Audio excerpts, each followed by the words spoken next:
Hello.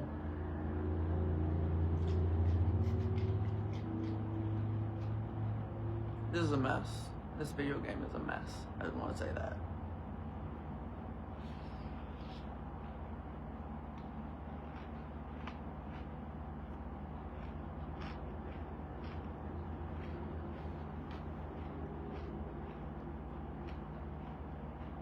Do you guys think life went fucky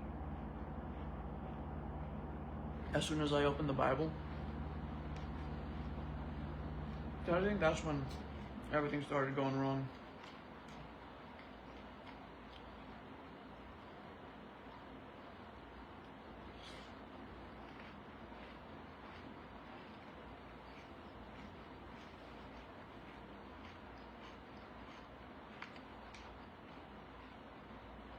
I think it's funny, the first, not with the understanding of the fact that I'm gonna go to jail. What day is it, by the way? Tuesday. At least I have a court date tomorrow.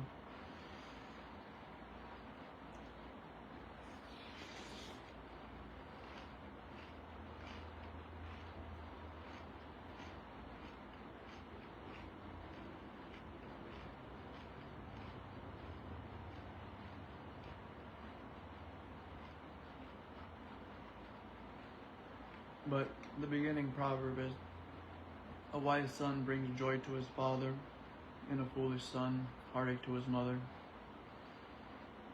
Ill-gotten gains do not profit anyone, but righteousness rescues from death. The Lord will not let the righteous go hungry. I was going to start streaming and just immediately start reading. But then I figured if I'm going to go to jail, I should at least have some sort of food in my system, right?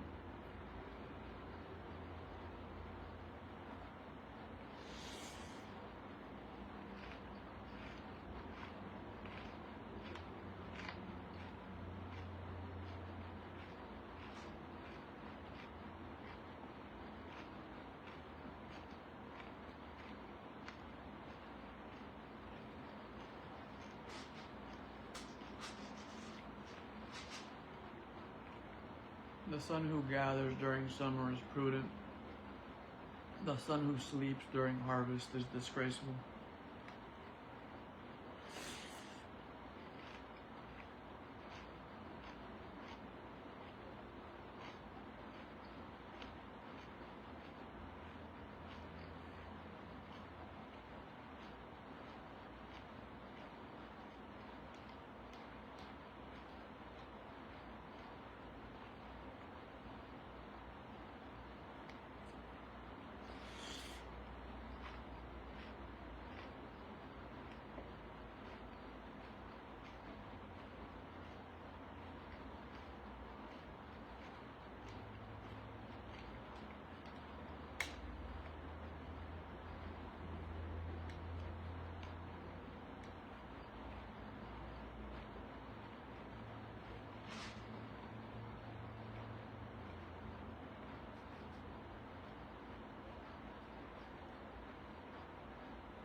Part of me is like, I should probably call my mother.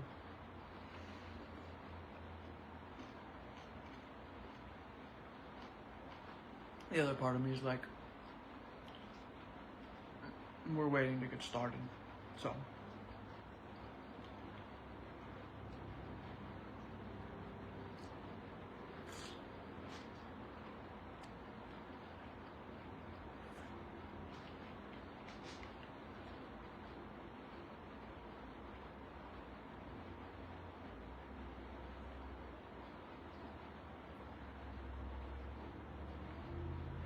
I'm tired of dealing with the cops. I'm gonna be real with you guys.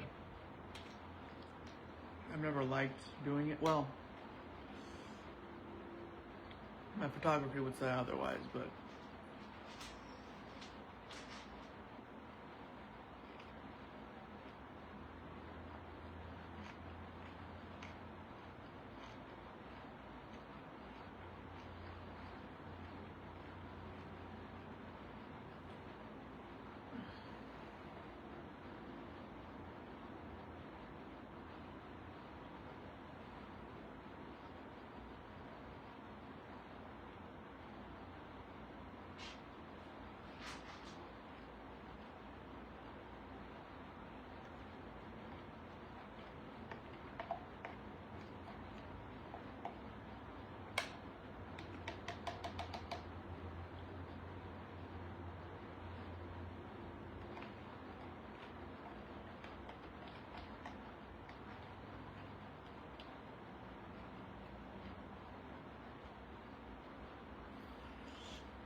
oh no.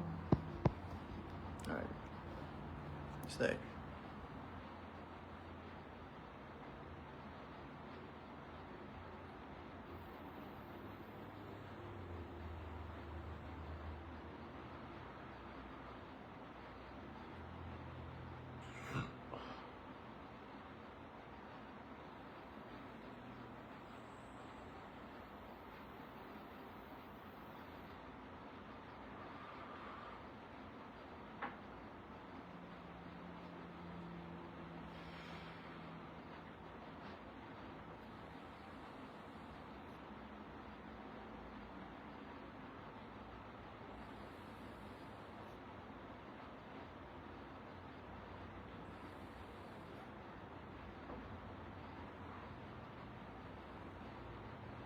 Alright.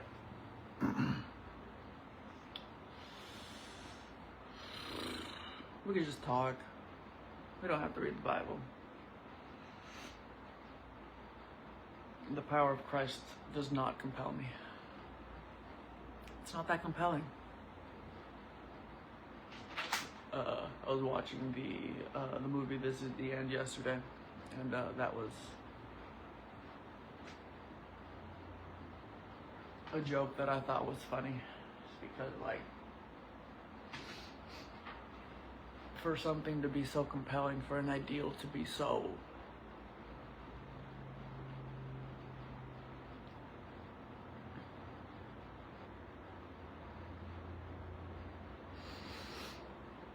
anyways,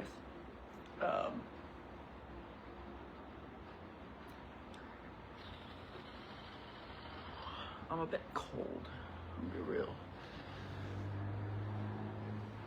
I think what we'll do, you know, the last time I was on Facebook, and the last time I got arrested, it like got all over Facebook, and my reputation was kind of ruined.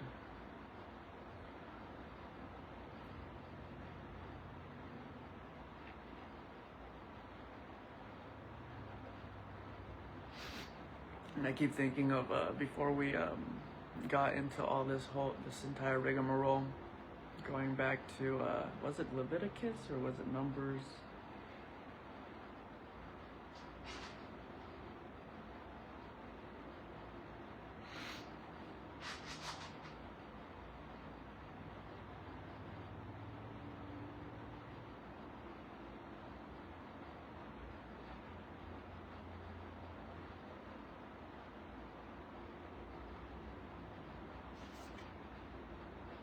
in Deuteronomy. I just keep thinking of like all the deaths.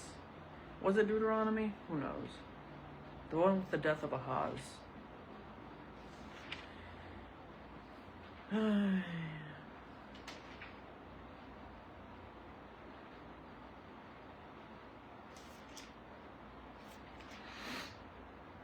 We have been on a journey. Quite a few. I don't want to.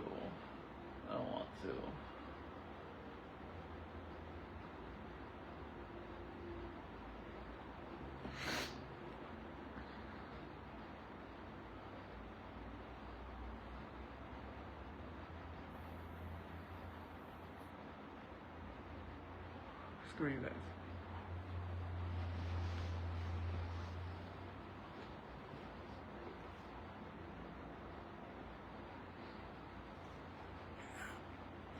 Let me see if I can fix the angle for you here a bit.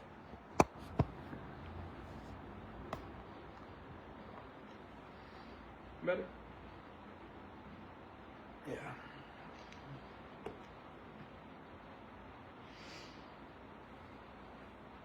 A collection of Solomon's Proverbs. Proverbs 10. Proverbs chapter 10. Solomon's Proverbs. A wise son brings joy to his father, and a foolish son heartache to his mother. Ill-gotten gains do not profit anyone, but righteousness rescues from death. The Lord will not let the righteous go hungry, but he denies the wicked what they crave.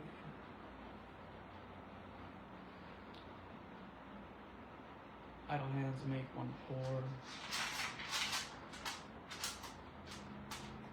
but diligent hands bring riches. The son who gathers during summer is prudent. The son who sleeps during harvest is disgraceful. Blessings are on the head of the righteous, but the mouth of the wicked conceals violence. The remembrance of the righteous is a blessing, but the name of the wicked will rot. A wise heart accepts commands, but foolish lips will be destroyed. The one who lives with integrity lives securely, but whoever perverts his ways will be found out. A sly wink of the eye causes grief, and foolish lips will be destroyed.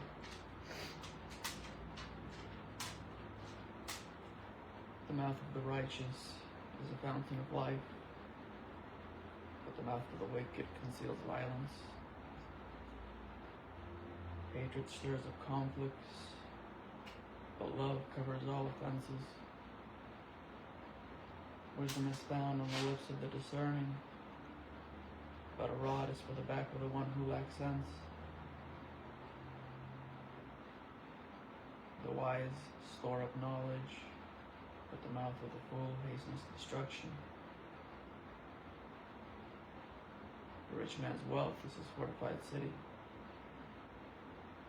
The poverty of the poor is their destruction. The labor of the righteous leads to life. The activity of the wicked leads to sin.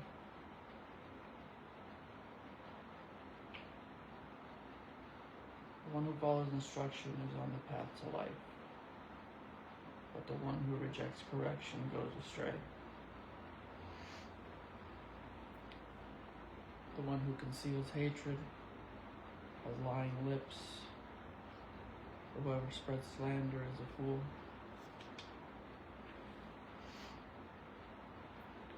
When there are many words, sin is unavoidable. The one who controls his lips is wise. The tongue of the righteous is pure silver. The heart of the wicked is of little value.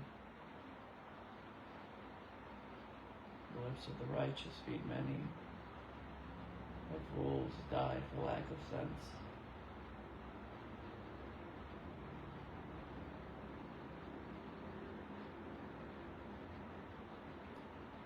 The Lord's blessing enriches, and struggle adds nothing to it.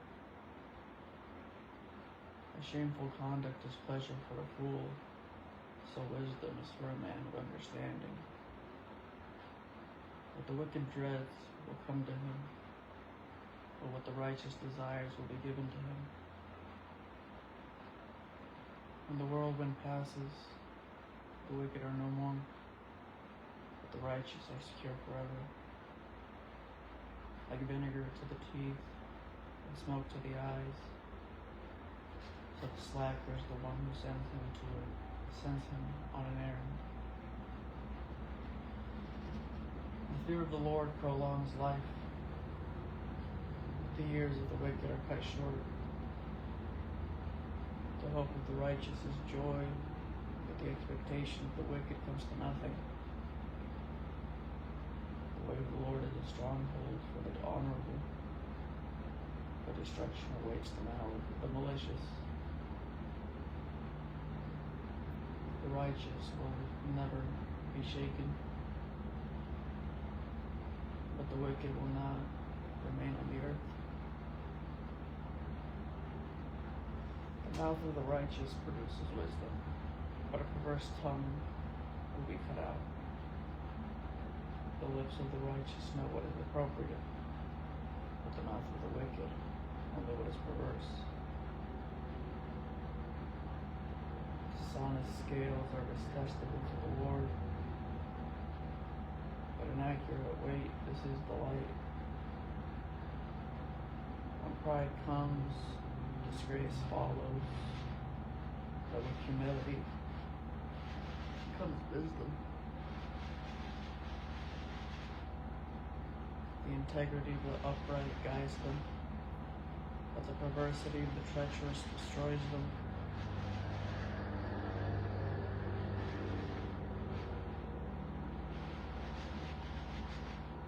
Wealth is not profitable in a day of wrath, but righteousness rescues from death. The righteousness of the blameless clears his path, but the wicked person will fall because of his wickedness. The righteousness of the upright rescues them, but the treacherous are trapped by their own desires. This is so stupid. This is so stupid.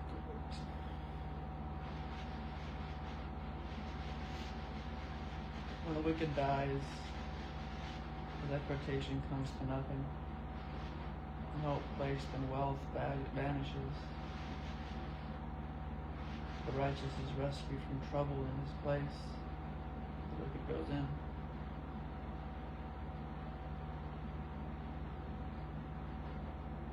With his mouth, the ungodly destroys his neighbor. And through knowledge, the righteous are rescued. When the righteous thrive, the city rejoices. And when the wicked die, there is joyful shouting. The city is built up by the blessing of the upright, but it is torn down by the mouth of the wicked. Whoever shows contempt for his neighbor lacks sense, but a man with understanding keeps silent.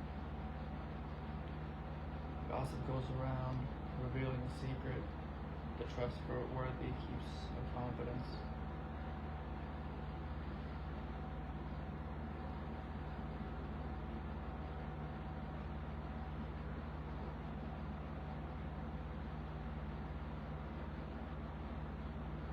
Without guidance, people fall. But with many counselors, there is deliverance. If someone puts up security for a stranger, he will suffer for it.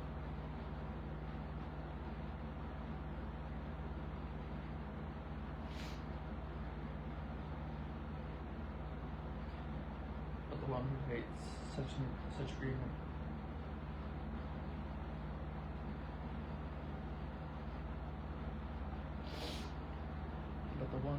hates such agreement. Agreement is protected. A gracious woman gains honor, but violent men gain all the riches. A kind man benefits himself, but a cruel man brings disaster on himself. The wicked man earns a healthy wage, but the one who sows righteousness, a true reward. Genuine righteousness leads to life, but pursuing evil leads to death.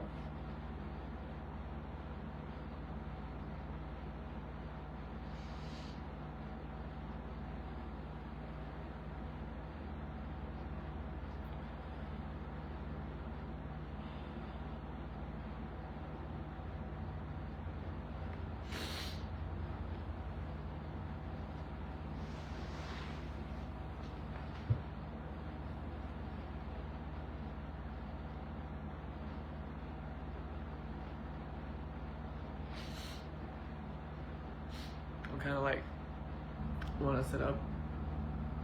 This isn't.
Alright, I'm better.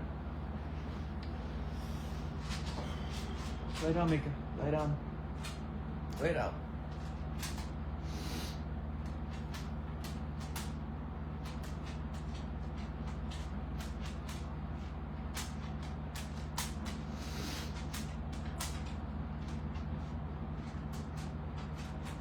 Pursuing evil leads to death.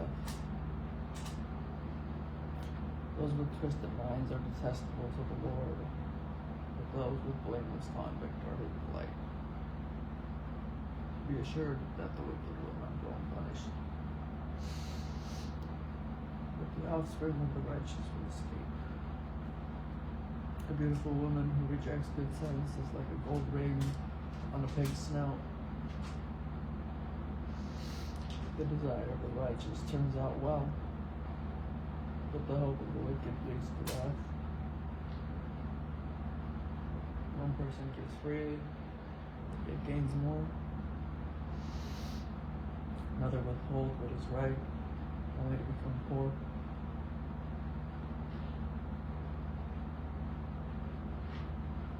A generous person will be enriched, and the one who gives a drink of water will receive water. People will curse anyone who hoards grain, but a blessing will come to the one who sells it. The one who searches for what is good finds favor, but if someone looks for trouble, it will come to him.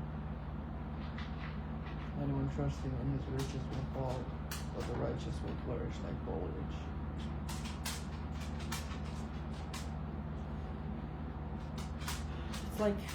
it's a custody battle, except now it's you. Well, yeah, you. It's always been you, hasn't it?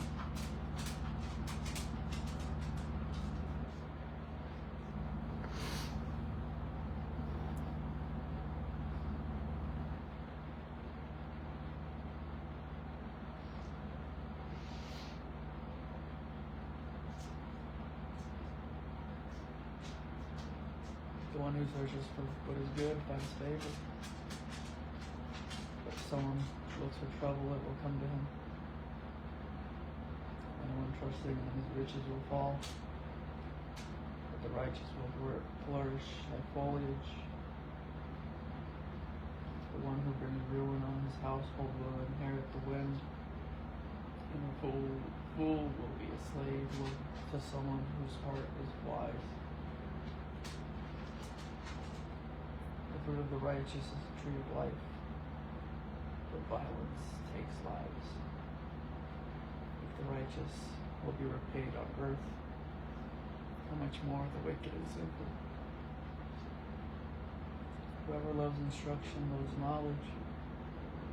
The one who hates correction is stupid.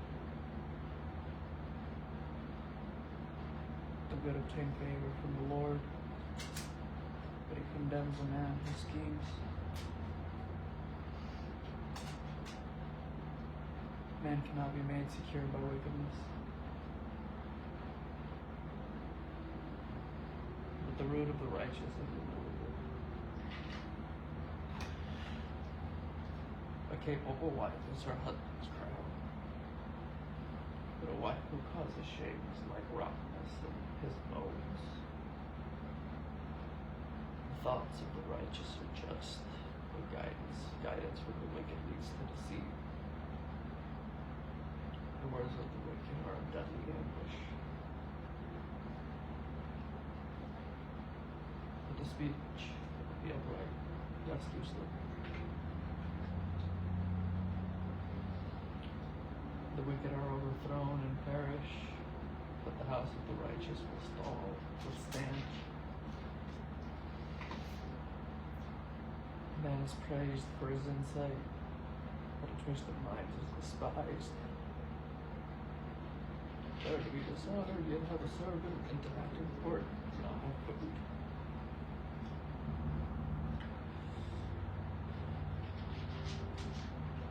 The righteous man cares about his animal's health, but even the merciful acts of the wicked are cruel.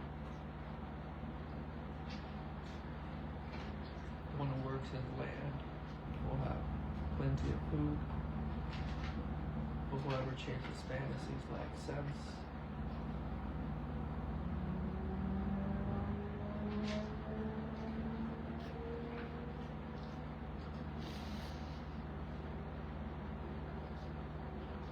The wicked desire what evil men have, but the root of the righteous produces fruit. An evil man is trapped by his rebellious speech, but the righteous escapes from trouble. A man will be satisfied with good by the words of his mouth, and the work of a man's hands will reward him.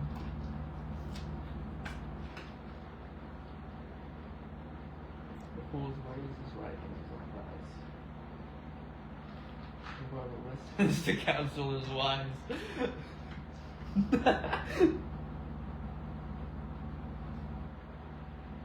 He's so stupid. Oh.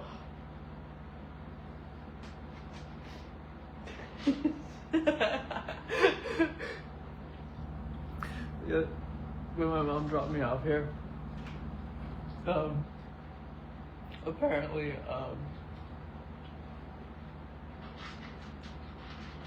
she told me that my brother and sister had been arguing the day before, and how like they were just repeating to one another, saying, "I'm smart, you're stupid," and going back and forth saying, "I'm smart, you're stupid, I'm smart, you're stupid, I'm smart, you're stupid."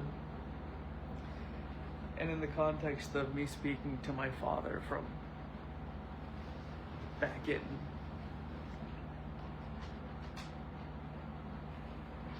thousands and thousands of years ago. That's a little funny.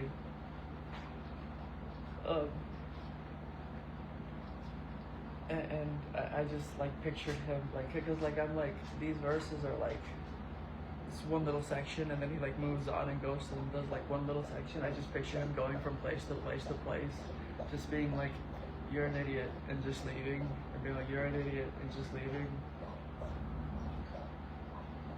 Or listen, that's a very, very big assumption. Okay, like there's a dance going on here.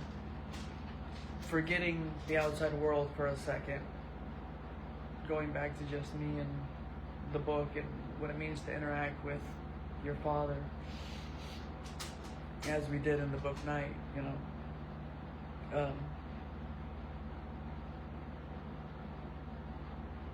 Yeah.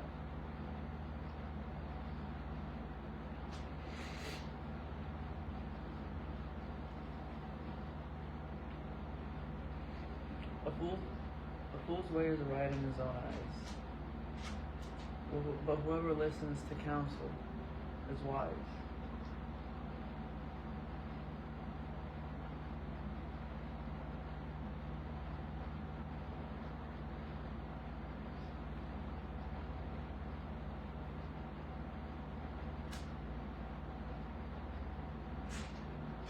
A fool's displeasure is known at once, but whoever ignores an insult is sensible.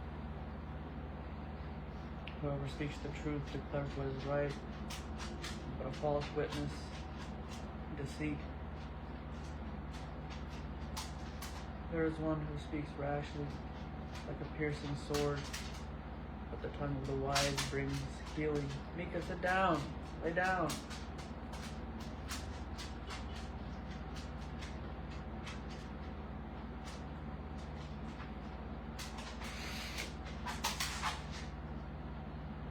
Truthful lips endure forever, but a lying tongue only a moment. Deceit is in the hearts of those who plot evil. Those who promote peace have joy.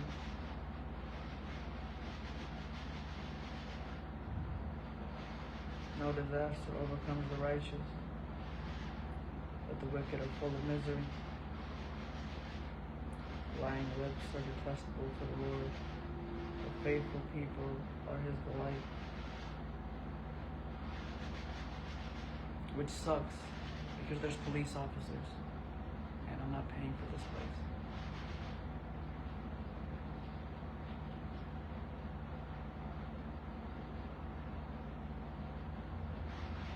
I lost my spot. Where am I going here?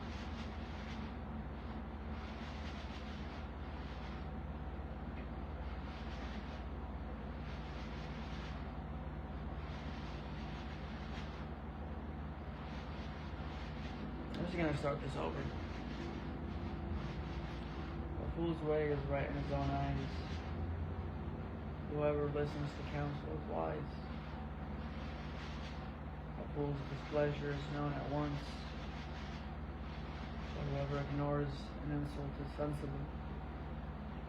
Whoever speaks the truth declares what is right, but a false witness deceit. There is one who speaks rashly, like a piercing sword, but the tongue of the wise brings healing. Truthful lips endure forever, but a lying tongue only a moment. Deceit is in the heart of those who plot evil, but those who promote peace have joy. No disaster overcomes the righteous, but the wicked are full of misery. Lying lips are detestable to the Lord, but faithful people are his delight. A shrewd person conceals knowledge, but a foolish heart publicizes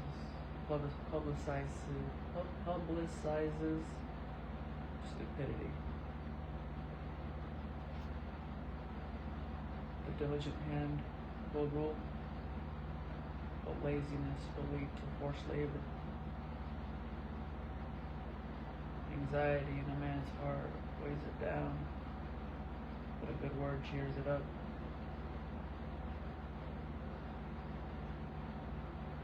The righteous man is careful in dealing with his neighbor, but the ways of wicked man lead them astray. A lazy man doesn't roast his game, but to a diligent man, his wealth is precious. There is life in the path of righteousness, but another path leads to death.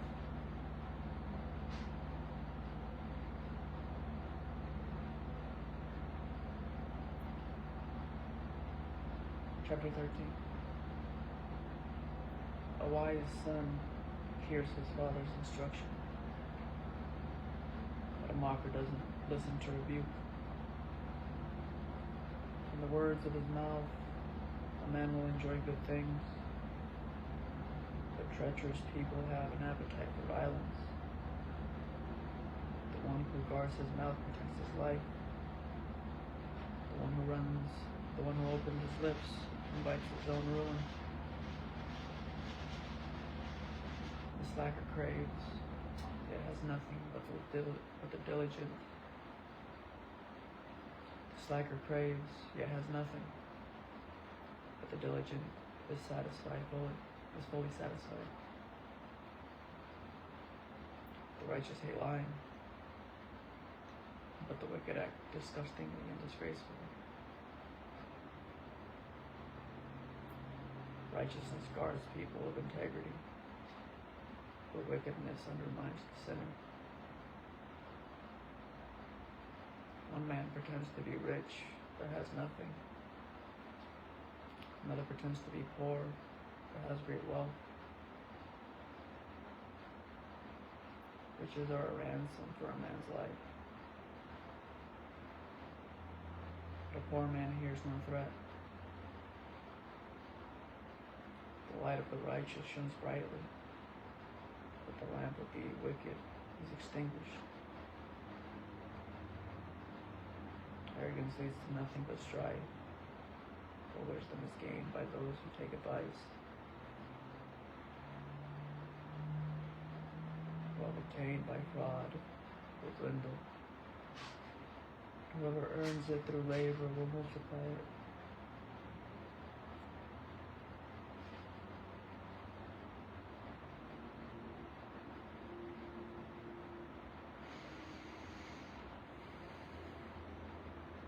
Delayed hope makes the heart sick, but fulfilled desire is the tree of life.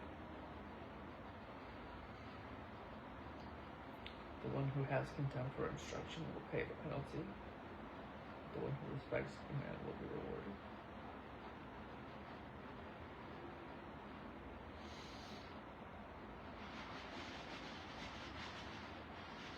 You know, back in 2019,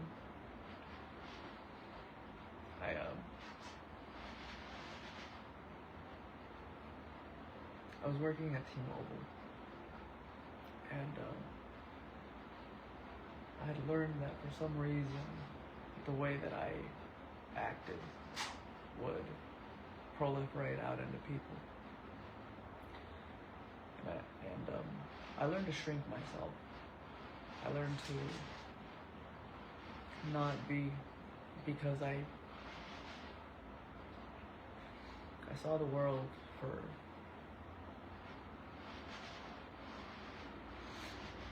back in 2016. I realized that most people that were out on the streets were out on the streets because they just wanted a place to belong. You know, that's why people join gangs, because they wanted a place to belong. And I learned that I used to sell weed. I used to kind of like run my own little block, let's say.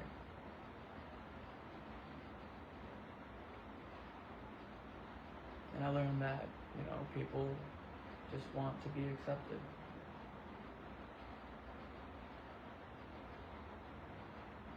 And I I carried that with me for years and years and years.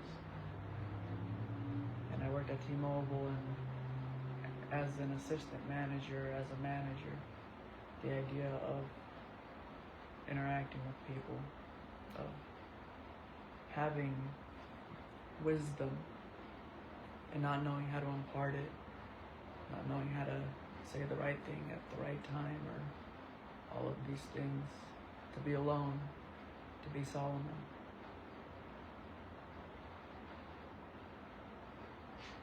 I got this book called The Agony of Power.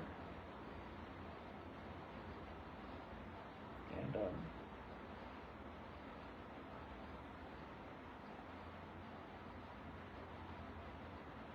reading this,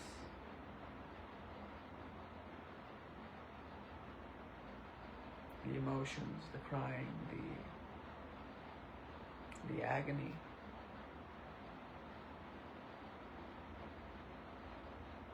the agony of living within a system that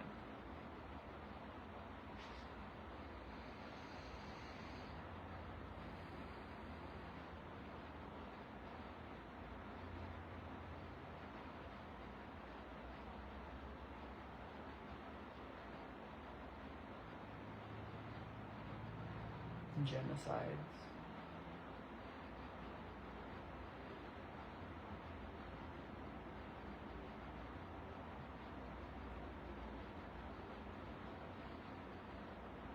Yeah.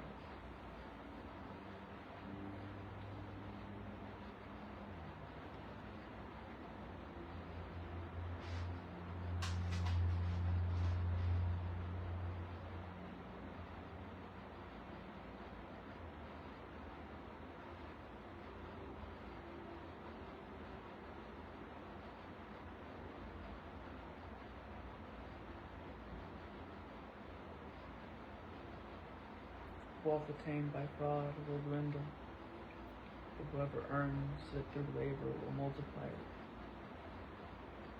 Delayed hope makes the heart sick. A fulfilled desire is the tree of life. The one who has contempt for instruction will pay the penalty, but the one who respects a command will be rewarded. A wise man's instruction is a fountain of life, turning people away from the snares of death. Good sounds from his favor, but the way of the treacherous never changes.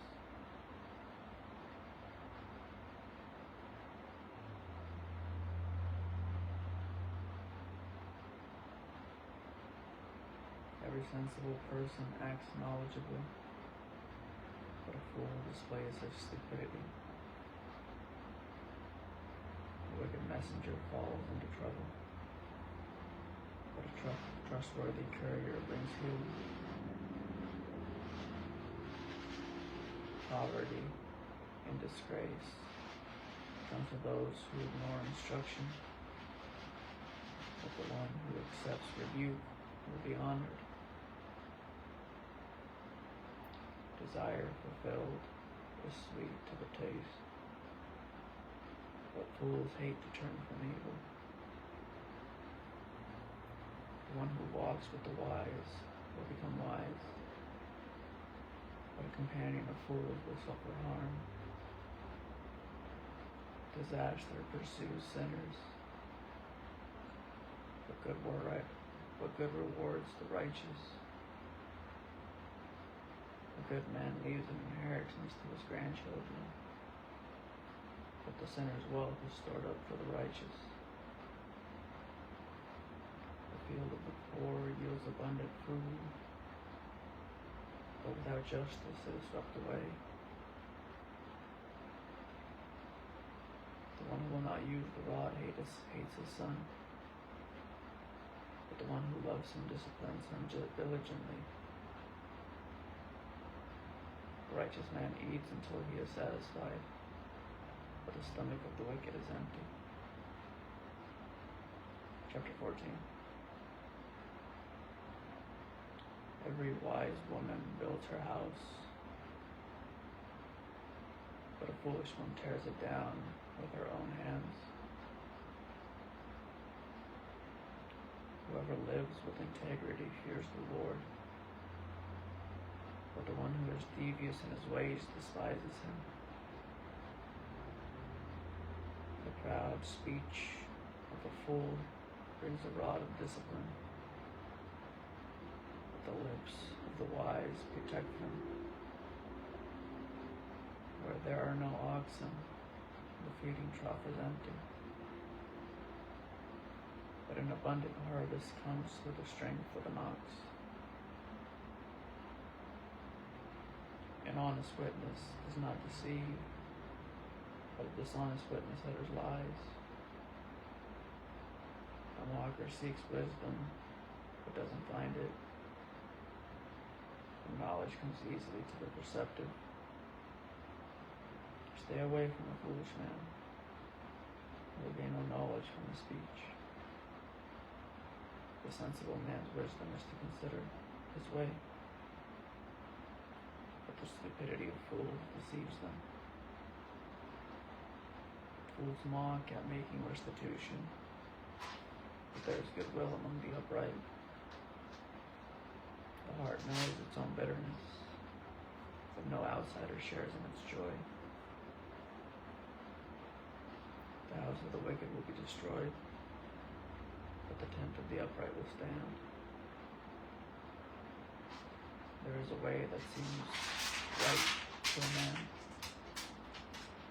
but its end is the way of death. Even in laughter, a heart may be sad, and joy may end in grief.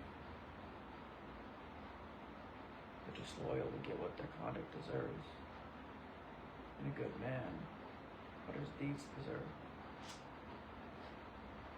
The inexperienced believe anything, but the sensible watch their steps. A wise man is cautious and turns from evil, but a fool is easily angered and is careless.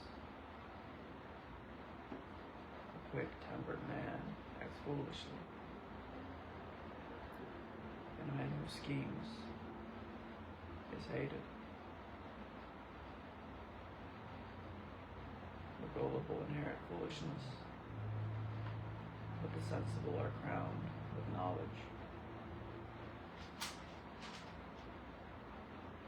The evil bow before those who are good, the wicked at the gates of the righteous. That was really cool.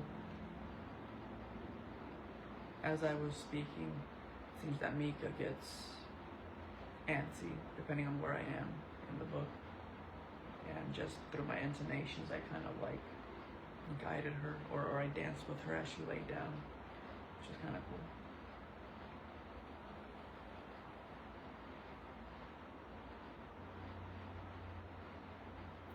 A poor man is hated, even by his neighbor. There are many who love the rich. The one who despises his neighbor sins, but whoever shows kindness to the poor will be happy.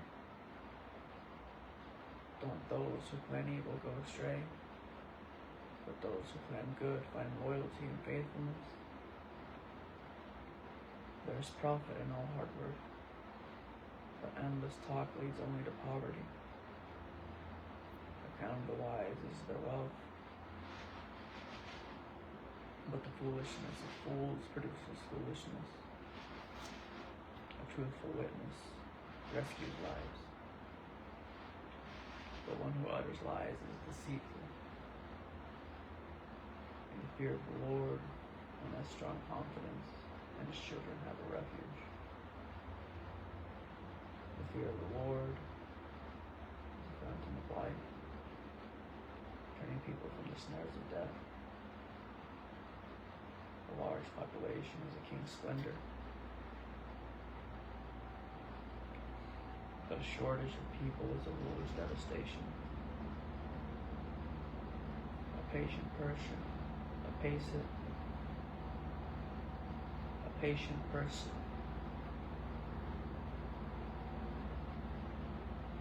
a patient person shows great understanding, but a quick-tempered one promotes foolishness. A tranquil heart is life to the body, but jealousy is rotten to the bones.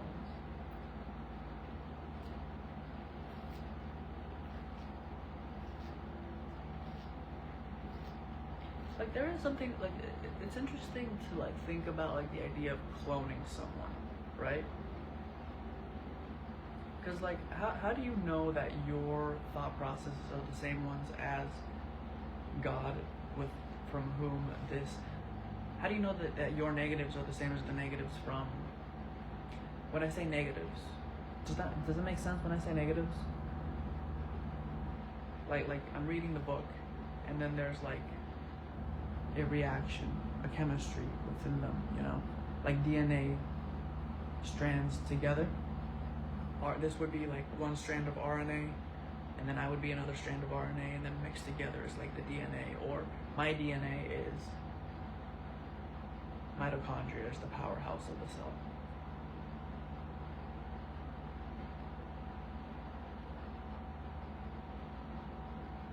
Yes. But what I'm trying to say is, we should read A Wrinkle in Time. Also, time is an innuendo for ass. Something I found out. What was I talking about? Yes. Like, how am I to know? Like one thing, like it's cool to see how an ideal can be propagated. But like, I'm thinking about it. I'm thinking about the idea of, like, you know what I mean?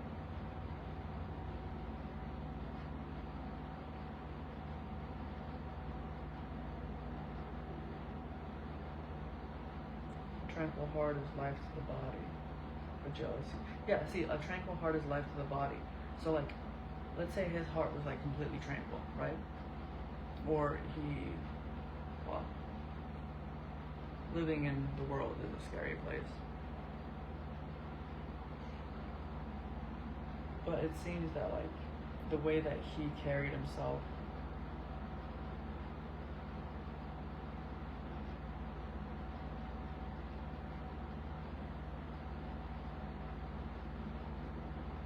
calls to yourself. I don't know.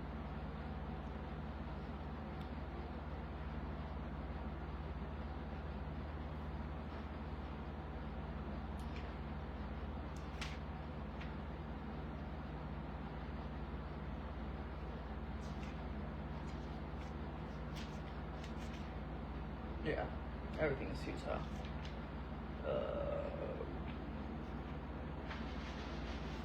We have 14 pages left.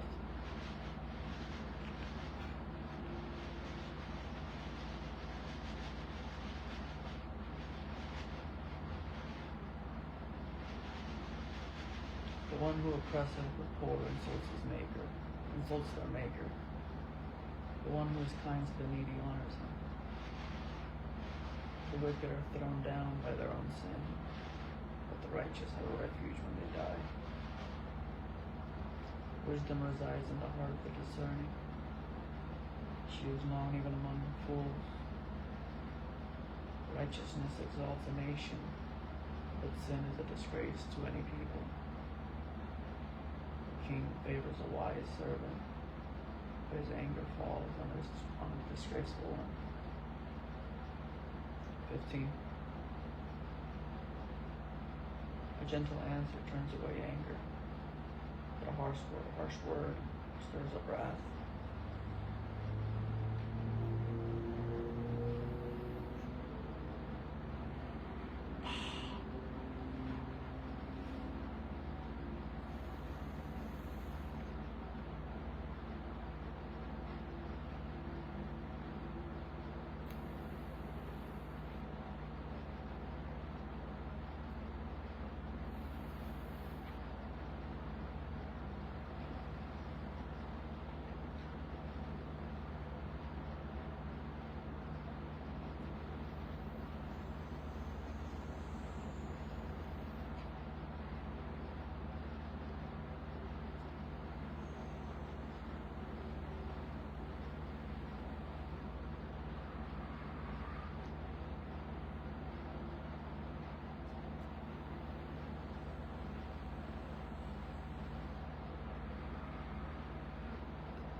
Gentle answer turns away anger, but a harsh word stirs up wrath.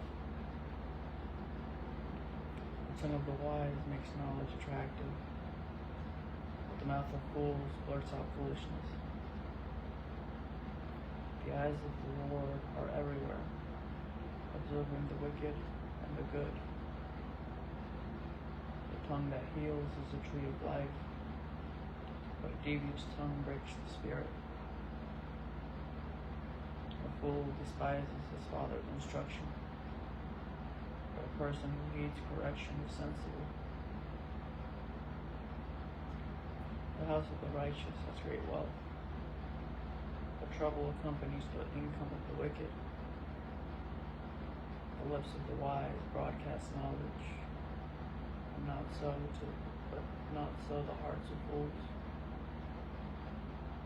The sacrifice of the wicked is detestable to the Lord, but the prayer of the upright is his delight. The Lord detests the way of the wicked, but he loves the one who pursues righteousness. His discipline is harsh for the one who leaves the path. The one who hates correction will die. Sheol and Abaddon lie open before the Lord, and much more human hearts.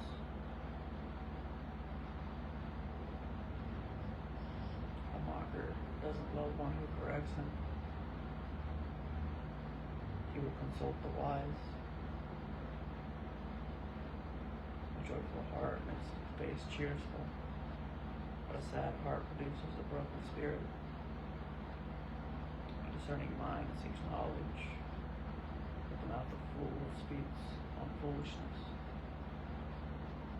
All the days of the oppressed are miserable, but a cheerful heart has a continual feast. Better a little with the fear of the Lord than great treasure with turmoil. Better a meal of vegetables where there is love than a fattened calf of hatred. A hot-tempered man stirs up conflict, but a man slow to anger calms strife. A slacker's way is like a thorny hedge, but the path of the upright is a highway. A wise son brings joy to his father, but a foolish one despises his mother. Foolishness brings joy to one without sense, but a man with understanding walks a straight path. Plans fail, and there is no counsel, but with many advisors they succeed.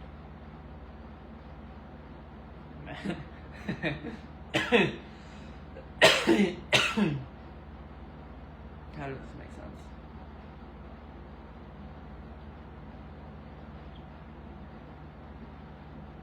Man takes joy in giving an answer in a timely word. How good that is. For the discerning the path of life leads upward, so that he may avoid going down to Sheol. We've been through this before. The Lord destroys the house of the proud, but protects the widow's territory. The Lord detests the plans of an evil man, but pleasant words are pure. The one who profits dishonestly troubles his household, but the one who hates bribes will live. The man of the righteous person thinks before answering, but the mouth of the wicked blurts out evil things. The Lord is far from the wicked, but he hears the prayer of the righteous. Bright eyes cheer the heart. Good news strengthens the bones.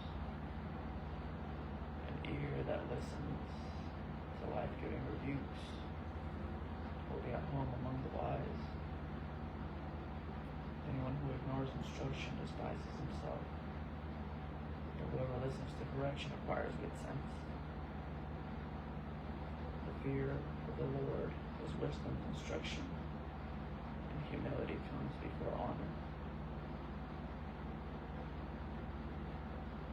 The reflections of the heart belong to man, but the answer of the tongue is from the Lord.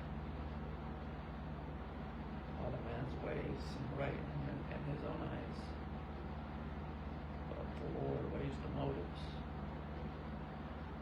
Commit your activities to the Lord, and your plans will be achieved. The Lord has prepared everything for his purpose, even the wicked for the day of disaster. Everyone with a proud heart is detestable to the Lord. He is heard, he will not go unpunished. Wickedness is atoned for by loyalty and faithfulness. One turns from evil by the fear of the Lord. When a man's ways please the Lord, he makes even his enemies be at peace with him. Better a little with righteousness than great income with injustice. A man's heart plans his way, but the Lord determines his steps. God's verdict is on the lips of the king. His mouth should not err in judgment. Honest balances and scales are the Lord's. All the weights in the bag are his concern.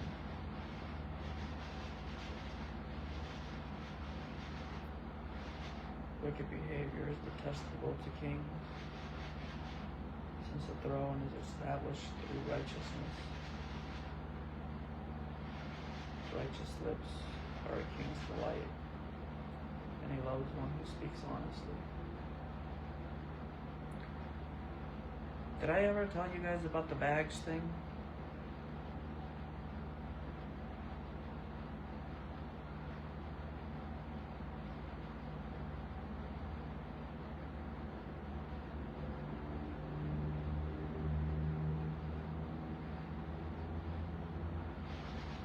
About a week or two ago. Well, okay, so like, as we've spoken about before, for some reason, every time I ask someone if someone asks me if I would like a bag, they seem a little hesitant about that. And I had gotten upset. And as I've been interacting with the organization, every time I go to a cashier, I ask for a bag, and I kind of like make it a point to make everybody understand that they are bags in some sense. Like, we're all animals, you know? And what matters is what, the weights that you put in that bag. Kind of going back to that thing I've said before of like, in a post-apocalyptic world where you can't dress yourself, what would you be? What's in your bag?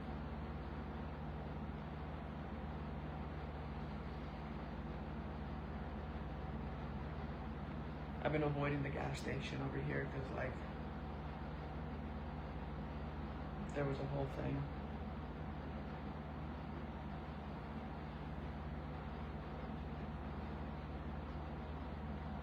The king's fury is a messenger of death, but a wise man appeases it. And the cashier was very nice, okay? I was the one that kind of overreacted in that situation. But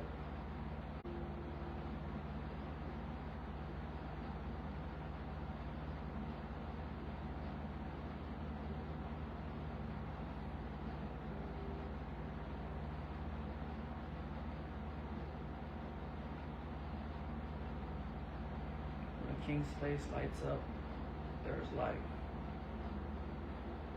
His favor is like a cloud with spring rain. Acquire wisdom. Much better it is than gold. And acquire understanding. It is preferable to silver. The highway of the upright avoids evil. The one who guards his way protects his life. Pride comes before destruction, and an arrogant spirit before a fall.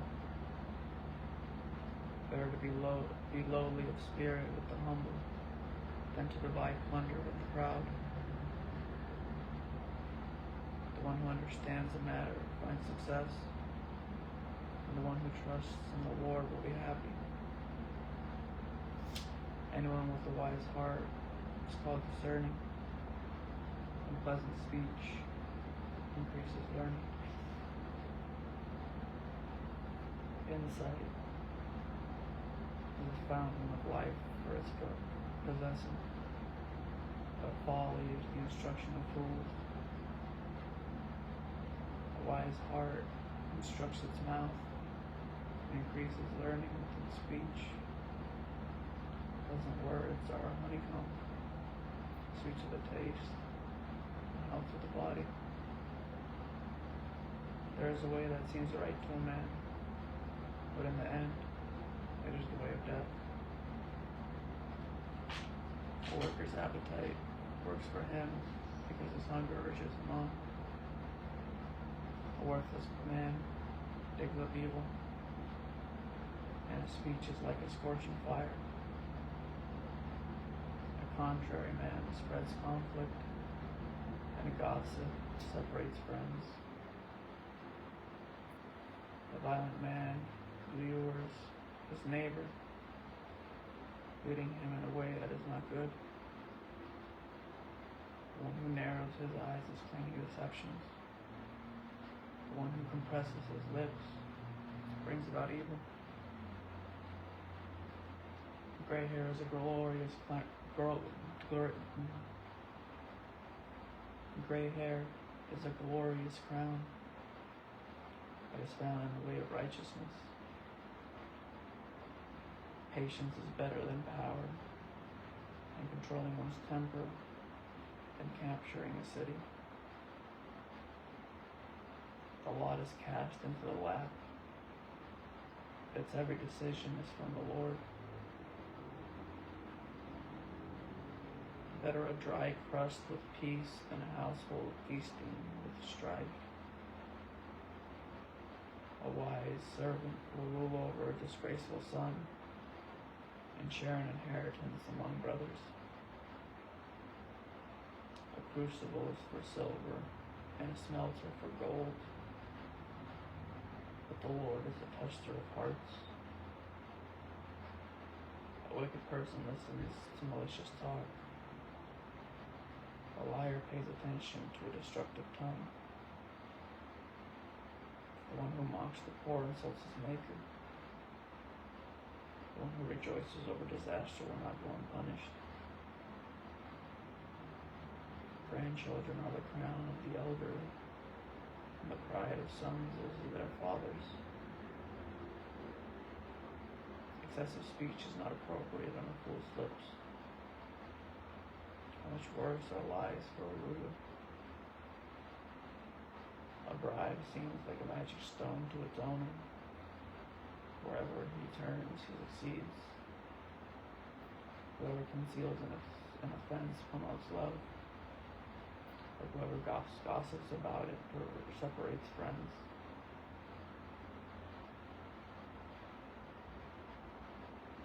A rebuke cuts into a perceptive person more than 100 lashes into a fool. An evil man seeks only rebellion.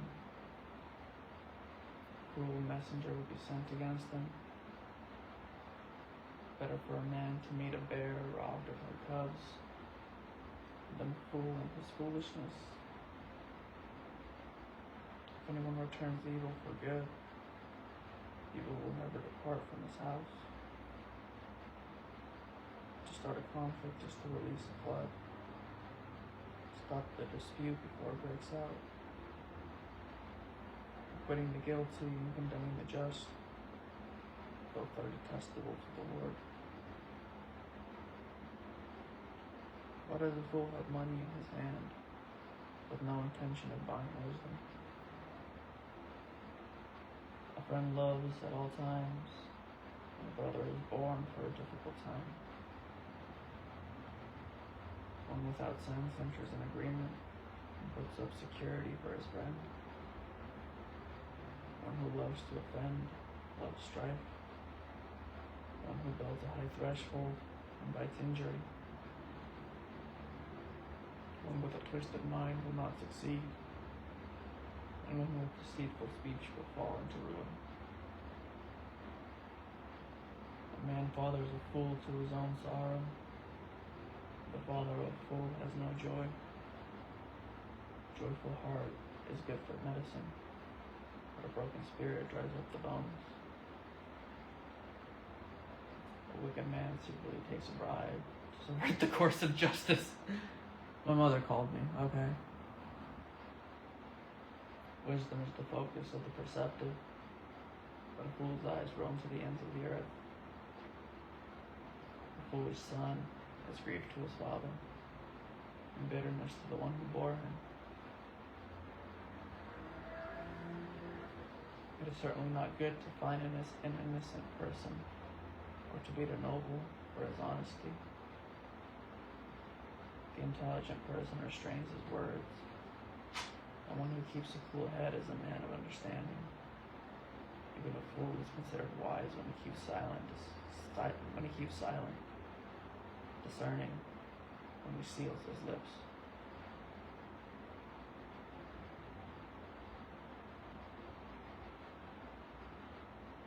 Chapter 18.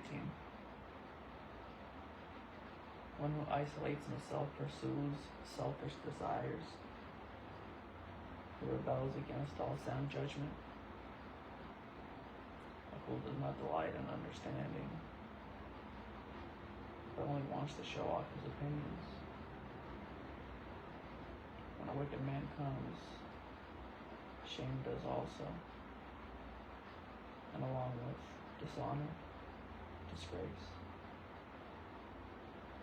That reminded me of the song When a Westerner Walks into a Bar by Seblo.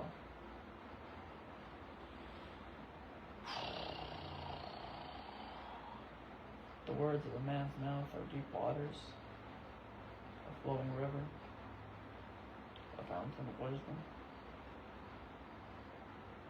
It is not good to show partiality to the guilty by perverting the justice due to the innocent.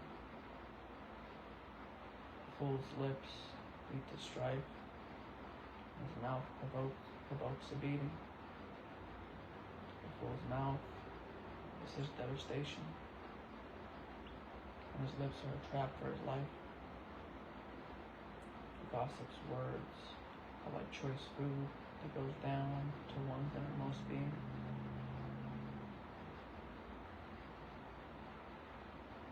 Last year I was asked, when I found out about the organization, I found out the depth of the organization, and I was trying to figure out how to learn how to talk with my mother. I asked her if she would teach me how to gossip, and she burst out laughing. I thought that was fun. Listen, I don't know how long this is going to take. I would like to,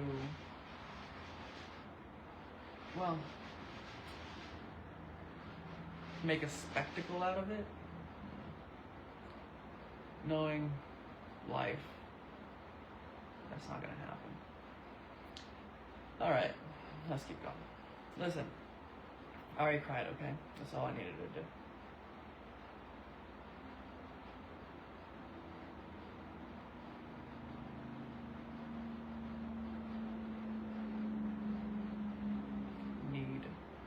Need is a strange word. Need, want.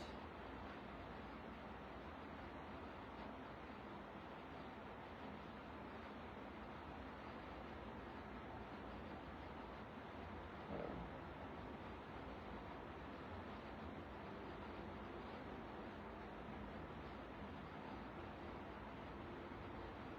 The one who is truly lazy in his work is brother to a vandal. The name of the Lord is a strong tower. The righteous run to it and are protected. The rich man's wealth is his fortified city, and his imagination is like a high wall. Before his downfall, a man's heart is proud, but before honor comes humility. The one who gives an answer before he listens, this is foolishness and disgrace for him. A man's spirit can endure sickness, but who can survive a broken spirit?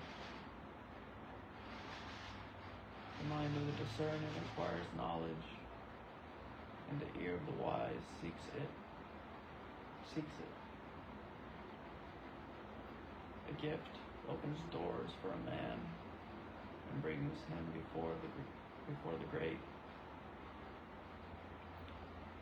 The first to state his case seems right until another comes and cross-examines him, casting the lot ends quarrels and separates powerful opponents.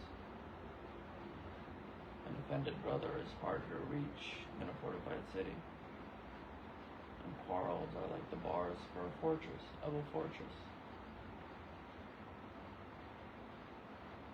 From the food of his mouth, a man's stomach is satisfied. He is filled with the product of his lips.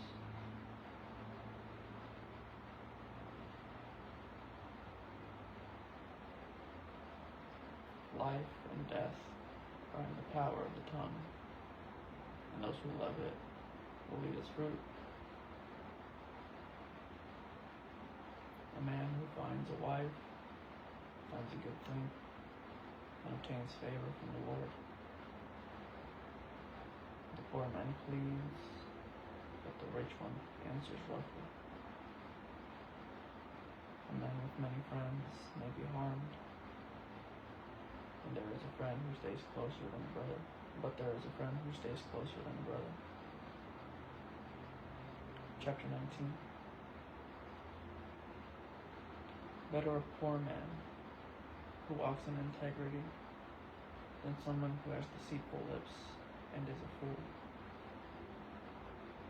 Even zeal is not good without knowledge, and the one who acts hastily sins. Man's own foolishness leads him astray,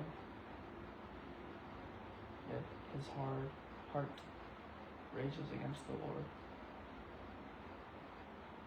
Wealth attracts many friends, but a poor man is separated from his friend. False witness will not go unpunished. Whoa! And one who utters lies will not escape.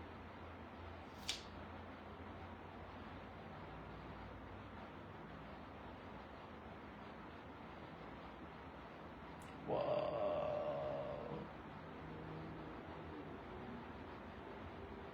Many seek the favor of a ruler, but everyone is a friend of one who gives gifts. All the brothers of the poor man hate him. How much more do his friends keep their distance from him? He may pursue them with words, but they are not there. The one who acquires a good sense loves himself. The one who safeguards understanding finds success. A false witness will not go unpunished, and one who utters lies perishes. Luxury is not appropriate for a fool, how much less for a slave to rule over princes. A person's insight gives him patience, and his virtue is to overlook an offense. A king's rage is like a lion's roar, and his favor is like dew on the grass. A foolish son is his father's ruin, and a wife's nagging is an endless stripping.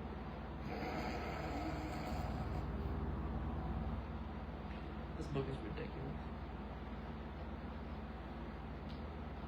A house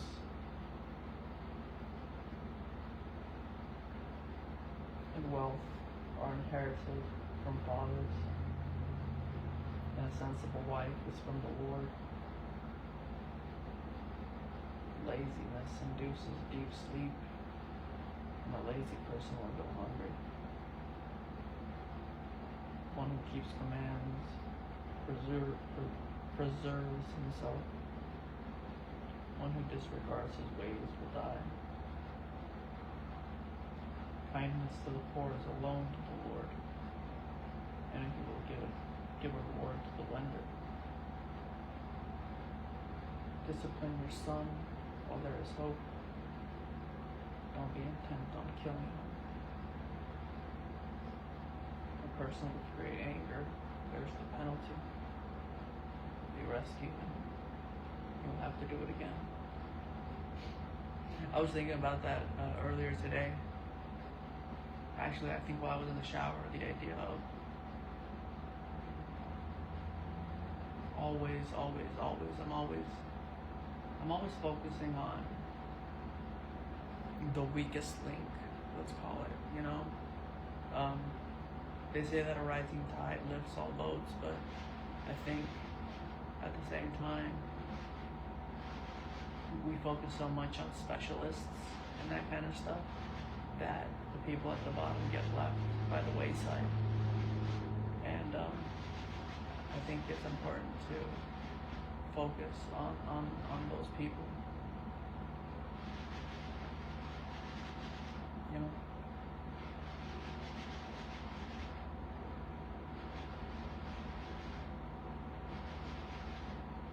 Listen to counsel, receive instruction, so that you may be wise. Listen to counsel and receive instruction so that you may be wise in later life.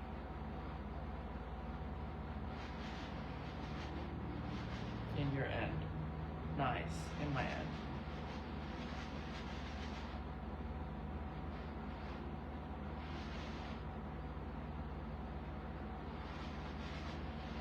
I'm gonna die.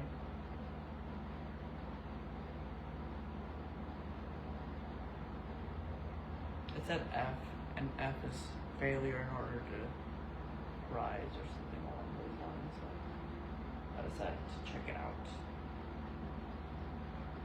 Many plans are in a man's heart, but the Lord's decree will prevail.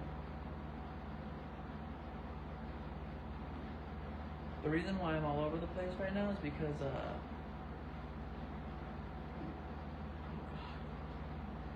someone was talking about the Odyssey. Well, the Odyssey's been spoken about. I'm terrified. I just heard someone close it. Like, oh. Alright, guys. Alright.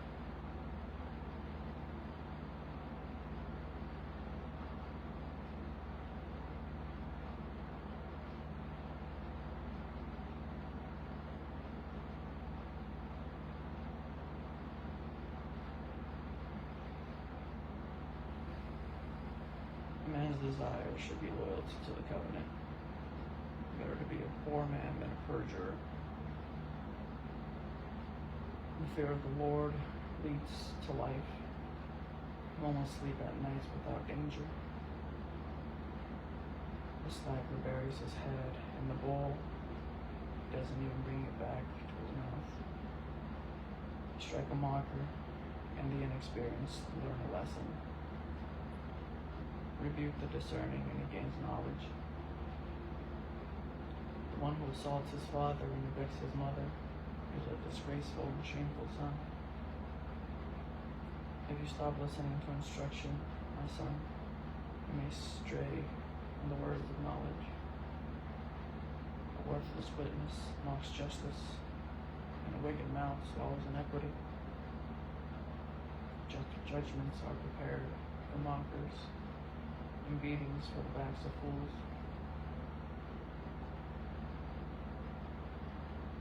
Chapter 20. Wine is a mocker. Beer is a brawler. Whoever staggers because of them is not wise.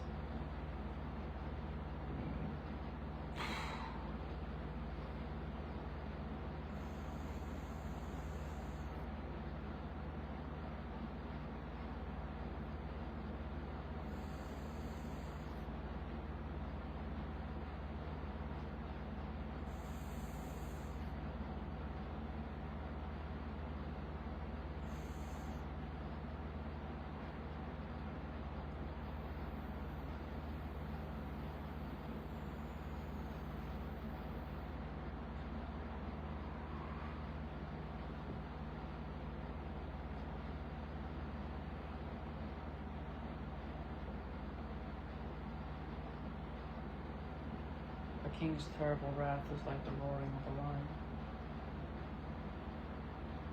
Anyone who provokes him endangers himself. It is honorable for a man to resolve a dispute, but any fool can get himself into a quarrel. You know something I was thinking about also while I was in the shower? I was watching YouTube videos earlier before I went to bed, and the name Rachel came up. And at first I thought of this girl with green hair that I used to hang out with. And then I remembered that when I lived in California, when I was working at T-Mobile, there was this girl named Rachel. And I ended up moving back to Washington. And as like a few months after I moved back, like half a year to a year later, she ended up passing away. And I was so sad because she like seemed relatively nice. But I just keep thinking about that in terms of like the fact that like death continues to follow me around. When it says here, the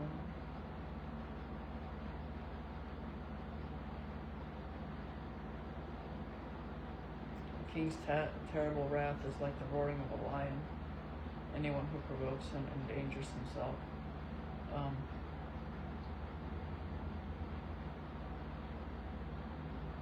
Part of the reason why I have been avoiding the gas station is because I do have anger issues, and through speaking with the organization, there has been,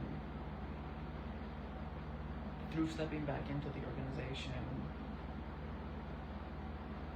being God of death, let's say, I've been a lot more angry,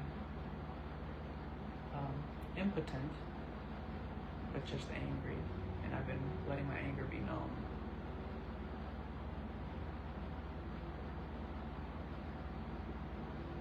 Yes.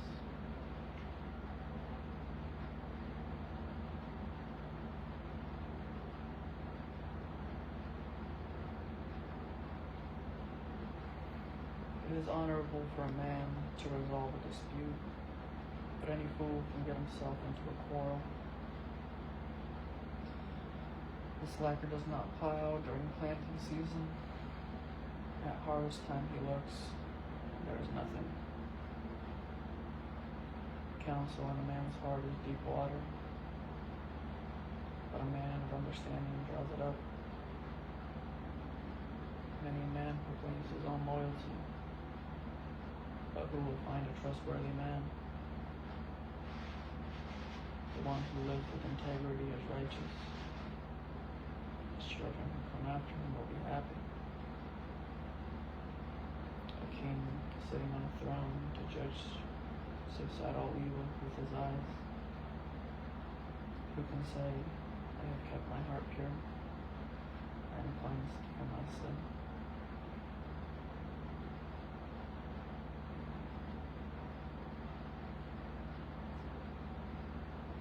Who can say?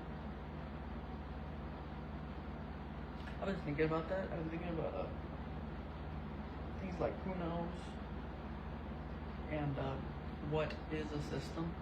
Like the concept of what is a system.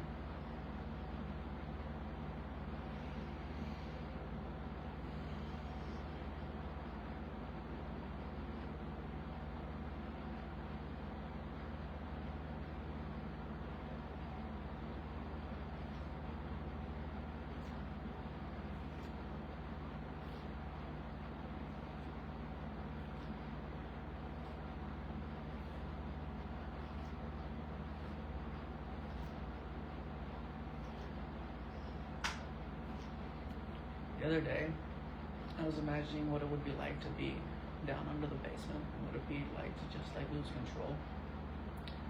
And I was picturing it, and I was picturing it for a while. And I was watching a YouTube video that kept on pissing me off. So I was like, just imagining what it would be like down there. And as I was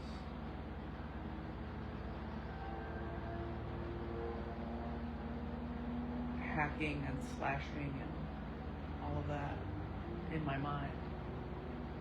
I was so angry. So angry. I was so angry. And then, like, out of nowhere, as I was hacking at the other, out of nowhere, I started hacking at myself, and then like these like spears hit me all around my chest, and then like for a moment I was just held there by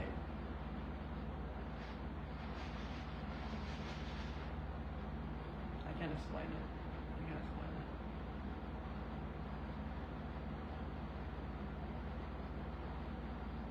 Like to hurt something to the point where you hurt yourself. Yeah.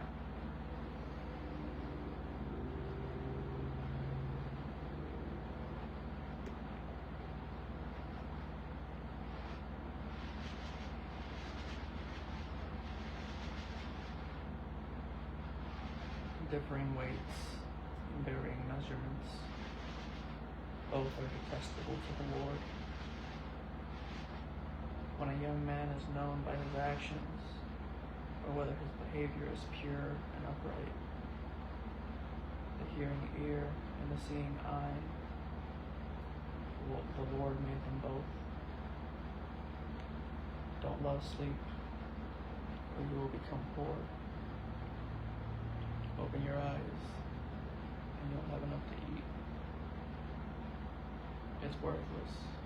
It's worthless, the Bible says.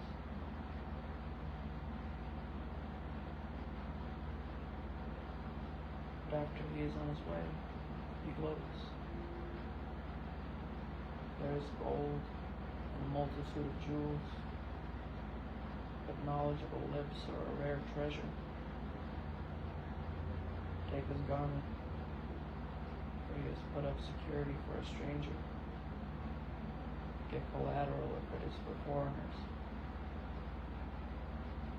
Food gained by fraud is sweet to a man, but afterwards his mouth is full of gravel.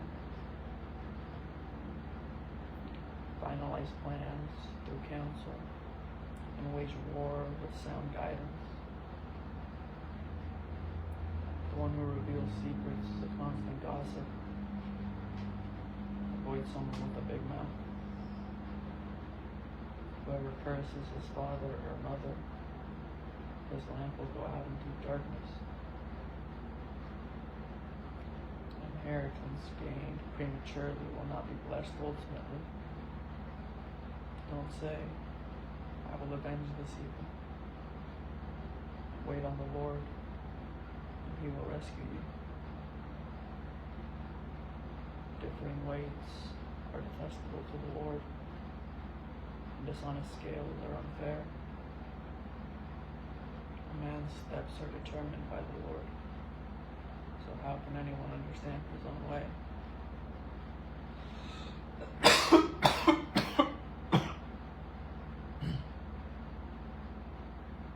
It is a trap for anyone to dedicate something rashly and later to reconsider his vows.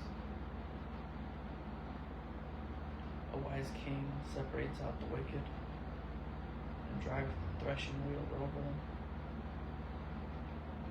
A person's breath is the lamp of the Lord, searching the innermost parts. Loyalty and faithfulness deliver a king. Through loyalty, he maintains his throne. The glory of young men is their strength. The splendor of old men is gray hair. Lashes and wounds purge away evil, and beatings cleanse the innermost parts.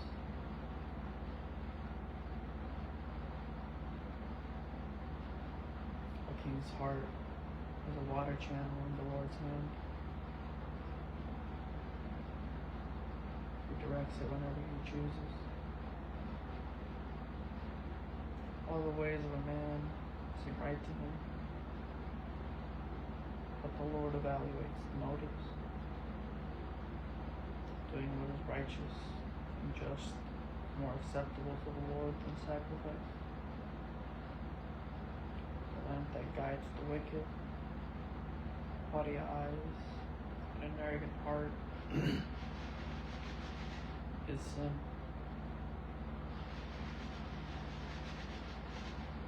The plans of the diligent certainly lead to profit, but anyone who is reckless only become poor. Making a fortune through a lying tongue is a vanishing mist, a pursuit of death. The violence of the wicked sweeps them away, because they refuse to act justly. A guilty man's conduct is crooked, but the behavior of the innocent is upright. Better to live in the corner of a roof than to share a house with a nagging wife. Oh. A wicked person desires evil. He has no consideration for his neighbor. When a mocker is punished, the inexperienced become wiser. When one teaches a wise man, he acquires knowledge.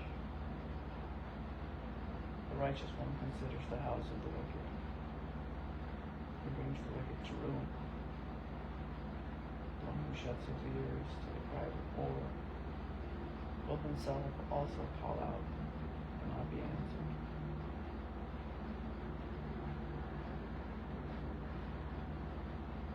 A secret gift soothes anger. A covert bribe, fierce rage. Justice executed is a joy to the righteous, but a terror to those who practice iniquity. The man who strays from the way of wisdom will come to rest in the assembly of the departed spirits. The one who loves pleasure will become a poor man. Whoever loves wine and oil will not get rich. The wicked are a ransom for the righteous, and the treacherous for the upright. Better to live in the wilderness than with a nagging and hot-tempered wife. Precious treasure and oil are in the dwelling of the wise, but a foolish man consumes them. The one who pursues righteousness and faithful love will find life, righteousness, and honor. The wise conquer a city of warriors and bring down its mighty fortress.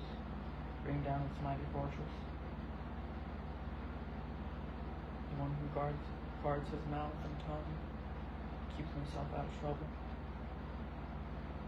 The proud and arrogant person, named mocker, acts with excessive pride. The slacker's craving will kill him, because his hands refuse to work. He is filled with craving all day long, but the righteous give and don't hold back. The sacrifice of a wicked person is detestable, and much more so when he brings it with ulterior motives. A lying witness will perish, but the one who listens will speak successfully. A wicked man puts on a bold face, but the upright man considers his way.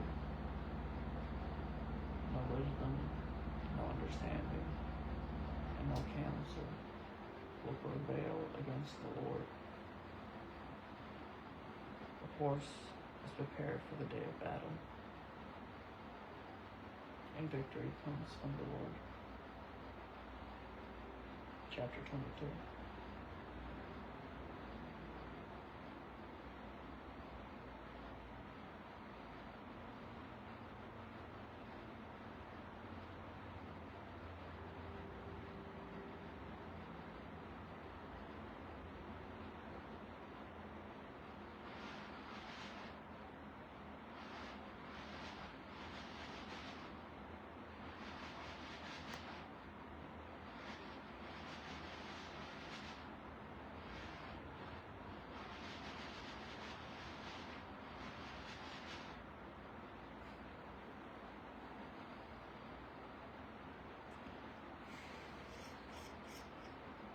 I could stop reading there.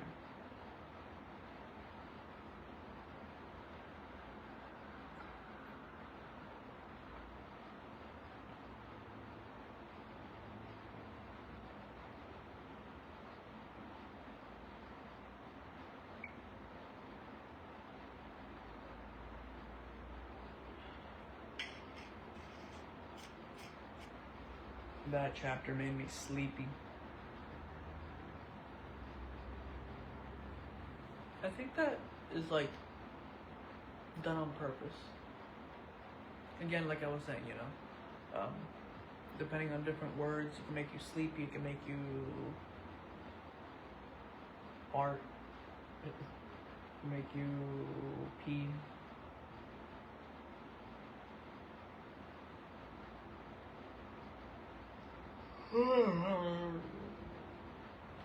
A break would be nice. Maybe let's just take a little break.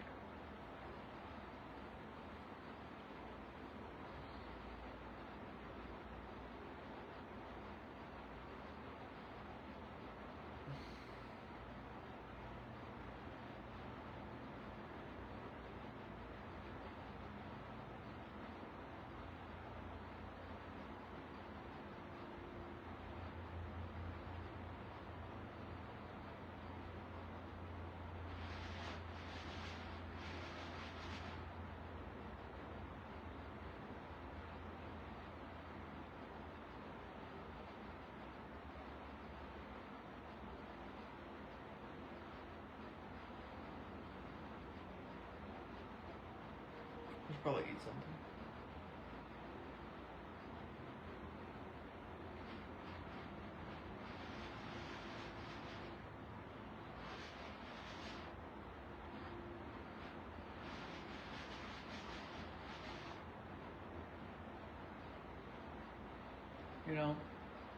I got arrested sometime in 2016. September 2016, I think. And I had just been promoted to assistant manager at T-Mobile. And I went to Rio's house and we had watched something. And apparently he had shown me a show that was illegal or something along those lines. I don't know. And took the truck. And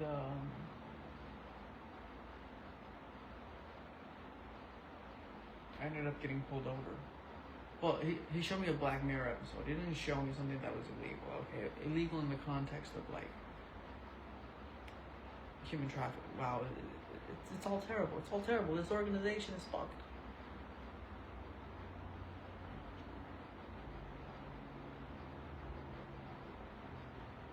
But anyways, led to me getting arrested. And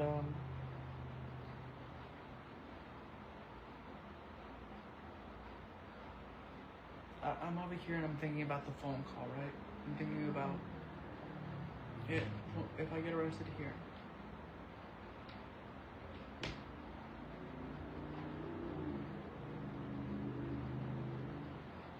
What that's gonna look like, because when I got arrested back in 2016, I was still not very well known, right? And or maybe I was, I don't know. But I was being held in like this holding cell, and I needed to make a phone call. I needed to make a few phone calls because I needed to tell the manager that I was gonna be not there for the first day of my promotion, and I had to call my mother and all that kind of stuff. And I was in the holding cell, and I asked the police officer or the desk lady if I could make a few phone calls. And I looked her straight in the eyes, and then I heard her talk to someone and say the phrase, "This one seems normal," or something along those lines. I've never been able to forget about that. Because, like,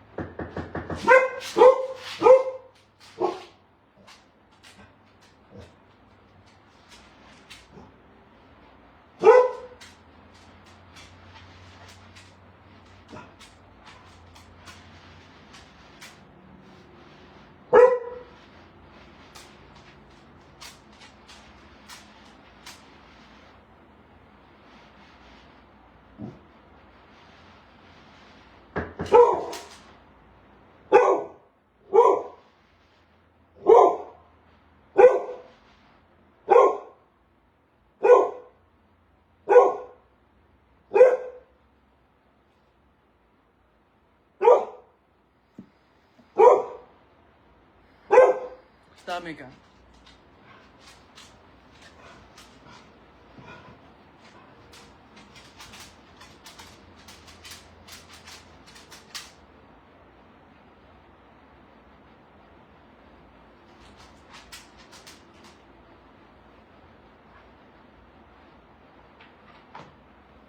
What am I even supposed to say? Hey, I'm pretending to be a person.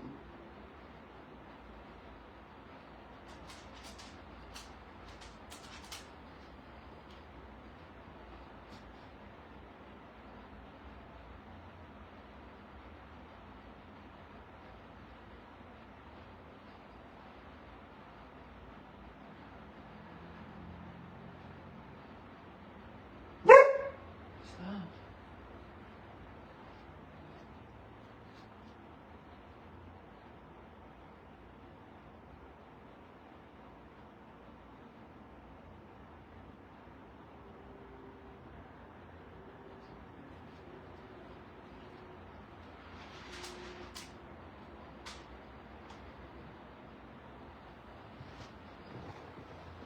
Okay, they left. They're coming back with the key, I'm pretty sure. I'm gonna get arrested. I'm gonna put my sweater on just because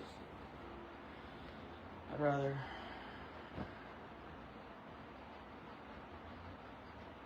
Yes? Alright.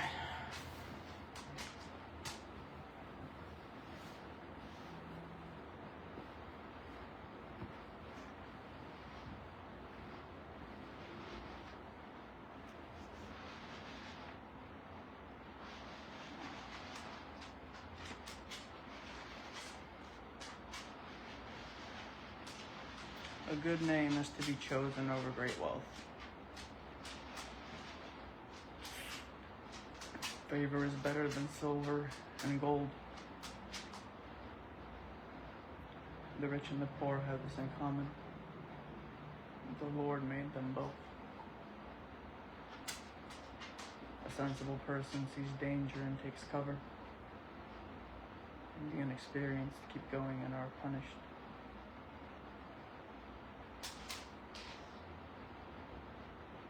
The result of humility is fear of the Lord, along with wealth, honor, and life. There are thorns and snares on the path of the crooked. The one who guards himself stays far from them. Teach a youth about the way he should go. Even when he is old, he will not depart from it. The rich rule over the poor, and the borrower is a slave to the lender. The one who sows injustice will reap disaster, and the rod of his fury will be destroyed. A generous person will be blessed, for he shares his food with the poor. Drive out a mocker, and conflict goes too. Then lawsuits and dishonor will cease. The one who loves a pure heart and gracious lips, the king is his friend. The Lord's eyes keep watch over knowledge, but he overthrows the words of the treacherous. The slacker says, "There's a lion outside. I'll be killed in the streets." mouth of the forbidden woman is a deep pit. A man cursed by the Lord will fall into it. Foolishness is tangled up in the heart of a youth. The rod of discipline will drive it away from him.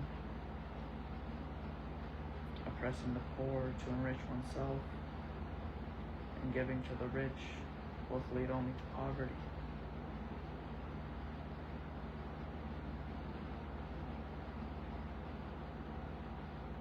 Words of the wise. Listen closely. Pay attention to the words of the wise, and apply your mind to my knowledge. For it is pleasing if you keep them within you, and if they are constantly on your lips. I have instructed you today, even you, so that your confidence may be in the Lord. Haven't I written for you 30 sayings about counsel and knowledge, in order to teach you true and reliable words, so that you may give a dependable report to those who sent you? Don't rob a poor man because he is poor, and don't crush the oppressed at the gate. For the Lord will take up their case and will plunder those who plunder them. Don't make friends with an angry man, and don't be a companion of a hot-tempered man, or you will learn his ways and entangle yourself in a snare. Don't be one of those who enter agreements, who put up security for loans. If you have no money to pay, even your bed will be taken from you. It's like being circled by sharks.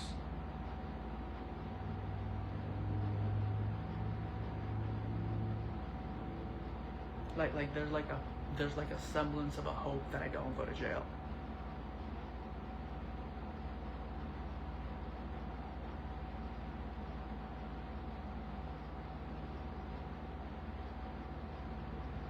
Don't move an ancient property line that your father sets up. Do you see a man skilled in his work?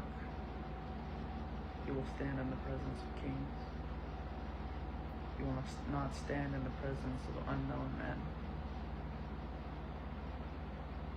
When you sit down to dine with a ruler, consider carefully what is before you, and stick a knife in your throat if you have a big appetite. Don't desire his choice food, for that food is deceptive. Don't wear yourself out to get rich. Stop giving attention to it. As soon as your eyes fly to it, it disappears, for it makes wings for itself and flies like an eagle to the sky.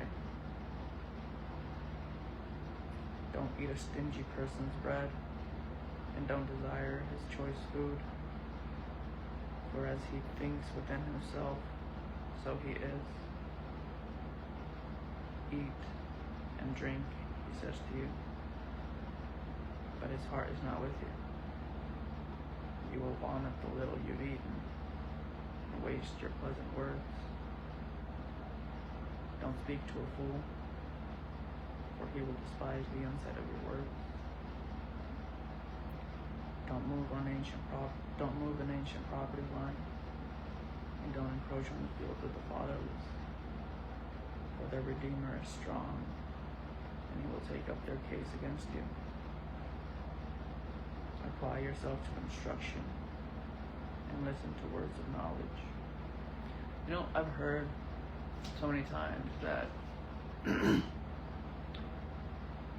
lot of homeless people prefer jail to being out on the streets, because at least you have food and a bed and electricity. I don't know about this heat though. I'm gonna be real. I'm not a big fan of that.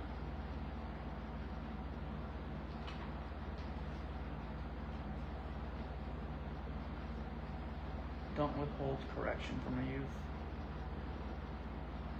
You beat him with a rod, he will die. Strike him with a rod, and you'll rescue his life from Sheol.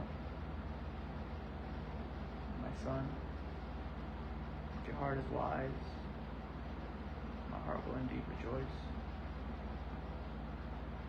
My innermost being will cheer when your lips say what is right. Don't be jealous of sinners. Instead, always fear the Lord. For then you will have a future, and your hope will never fade. Listen, my son, and be wise. Keep your mind on the right course. Don't associate with those who drink too much wine, or with those who gorge themselves on meat. For the drunkard and the glutton will become poor, and grogginess will clothe them in rags. Listen to your father, who gave you life, and don't despise your mother when she is old. Buy and do not sell truth, wisdom, instruction, and understanding.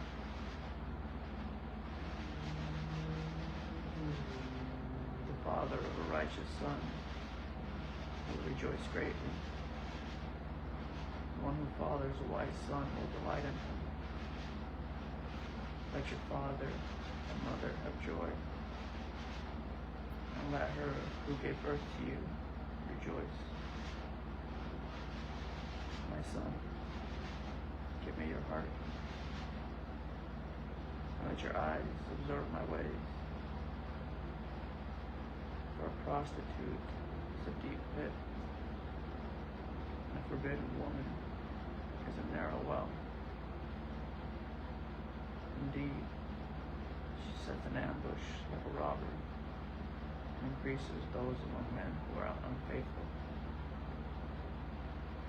Who has woe? Who has sorrow?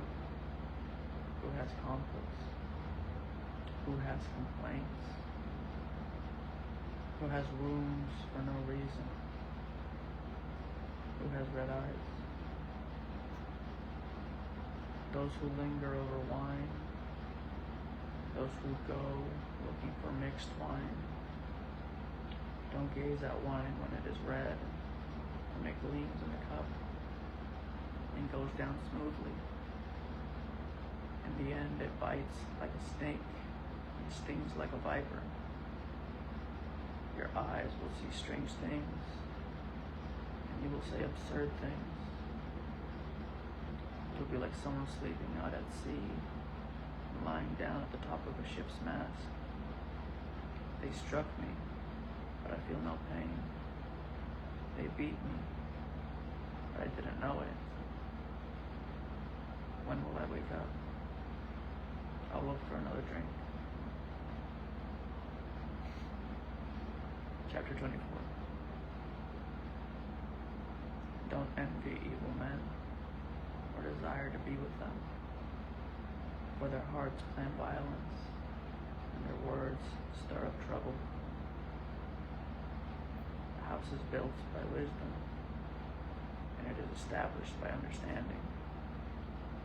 By knowledge, the rooms are filled with every precious and beautiful treasure. A wise warrior is better than a strong one, and a man of knowledge than one of strength. For you should wage war with sound guidance. Victory comes with many counselors. Wisdom is inaccessible to a fool. He does not open his mouth at the gate. The one who plots evil will be called a schemer. A foolish scheme is sin, and a mocker is detestable to people. If you do nothing in a difficult time, your strength is limited. Rescue those being taken off to death. and save those stumbling towards slaughter. If I say, but we didn't know about this, won't he weigh hearts considering it? Won't he protect? Won't he who protects your life know? Won't he repay a person according to his work? This is interesting right here. The won'ts, it says one, like when, which is an interesting thing that has, concept that has been continuously being brought up. Do you want to fight or do you want to win? That was like the trailer for Andor, I think. And it says one, and then the apostrophe. T, he who protects hearts, consider it. But if you put T and he together, it's the who weighs hearts, the who protects your life, the repay a person according to his, okay, well, never mind. Okay, they repaid a person according to their works. Whatever. Did that make sense?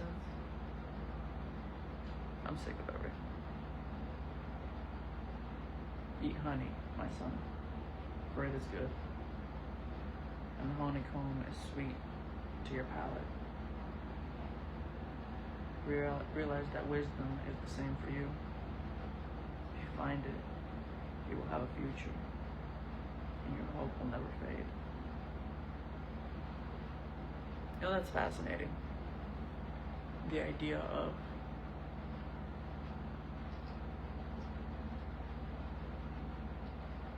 trying to give credit to other people and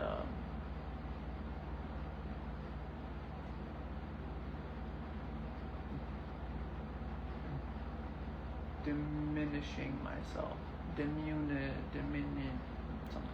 diminishing myself.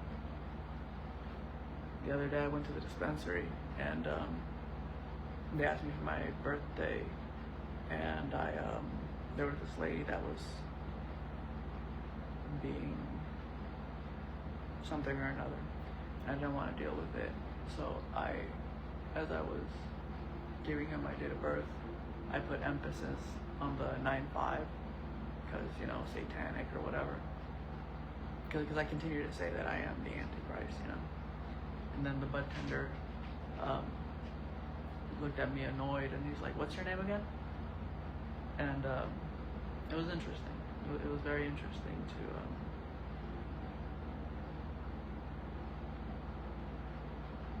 have that interaction, and then hear being called out for that. I think it's an issue that I have continuously, and I don't know how to fix it. Because, like,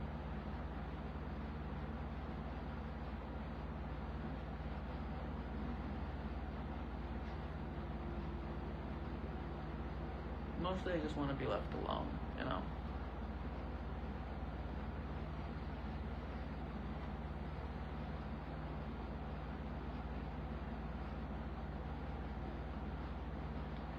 Don't set an ambush, wicked man, at the camp of the righteous man. Don't destroy his dwelling. Though a righteous man fall 7 times, he will get up, but the wicked will stumble into ruin. Don't gloat when your enemy falls. Don't let your heart rejoice when he stumbles. For the Lord will see, be displeased, and turn his wrath away from him. Don't worry because of evildoers, and don't envy the wicked. For the evil have no future. The lamp of the wicked will be put out. My son, fear the Lord as well as the king, and don't associate with rebels, for their destruction will come suddenly. Who knows what disaster these two can bring? These sayings also belong to the wise. It is not good to judge partiality in judgment. Whoever says to the guilty, "You are innocent," people will curse him, and tribes will denounce him. It will go well with those who convict the guilty, and a generous blessing will come to them. He who gives an honest answer gives a kiss on the lips. Complete your outdoor work and prepare your field. Afterwards, build your house. Don't testify against your neighbor without cause. Don't deceive with your lips. Don't say, "I'll do to him what he did to me. I'll repay the man for what he has done." I went by the field of a slacker, and by the vineyard of a man lacking sense. Thistles had come up everywhere. Weeds covered the ground, and the stone wall was ruined. I saw and took it to heart.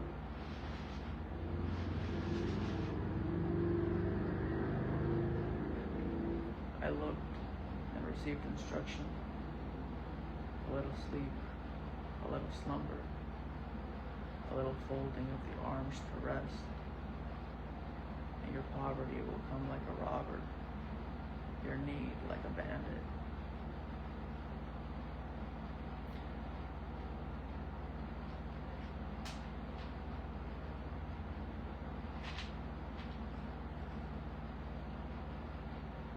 Hezekiah's collection, chapter 25. These two are Proverbs of Solomon, which the men of Hezekiah, king of Judah, copied.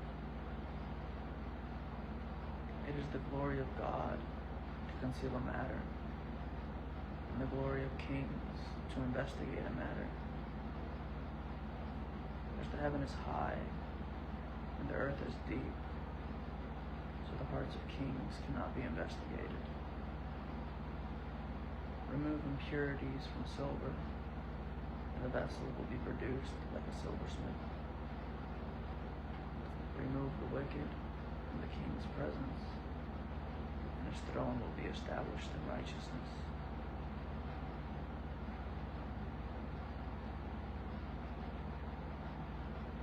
Don't brag about yourself before the king. Don't stand in the place of the great. For it is better for him to say to you, "Come up here," and to demote you in plain view of a noble. Don't take a matter to court hastily. Otherwise, what will you do afterwards if your opponent humiliates you? Make your case with your opponent without revealing another secret.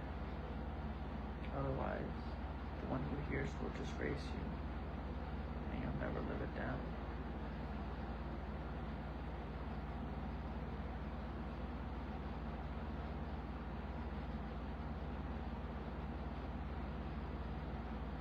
A word spoken at the right time is like golden apples on a silver tray.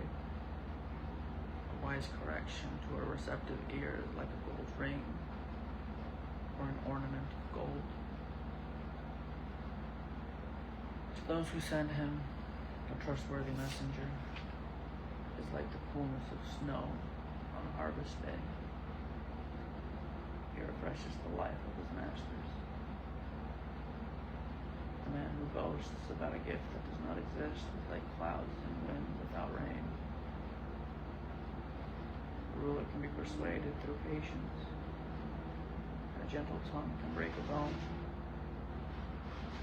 You find honey, eat only what you need, otherwise you'll get sick from it and vomit. Seldom set foot in your neighbor's house, otherwise he'll get sick of you and hate you.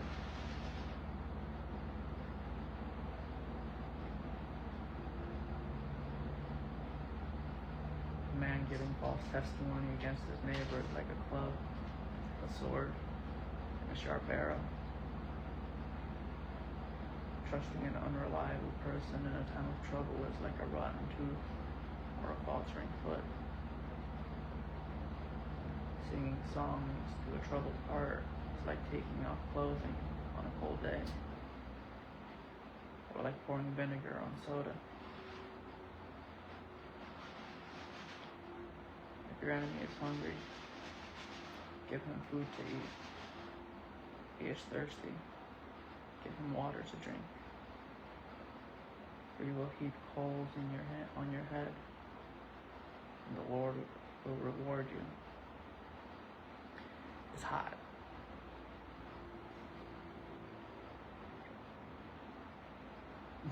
The north wind produces rain, and a backbiting tongue angrily looks. Better to live on the corner of a roof than a house shared with a nagging wife. Good news from a distant land is like cold water to a parched throat. A righteous person who yields to the wicked is like a muddled spring or a polluted well.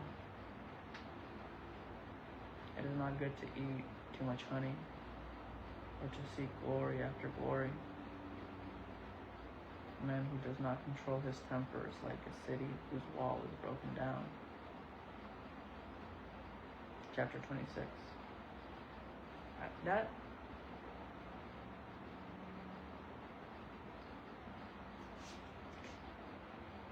Proverbs 25:28 is a verse. Chapter 26. Like snow in summer and rain at harvest, honor is inappropriate for a fool. Like a flitting sparrow or a fluttering swallow, an undeserved curse goes nowhere. A whip for the horse, a bridle for the donkey, and a rod for the backs of fools.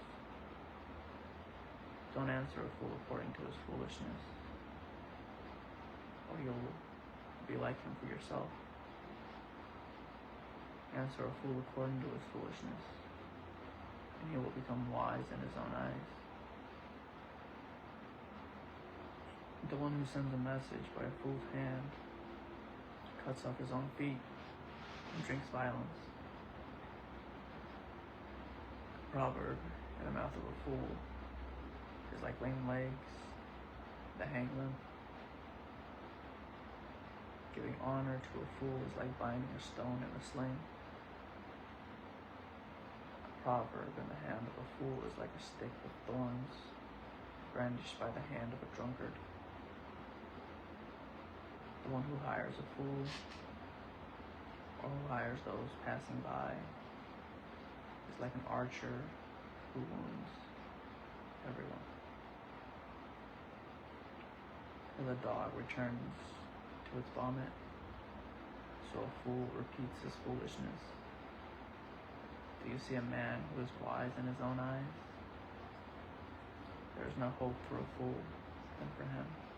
There is no more hope for a fool than for him. The slacker says, there's a lion in the road, a lion in the public square. The door turns on its hinge, and a slacker on his bed. The slacker buries his hand in the bowl. He is too weary to bring it to his mouth. In his own eyes, the slacker is wiser than 7 men who can answer sensibly. A passerby who meddles in a quarrel that is not his is like one who grabs a dog by the ears. Like a madman who throws flaming darts and deadly arrows, so is the man who deceives his neighbor and says, I was only joking. Without wood, fire goes out. Without gossip, conflict dies down. As charcoal for embers, and wood for fire, so is a quarrelsome man from kindling strife. A gossip's words are like choice food that goes down to one's innermost being. Smooth lips with an evil heart are like plays on an earthen vessel.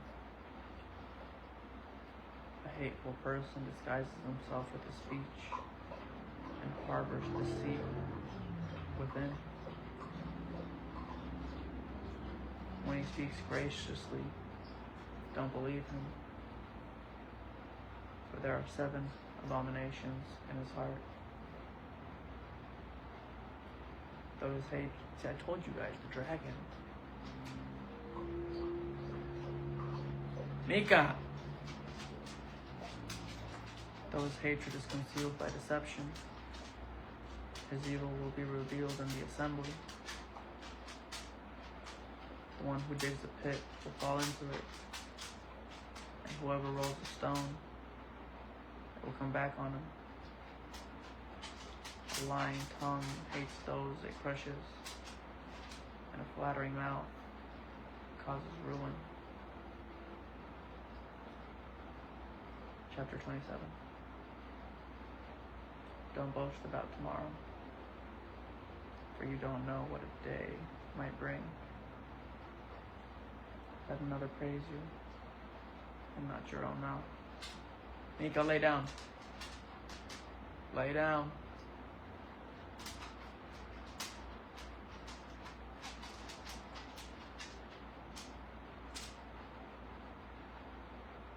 Lay down.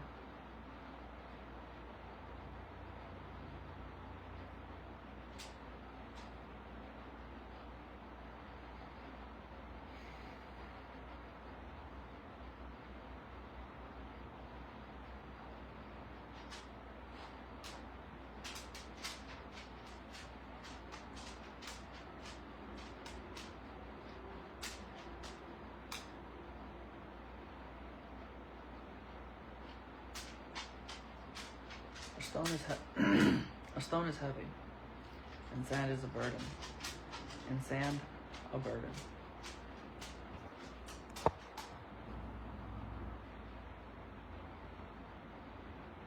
But Mika, lay down.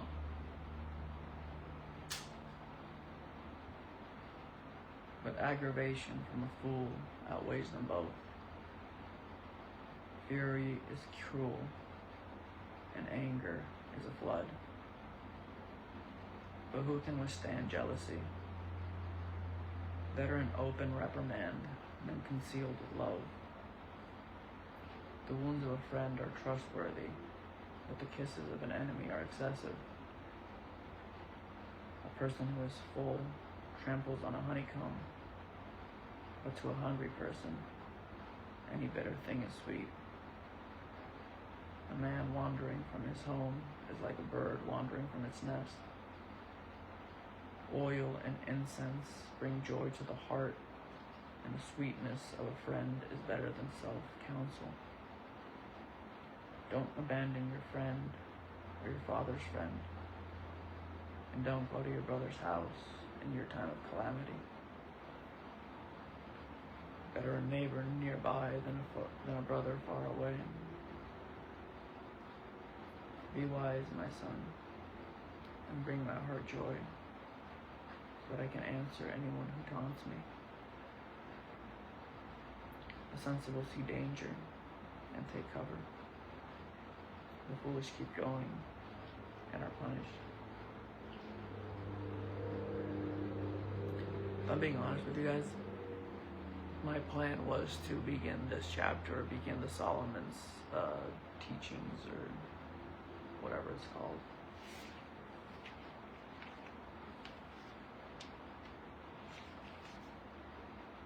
Solomon's Proverbs. I was going to read that in the back of the Escalade, not having to worry about all this. This does add a little bit of flair to it, don't you think?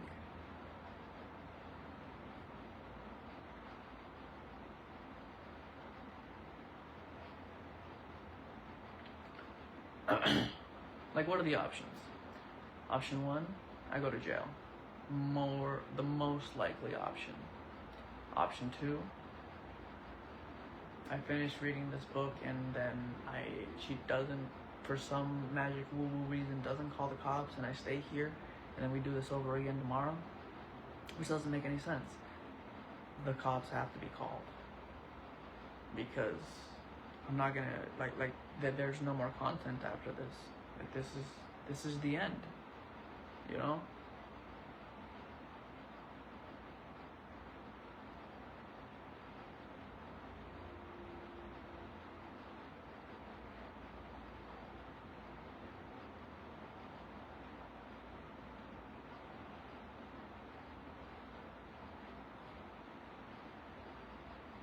Take his garment, for he has put up security for a stranger. Get collateral if it is for foreigners.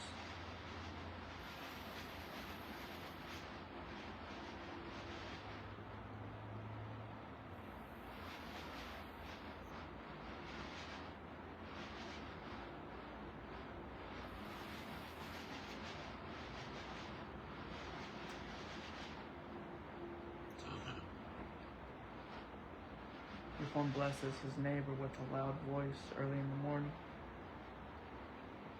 it will be counted as a curse to him. An endless dripping on a rainy day, or a nagging wife, or alike. The one who controls her controls the wind, and grasps oil with his right hand. Iron sharpens iron, and one man sharpens another. Whoever tends a fig tree will eat its fruit, and whoever looks after his master will be honored. As the water reflects the face, so the heart reflects the person. Sheol and Abaddon are never satisfied, and people's eyes are never satisfied.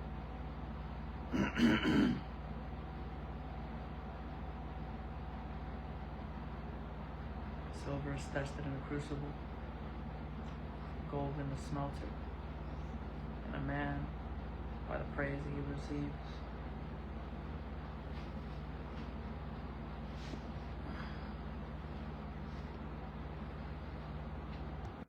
Hello, I'm sorry. Okay, I'm gonna unplug you here for a second. You keep tilting.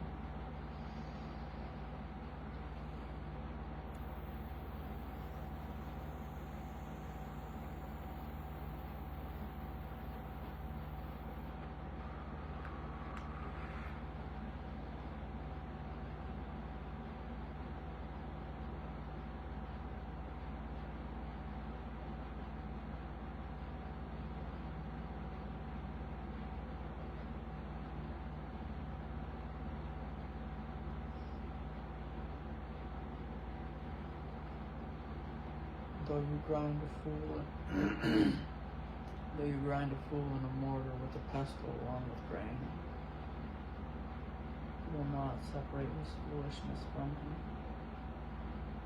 Know well the condition of your flock, and pay attention to your herds, for wealth is not forever. Not even a crown lasts for all time.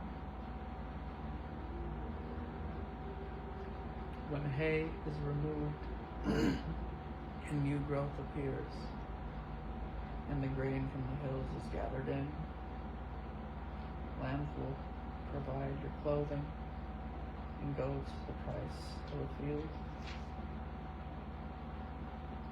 There will be enough goat's milk for your food for your household, and nourishment for your servants. Chapter 28.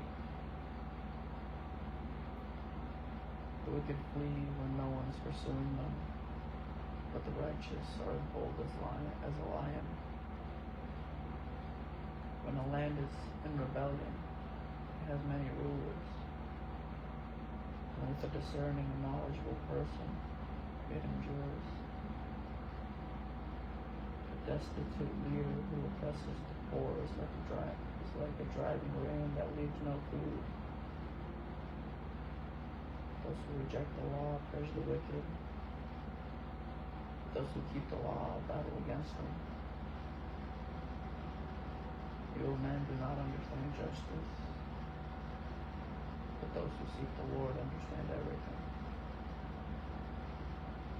Better a poor man who lives with integrity than a rich man who distorts right and wrong. A discerning son keeps the law, but a companion of gluttons humiliates his father. Whoever increases his wealth through excessive interest collects it for one who is kind to the poor. Anyone who turns his ear away from hearing the law, even his prayer is detestable. The one who leads the upright into an evil way will not fall into his own pit. The blameless will inherit what is good. A rich man is wise in his own eyes. A poor man who has discernment sees through him.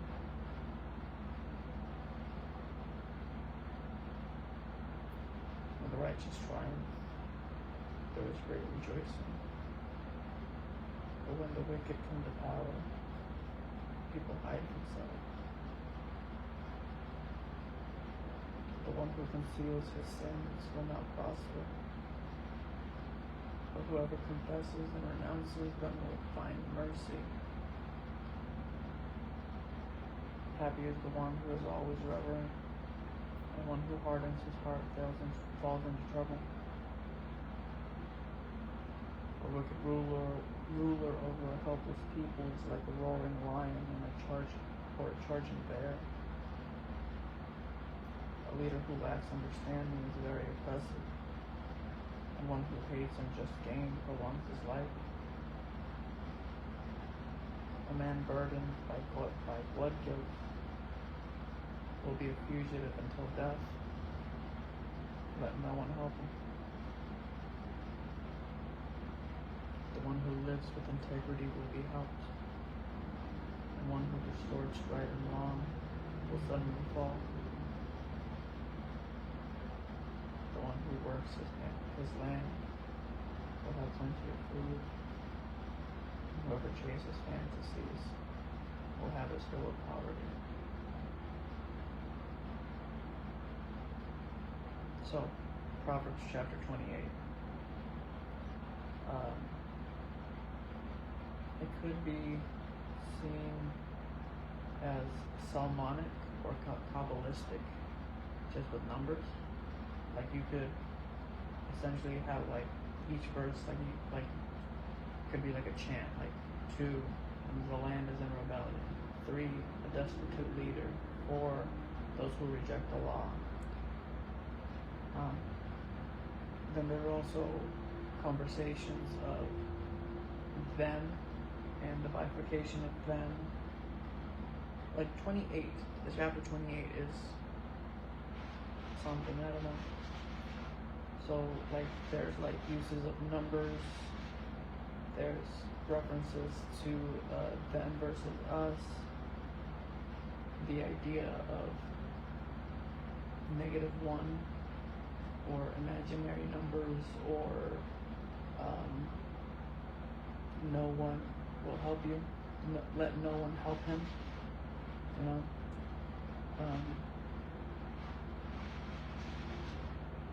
But there's a lot of different technologies within language, right?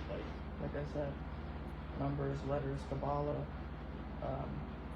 this, that, there, here, someone, no one, time, over time. Like the way that you can, whatever.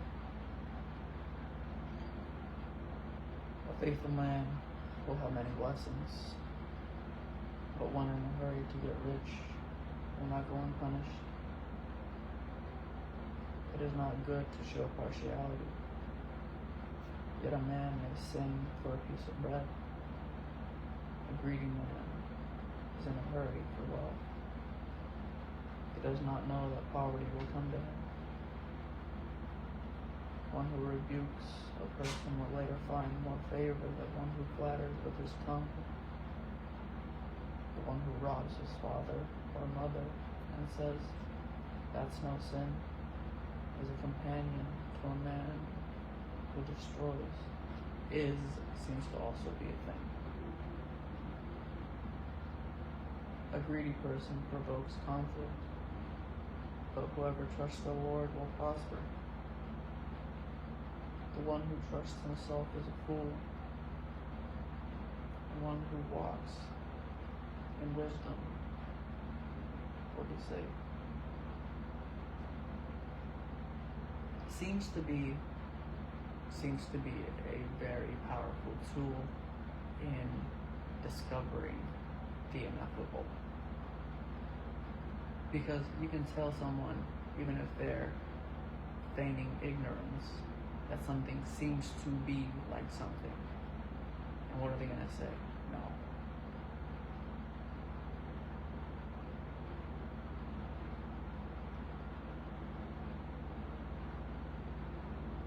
Also, like the idea of like tearing at the seams, like something it seems to be.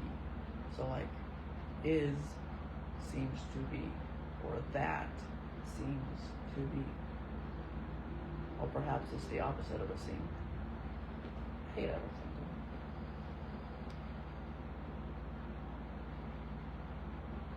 The one who gives to the poor will not be in need. The one who turns his eyes away will receive many curses. When the wicked come to power, people hide. And when they are destroyed, the righteous flourish. The one who becomes stiff-necked after many reprimands. Chapter 29. The one who becomes stiff-necked after many reprimands will be broken suddenly and without a remedy. When the righteous flourish, the people rejoice. But when the wicked rule, people groan. A man who loves wisdom brings joy to his father. The one who consorts with prostitutes destroys his wealth. By justice, a king brings stability to a land, but a man who demands contributions demolishes it. A man who flatters his neighbor spreads a net for his feet. An evil man is caught by sin, but the righteous one sings and rejoices. The righteous person knows the rights of the poor, but the wicked one does not understand these concerns. Mockers inflame a city, but the wise turn away anger. The wise man goes to court with the fool. There will be ranting and raving, but no resolution. Bloodthirsty men hate an honest person, but the upright care about him. A fool gives full vent to his anger, but a wise man holds it in check. If a ruler listens to lies, all the servants will be wicked. The poor and the oppressor have this in common. The Lord gives light to the eyes of both. A king who judges the poor with fairness, his throne will be established forever. A rod of correction imparts wisdom, but a youth left to himself is a disgrace to his mother. When the wicked increase, rebellion increases. But the righteous will see their downfall. Discipline your son, and he will give you comfort. He will also give you delight. Without revelation, people run wild. The one who keeps the law will be happy.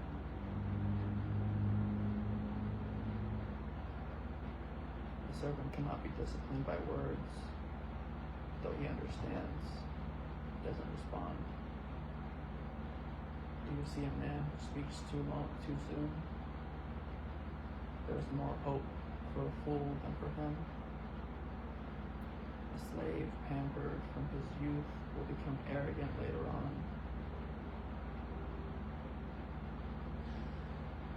An angry man stirs up conflict, and a hot-tempered man increases rebellion. A person's pride will humble him, and a humble spirit will gain honor. To be a thief's partner is to hate oneself. He hears the curse, but will not testify.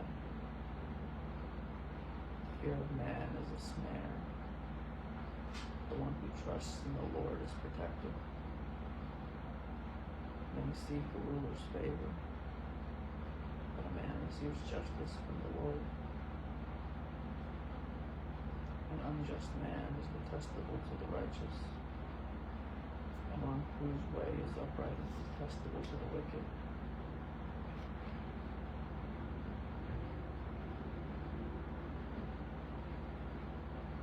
The words of Agur, chapter 30. The words of Agur, son of Jakeh, the oracle. The man's oration to Ithiel and Ukab. I am the least intelligent of men, and I lack man's ability to understand. I have not gained wisdom, and I have no knowledge of the Holy One. Who has gone up to heaven and come down? Who has gathered the wind in his hands? Who has bound up the waters in cloak? Who has established all the ends of the earth? What is his name? What is his name? And what is the name of his son, if you know?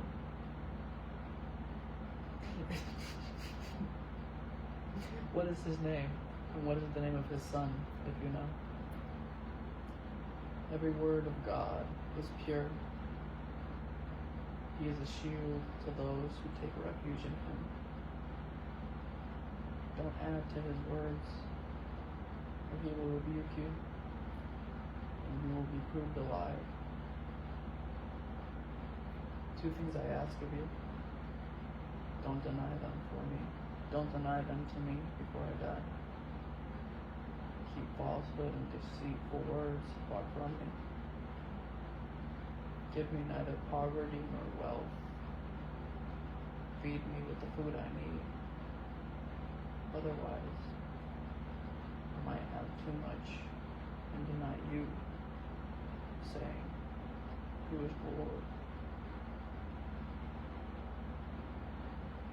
Or I might have nothing and steal, profaning the name of my God. Don't slander a servant to his master, or he will curse you, and you will become guilty.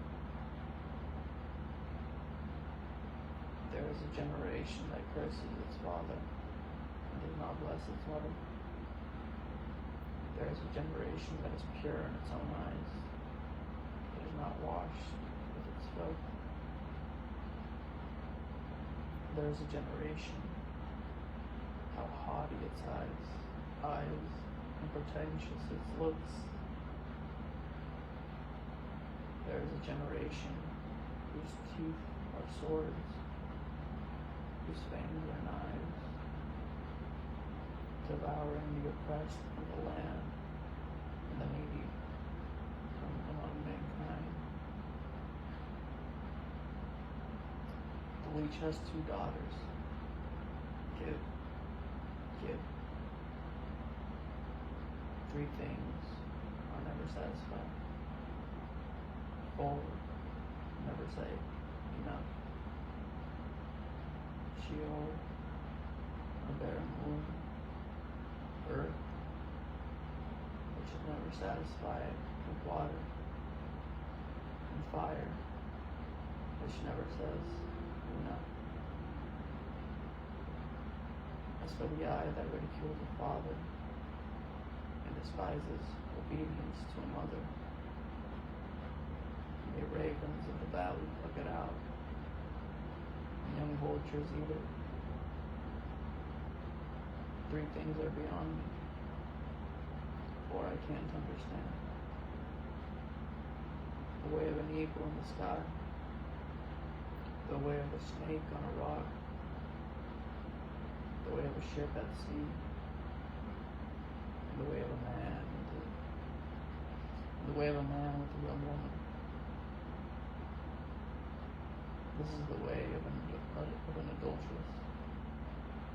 She eats and wipes her mouth and says, I've done nothing wrong. The earth trembles under 3 things. It cannot bear up under 4. A servant when he becomes king. A fool when he is stuffed with food. An unloved woman when she marries. And a servant girl when she ousts her lady. 4 things on earth are small, yet they are extremely wise. The ants are not a strong people, yet they store up their food in the summer. Hyraxes are not a mighty people, yet they make their homes in the cliffs. Locusts have no king, yet all of them march in ranks. A lizard can be caught in your hands, yet it lives in kings' palaces. 3 things are stately in their stride, and 4 are stately in their walk. A lion, which is mightiest among beasts, doesn't retreat before anything. A strutting rooster, a goat, and a king at the head of his army. If you have been foolish by exalting yourself, or if you've been scheming, put your hand over your mouth. For the churning of milk produces butter, and twisting a nose draws blood. The sting of anger produces strife. The words of Lemuel,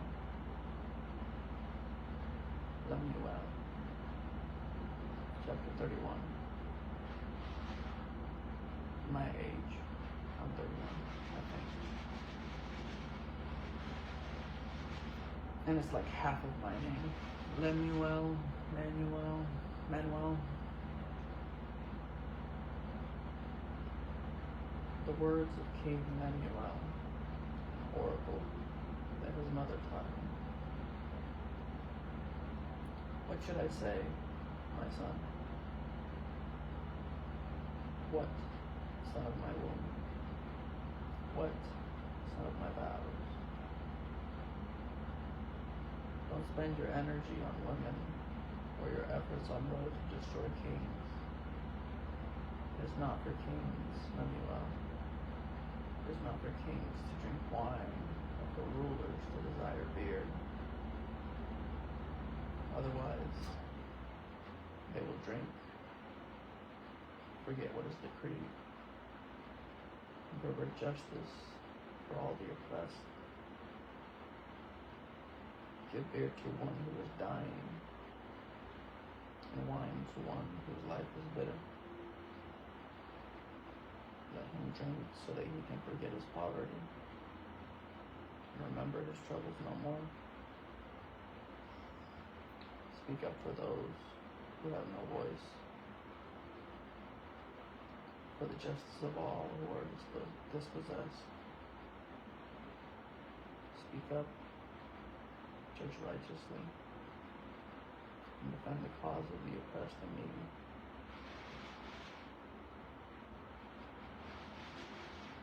In praise of a capable wife. Who can find who can find a capable wife? She is far more precious than jewels. The heart of her husband trusts in her, and he will not lack anything good. She rewards him with good, not evil, all the days of her life. She selects wool and flax and works with willing hands. She is like the merchant ships, bringing her food from far away. She rises while it's still night and provides food for her household and portions for her servants. She evaluates a field and buys it. She plants a vineyard with her earnings. She draws on her strength. She reveals that her arms are strong. She sees that her profits are good, and her lamp never goes out at night. She extends her hands to the spinning staff, and her hands hold the spindle. Her hands reach out to the poor. She extends her hands to the needy. We are not afraid of her household when it snows. She is not afraid of her household when it snows. For all in her household are doubly clothed. She makes her own bed coverings. Her clothing is fine linen and purple. Her husband is known at the city gates, where he sits among the elders of the land. She makes and sells linen garments. She delivers belts to the merchants.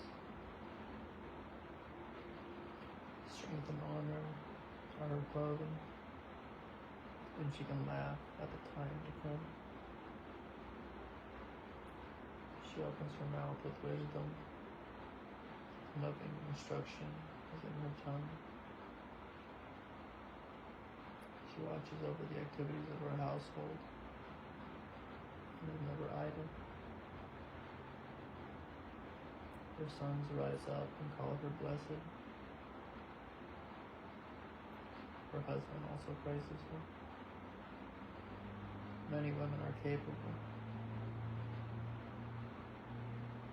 but you surpass them all. Charm is deceptive, and beauty is fleeting. But a woman who fears the Lord will be praised. Give her the reward of her labor. And let her works praise her at the city gates.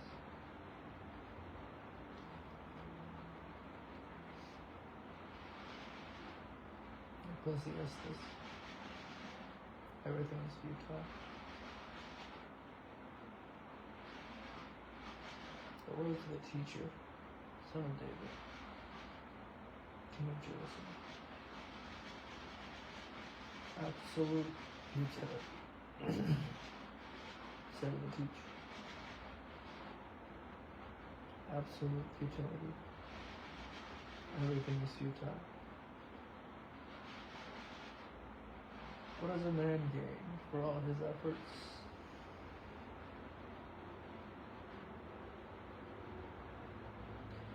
He may remember the sun. A generation goes, and a generation comes, but the earth remains forever. The sun rises and the sun sets, and it returns to its place. where it rises, gusting to the south, turning to the north, turning goes the wind. The wind returns in its cycles. All the streams flow to the sea, yet the sea is never full. The streams are flowing to the place, and they flow there again. All things are wearisome. Men are unable to speak. The eye is not satisfied by seeing, or the ear filled with hearing. What has been is what will be. And what has been done is what will be done. There is nothing new under the sun. Can anyone say anything new? Look, this is new. It has already existed for ages before us. There is no memory of those who came before, and those who will come after there will also be no memory among those who follow them.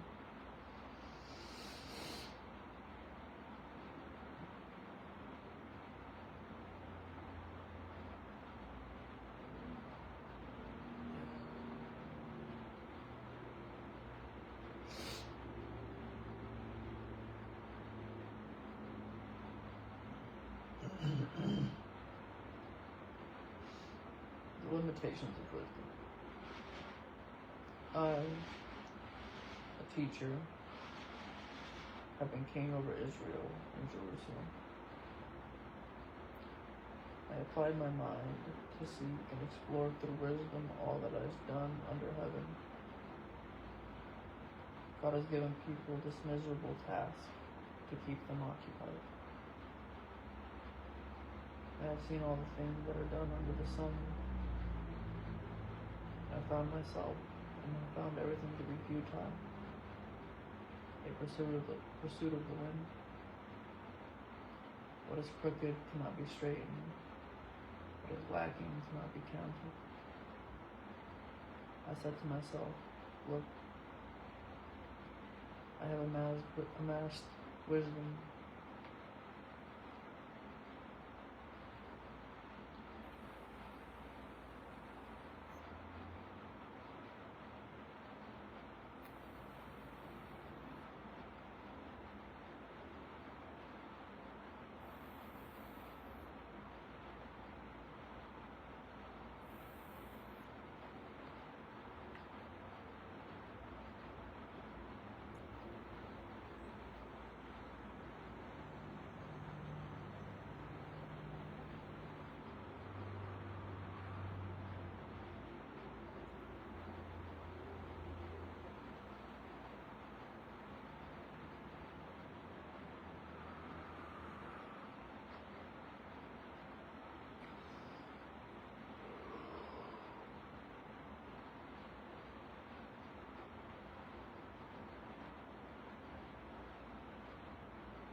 I said to myself, look, I have amassed wisdom far beyond all those who were over Jerusalem before me, and my mind has thoroughly grasped wisdom and knowledge. I applied my mind to know wisdom and knowledge, madness and folly. I learned that this too is a pursuit of the wind. For with much wisdom is much sorrow. As knowledge increases, grief increases. The emptiness of pleasure. Chapter 2. I said to myself, go ahead. I will test you with pleasure and enjoy what is good. But it turned out to be futile. I thought about laughter. It is madness. And about pleasure, which is this accomplished. I explored with my mind how to let my body enjoy life with wine, and had a path to follow. My mind still guiding me with wisdom until I could see what is good from people, what is good for people to do under heaven during the few days of their lives. The emptiness of possessions. I increased my achievements. I bought houses and planted vineyards for myself. I made gardens and parks for myself. But I planted every kind of fruit tree in them. I constructed reservoirs of water for myself from which to irrigate a grove of flourishing trees. I acquired male and female servants and had slaves who were born in my house. I also owned many herds of cattle and flocks, more than all who were born before me in Jerusalem. I also amassed silver and gold for myself, and the treasure of kings and provinces. I gathered male and female singers for myself, and many concubines, the delights of men. Thus, I became great and surpassed all who were before me in Jerusalem. My wisdom also remained with me. All that my eyes desired, I would not deny them. I did not refuse myself any pleasure, for I took pleasure in all my struggles. This was my reward for all my struggles. When I considered that all I had accomplished, what I had labored to achieve, I found everything to be futile. In pursuit of the wind, there was nothing to be gained under the sun. The relative value of wisdom. Then I turned to consider wisdom, madness, and folly. For what will the man be like who comes after the king? He will do what has already been done. And I realize that there is an advantage to wisdom over folly, like the advantage of light over darkness. The wise man has eyes in his head, but the fool walks in darkness. Yet I also knew that one fate comes to both for them forever. So I said to myself,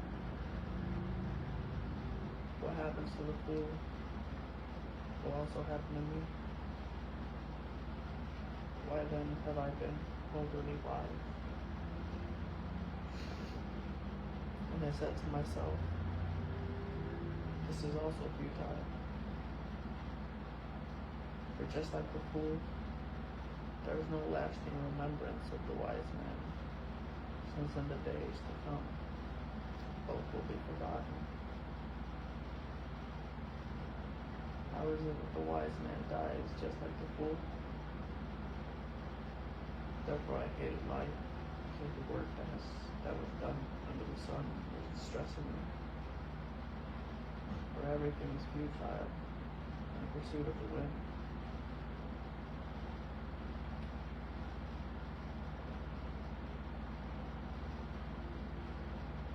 I hated all my work, for which I labored under the sun. Because I must leave it to the man who comes after me. And who knows whether he will be a wise man or a fool. Yet he will take over all my work that I labored at skillfully under the sun. This too is futile. So I began to give myself over to despair concerning all my work I had labored under the sun. For there is a man whose work is done with wisdom, knowledge, and skill. he must give his portion to a man who has not worked for it. This too is futile and a great wrong. For what does a man get with all his work and all his efforts that he labors with under the sun? For all his days are filled with grief, and his occupation is sorrowful. Even at night, his mind does not reset, his mind does not rest. This too is futile. There is nothing better for man than to eat, drink, and to enjoy his work. I have seen that even this is from God's hand.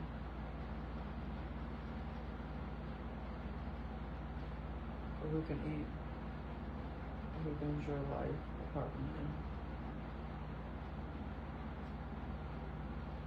For to the man who is pleasing in His sight, He gives wisdom, knowledge, and joy. To the sinner, He gives the task of gathering and accumulating in order to give it to the one who is pleasing in God's sight. This too is futile, and a pursuit of the wind. The mystery of time. Chapter 3. There is an occasion for everything, and a time for every activity under the sun. A time to give birth, and a time to die. A time to plant, and a time to uproot. A time to kill, and a time to heal. A time to tear down, and a time to build. A time to weep, and a time to laugh. A time to mourn, and a time to dance. A time to throw stones, and a time to gather stones. A time to embrace, and a time to avoid embracing. A time to search, and a time to count as lost. A time to keep, and a time to throw away. A time to tear, and a time to sow. A time to be silent, and a time to speak. A time to love, and a time to hate. A time for war, and a time for peace. What does the worker gain from his struggles? I have seen the task that God has given people to keep them occupied. He has made everything appropriate in its time. Yet He has also put eternity in their hearts. But man cannot discover the work God has done from beginning to end. I know that there is nothing better for them than to rejoice and enjoy the good life. It is also the gift of God whenever anyone eats, drinks, and enjoys all his efforts. I know that all God does will last forever. There is no adding to it or taking from it. God works so that people will be in awe of Him. Whatever is has already been. Whatever will be already is. God repeats what has passed. The mystery of injustice and death. I also observed under the sun there is wickedness at the place of judgment. There is wickedness at the place of righteousness. A quick thing on Zion and saying and everything that is being said here. I think it's kind of cool how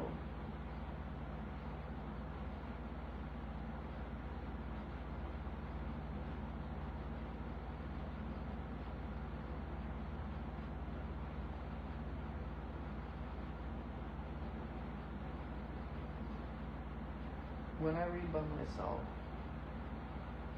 I'm getting like a feeling from the Bible, and I'll make like a ribbon out of that, right? And it's like my gift to you guys, like a gift from the Bible to me and from me to the Bible, from me to you guys.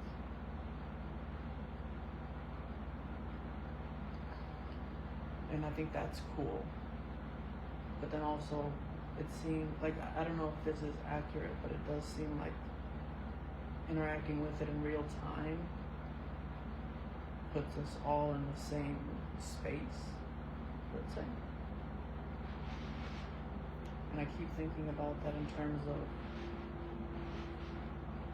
the Daredevil Born Again season that came out this year, where after I said in one of my videos, you should read the Bible, the Daredevil episode said, why did it have to be you? And in essence, it was, as I was reading this, I was thinking about the space that is created between interactions of, like, when I said that, I looked straight at you guys and I was like, you should read the Bible. And I think it wasn't more so speaking to you guys as it was just the conceptualization of what it means to have a conversation, a real-time conversation where we sit, we react, we think, all that kind of stuff, which I think is kind of cool.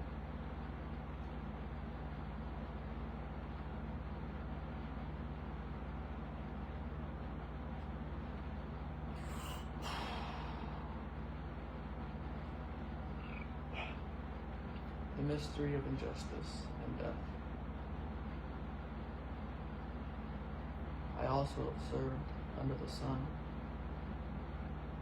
there is wickedness at the place of judgment, and there is wickedness at the place of righteousness. I said to myself, God will judge the righteous and the wicked, since there is a time for every activity and every work. I said to myself, this happens concerning people, so that God may test them and may see for themselves that they are like animals. For the fate of people and the fate of animals is the same. As one dies, so dies the other. They all have the same breath. People have no advantage over animals, for everything is futile. All are going to the same place. All come from dust, and all return to dust. Who knows if the spirit of people rises upward, and the spirit of animals goes downward to the earth? I have seen that there is nothing better than a person to enjoy his activities, because that is his reward. Or who can enable him to see what will happen after he dies? Again, I observed all the acts of oppression being done under the sun. Look at the tears of those who are oppressed. They have no one to comfort them. How is with those who oppress them? They have no one to comfort them. So I admired the dead who have already died more than the living who are still alive. But better than either of them is the one who has not yet existed, who has not seen the evil activity that is done under the sun. The loneliness of wealth. I'm going to say this, as I was reading this paragraph right here, I was trying to decide if I was going to say the number 4 aloud and the connotations of what that would mean.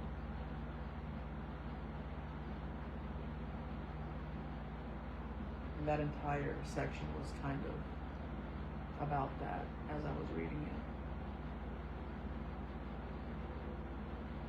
The loneliness of wealth. I saw that all labor and all skillful work is due to a man's jealousy of his friend. This too is futile in a pursuit of the wind. The fool folds his arms and consumes his own flesh. Better one handful with rest than 2 handfuls with effort in pursuit of the wind. Again I saw futility under the sun. There is a person without a companion, without even a son or brother. And though there is no end to all the struggles, his eyes are still not content with riches. So who am I struggling for? He asked, and depriving myself of good. This too is futile, and a miserable task. 2 are better than 1, because they have a good reward for their efforts. For if either falls, his companion can lift him up. But pity the one who falls without another to lift him up. Also, if 2 lie down together, they can keep warm. But how can one person alone keep warm? And if somebody overpowers one person, 2 can resist.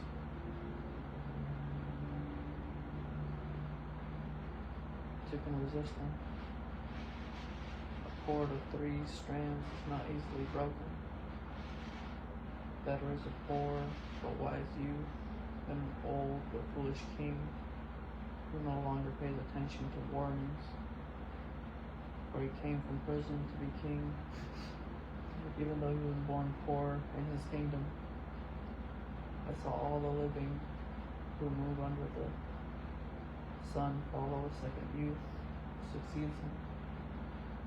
There is no limit to all the people who were before them, yet those who come later will not rejoice in him.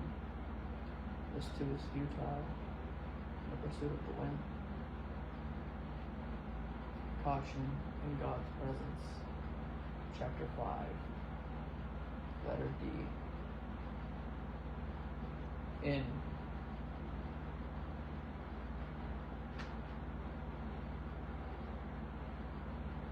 Ecclesiastes 4:17. 5:1 is 4:17. How does that make sense?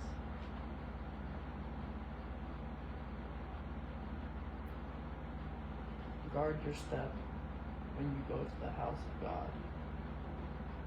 Better to draw near in obedience than to offer the sacrifice, as fools do, for they are ignorant and do not work and do wrong. Do not be hasty to speak, and do not be impulsive to make a speech before God. God is in heaven, and you are on earth. So let your words be few, for dreams result from much work, and a fool's voice from many words. When you make a vow to God, don't delay fulfilling it, because he does not delight in fools. Fulfill what you vow.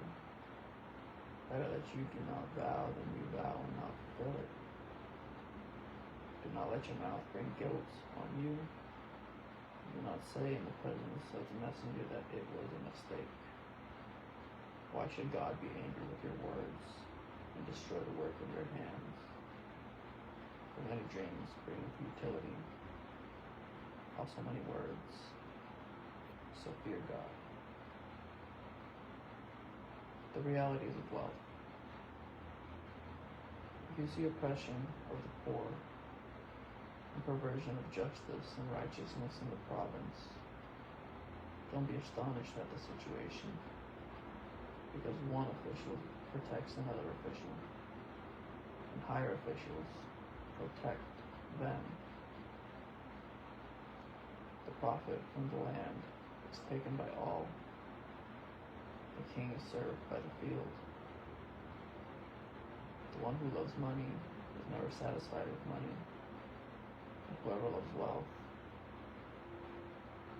is never satisfied with income. This too is futile. When good things increase, the ones who consume them multiply. What then is the profit to the owner, except to gaze at them with his eyes? The sleep of the worker is sweet, whether he eats little or much, but the abundance of the rich permits him no sleep. There is a sickening tragedy I have seen under the sun. Wealth kept by its owner to his harm.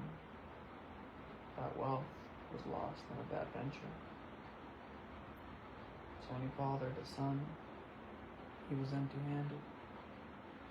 As he came from his mother's womb, so he will go again. Naked as he came, he will take nothing for his efforts that he can carry in his hands. This too is a sickening tragedy. Exactly as it comes, so he will go. What is he gain who struggles for the wind? What is more, he eats in darkness all his days. There's much sorrow, sickness, and anger. Here's what I have seen to be good. It is appropriate to eat, drink, and experience good in all the labor one does under the sun during the few days of his life God has given him, because that is his reward. God has also given riches and wealth to every man. He has allowed him to enjoy them, take his reward, and rejoice in his labor. This is a gift of God, for he does not often consider the days of his life, because God keeps him occupied with the joy of his heart.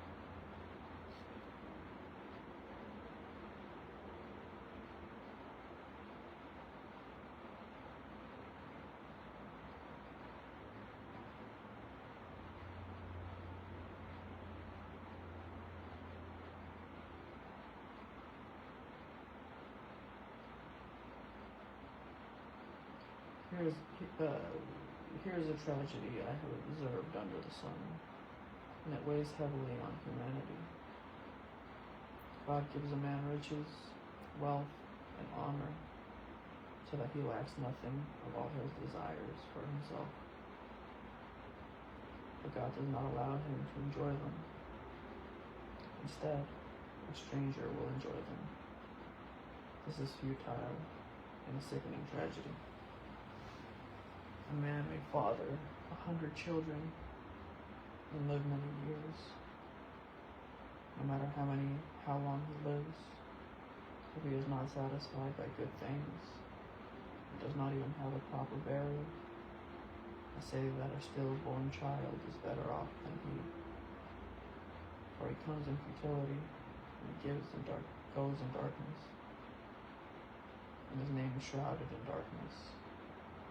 Though a stillborn child does not see the sun and is not conscious, it has more rest than he. And if he lives 1,000 years twice, but does not experience happiness, do not both go to the same place? All men's labor is for his stomach, yet the appetite is never satisfied. What advantage then does the wise man have over the fool?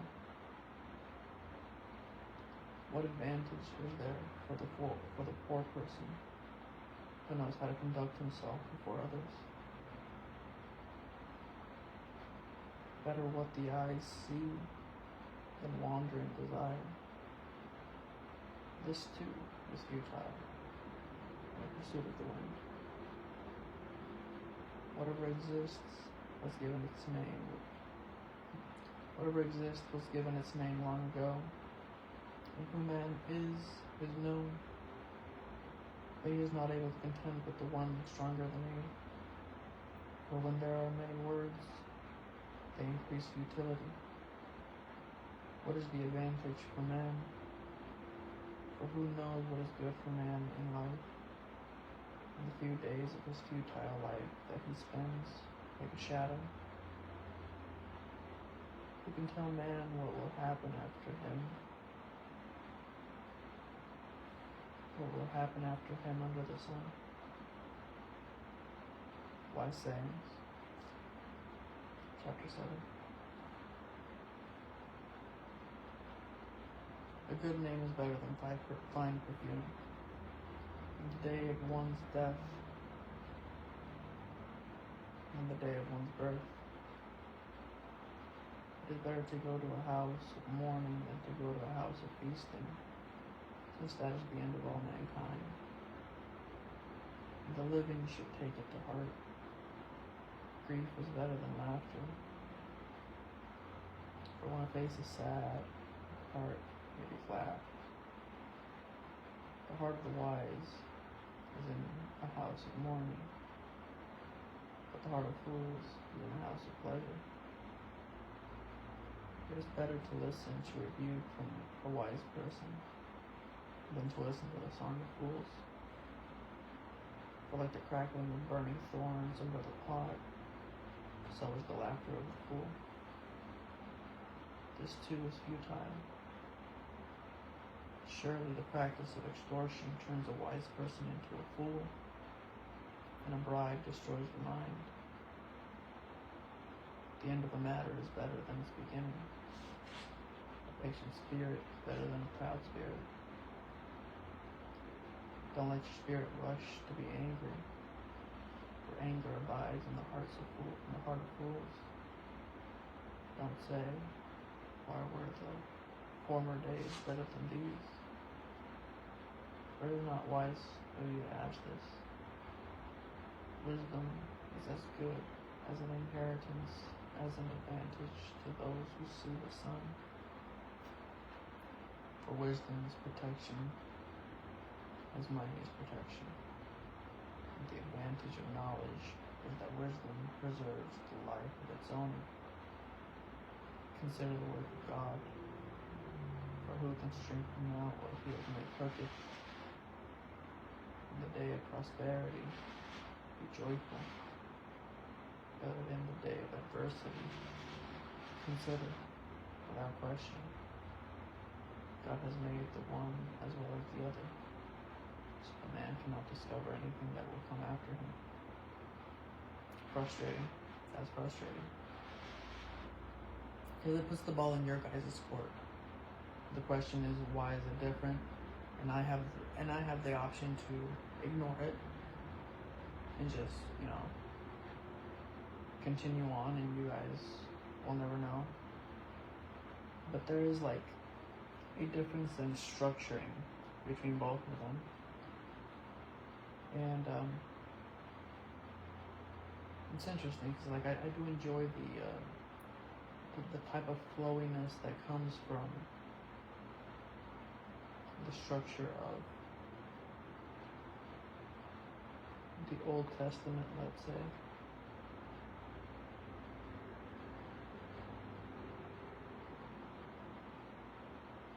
Yes. But it does look in Ecclesiastes that we're switching to more blocky. Actually, no, that's a lie. There's been blocks everywhere. I don't know what I'm talking about.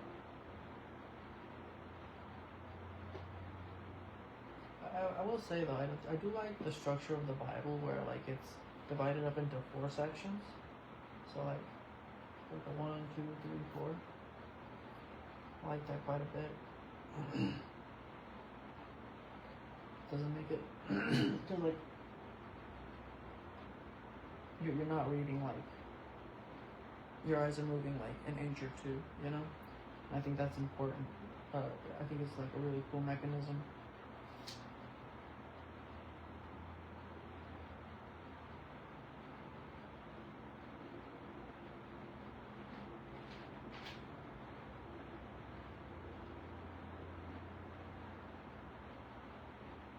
avoiding extremes. In my futile life, I have seen everything. There is a righteous man who perishes in spite of his righteousness. And there is a wicked man who lives long in spite of his evil. Don't be excessively righteous, and don't be overly wise. Why should you destroy yourself? Don't be excessively wicked, and don't be foolish. Why should you die before your time? It is good that you grasp the one, and do not let the other slip from your hand. For the one who fears God will end up with both of them. Wisdom makes the wise man stronger than 10 rulers of a city. There is certainly no righteous man on the earth who does good and never sins. Don't pay attention to everything. Don't pay attention to everything people say, and you may hear your servant cursing you. For you know that many times you yourself have cursed others. What the teacher found. I have tested all this by wisdom. I resolved I will be wise, but it was beyond me. What exists is beyond reach and very deep. Who can discover it? Turn my thoughts to know, explore, and seek wisdom. And an explanation of things. And to know that wickedness is stupidity, and folly is madness. And I find more bitter than death the woman who is a trap.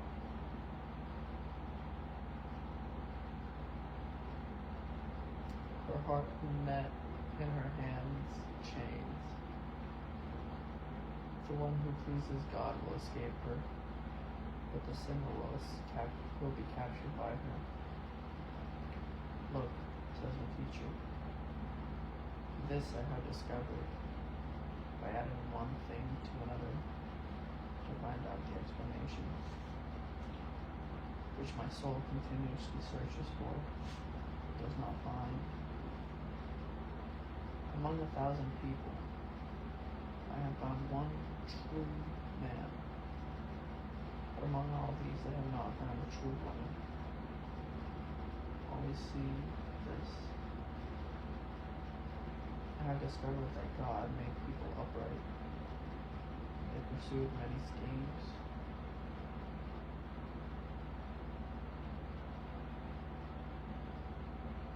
We could dissect that for hours.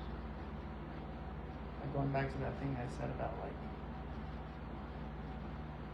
calling men women, calling women women, the whole shebang, you know. But like it seems to be that if you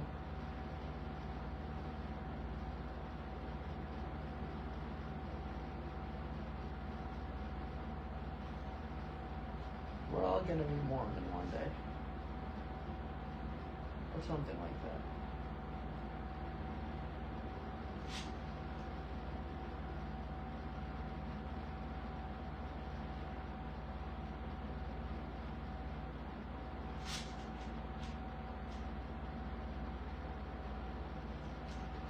Gender. Wisdom, authorities, and inequities. Chapter 8. Who is like the wise person? And who knows the interpretation of the matter?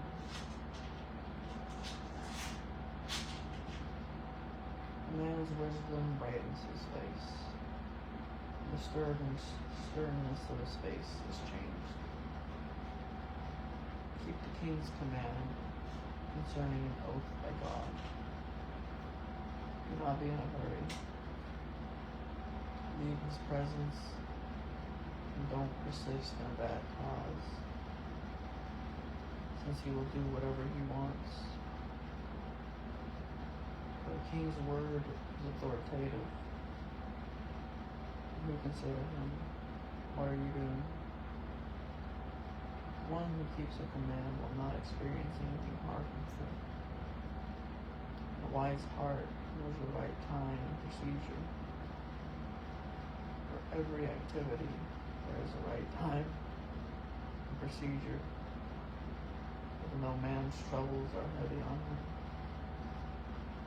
yet no one knows what will happen, because who can tell him what will happen?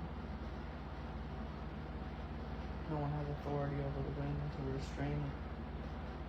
There is no authority over the day of death. There is no furlough in battle. And wickedness will not allow those who practice it to escape. All this I have seen, applying my mind to all the work that is done under the sun. A time when one man had authority over another to his army. In such circumstances, I saw the wicked buried. They came and went in the holy place, and they were praised in the city where they did so. This too was futile. Here the sentence against the criminal act is not carried out quickly. Therefore the heart of people is filled with the desire to commit crime.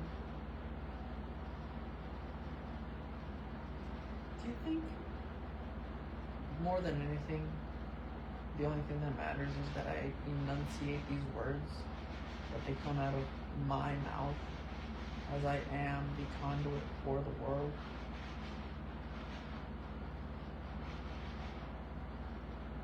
Because like I'm over here thinking about like what we're talking about, and radicalization, and because we're talking about things in terms of this and that and there and vague terms, I can just picture everybody going, because like part of the thing about human trafficking is the idea that like you're worshiping idols outside of God, right? And because of that, because like I can just picture whatever I'm saying right now, someone being radicalized and then going off and worshiping some idol and then getting human trafficked and then getting chopped up into little bits because they worship false idols.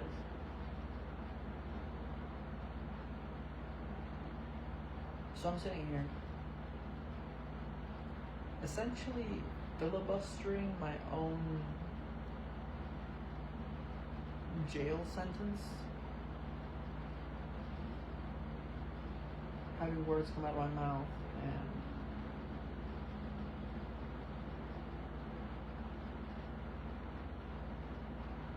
you know what I mean?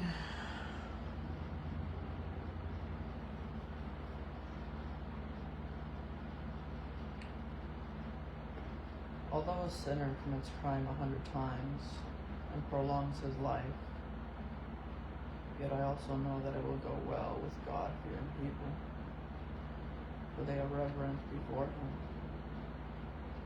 However, it will not go well with the wicked, and they will not lengthen their days like a shadow, for they are not reverent before God. There is futility that is done on the earth. There are righteous people who get what the actions of the wicked deserve. There are wicked people who get what the actions of the righteous deserve. I say that his too is futile.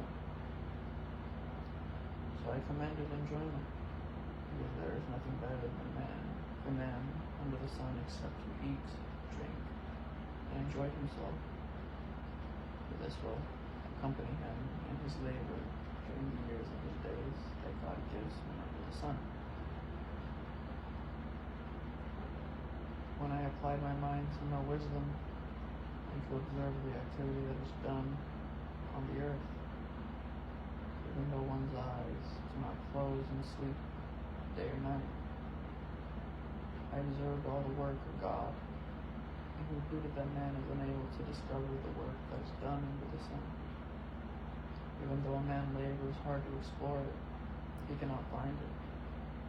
Even if the wise man claims to know it, he is unable to discover it. Enjoy life despite death. Chapter 9. Indeed, I took all this to heart and explained it all. The righteous, the wise. I need a poop. The works are God's hands. People will know whether to expect love or hate. Everything lies ahead of them. Everything is the same for everyone. There is one fate for the righteous and the wicked, for the good and the bad, for the clean and the unclean, for the one that sacrifices and the one who does not sacrifice. As it is for the good, so it is for the sinner. As for the one who takes an oath, so for the one who fears an oath. This is an evil on all that is done under the sun. There is one fate for everyone. In addition, the hearts of people are full of evil, and madness is in their hearts while they live. After they go to the dead, after that they go to the dead. But there is hope for whoever is joined with all the living, since a live dog is better than a dead lion. For the living know that they will die, but the dead don't know anything. There is no longer a reward for them because the memory of them is forgotten. Their love, their hate, and their envy have already disappeared. And there is no longer a portion for them in all that is done under the sun. Go, eat your bread with pleasure, and drink your wine with cheerful heart, for God has already accepted your works. Let your clothes be white all the time, and never let oil be lacking on your head. Enjoy life with the wife you love all the days of your fleeting life, which has been given to you under the sun, all your fleeting days. For that is your portion in life, and in your struggle under the sun. Whatever your hands find to do, do with all your strength, because there is no work, no planning, no knowledge, or wisdom in Sheol, where you are gone. The limitations of wisdom. Again, I saw under the sun that the race is not to the swift, or the battle to the strong, or bread to the wise, or riches to the discerning, or favor to the skillful. Rather, time and chance happen to all of them. For man certainly does not know his time. Like fish caught in a cruel net, or like birds caught in a trap, so people are trapped in an evil time, as it suddenly falls on them. I have observed that this also is wisdom under the sun, and it is significant to me. There was a small city with men in it. A great king came against it, surrounded it, built large siege towers against it.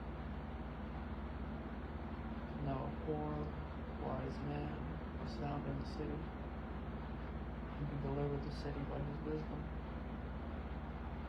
But no one remembered that poor man. I said, wisdom is better than strength, But the wisdom of the poor man is despised, and his words are not heeded. The calm words of the wise are heeded, more than the shouts of the ruler or the fools. Wisdom is better than weapons of war, but one sinner can destroy much good.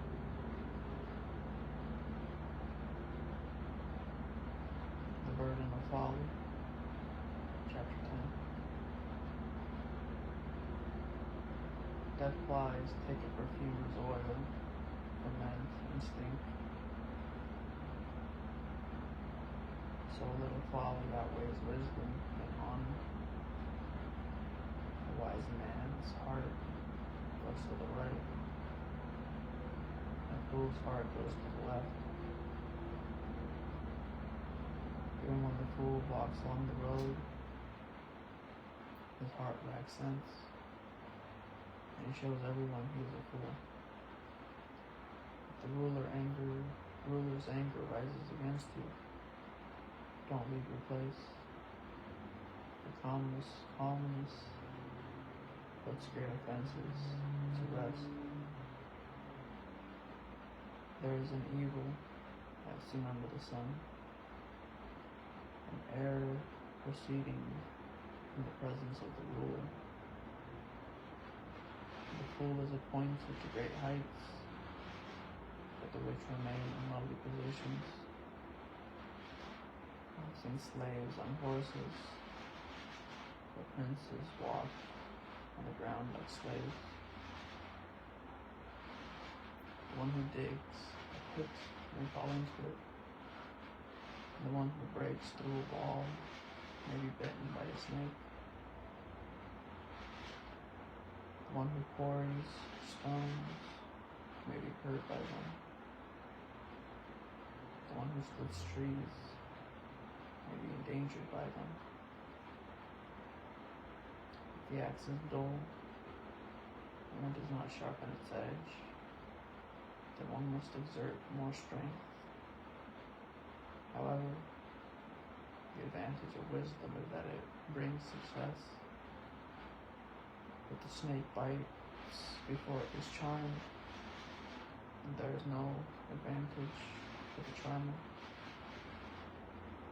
The words from the mouth of a wise man are gracious, but the lips of a fool consume him.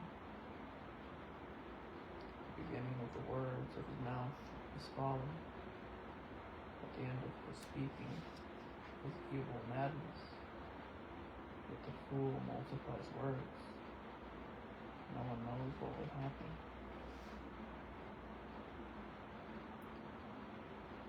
And who can tell anyone what will happen after him?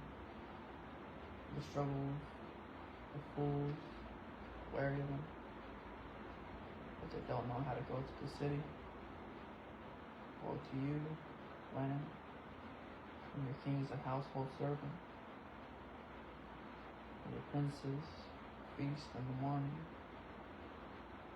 Blessed are you, land, and your king is the son of nobles, and your princes feast at the proper time, for strength and not for drunkenness, because of laziness the roof caves in, and because of negligent hands the house leaks. A feast is prepared for laughter, and wine makes life happy. And money is the answer for everything. Do not curse the king, even in your thoughts. Do not curse a rich person, even in your bedroom. For a bird of the sky may carry the message, and a winged creature may report the matter.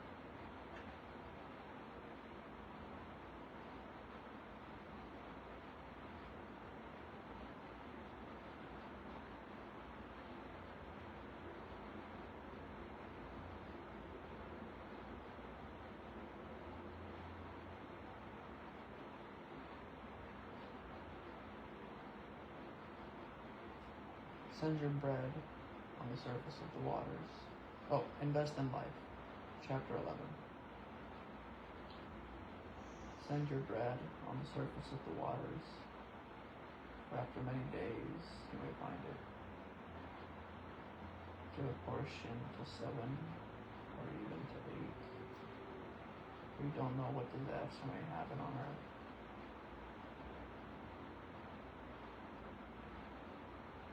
If the clouds are full, it will pour out rain on the earth. Whether a tree falls to the south or the north, the place where the tree falls, there it will lie.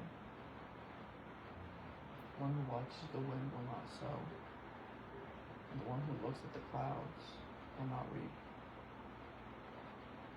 Just as you don't know the path of the wind, and how bones develop in the womb of a pregnant woman, you don't know the work of God who makes everything. In the morning, sow your seed, and at evening do not let your hand rest, because you don't know which will succeed. Whether one or the other. But if both of them will be equally good, light is sweet, and it is pleasing to the eyes to see the sun. For if a man should live many years, let him rejoice in them all. And let him remember the days of darkness, since there will be many. Since they will be many. All that comes is futile. Rejoice, young men, while you are young. And let your heart be glad in the days of your youth. And walk in the ways of your heart and in the sights of your eyes. And know that for all of these things, God will bring you to judgment, remove sorrow from your heart, and put away pain from your flesh. Because youth and the time of your life are fleeting.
The twilight of life.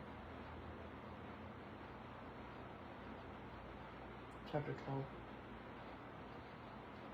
So remember your Creator in the days of your youth, before the days of adversity come, and the years approach when you will say, I have no delight in them.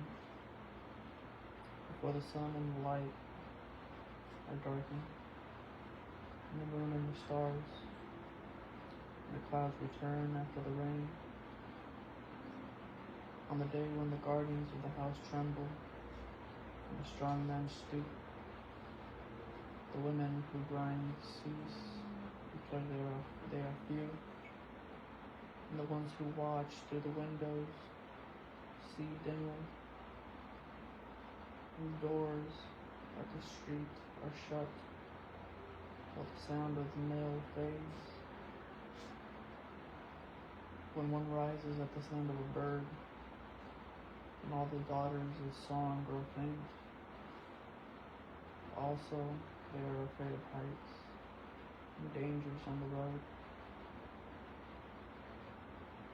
The almond tree blossoms. The grasshopper loses its spring. And the keeper berry has no effect, for man is headed to his eternal home, and mourners will walk around in the street before the silver cord is snapped and the golden bowl is broken, and the jar is shattered at the spring, and the wheel is broken into the well. And the dust returns to the earth as it once was, and the spirit returns to God who gave it. Absolute futility, says the teacher. Everything is futile. The teacher's objectives and conclusion.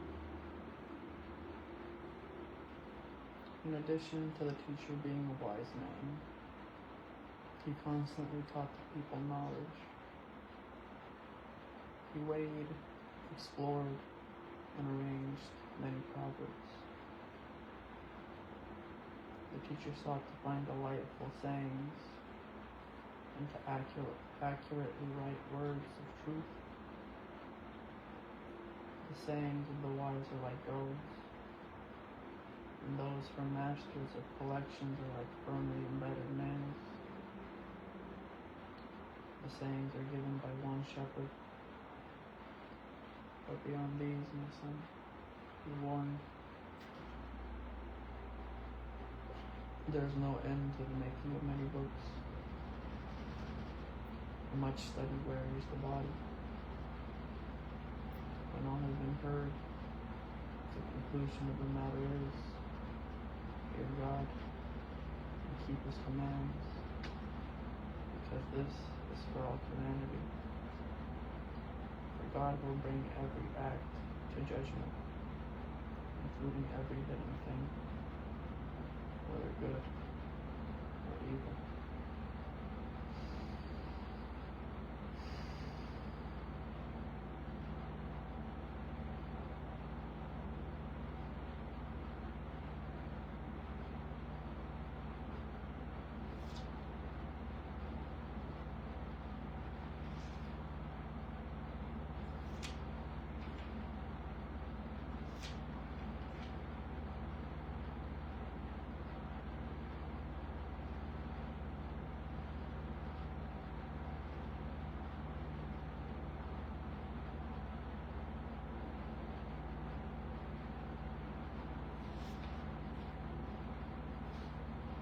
Alright, so the next chapter, so Ecclesiastes was pretty short. We're now at the Song of Songs. This is a pretty nice cutoff point, 5, 6, 7.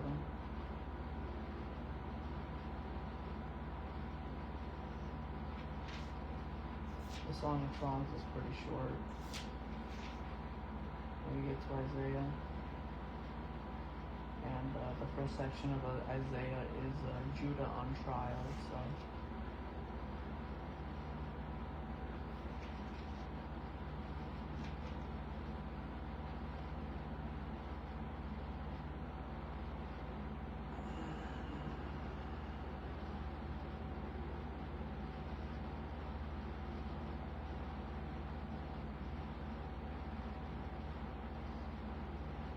Solomon's finest song.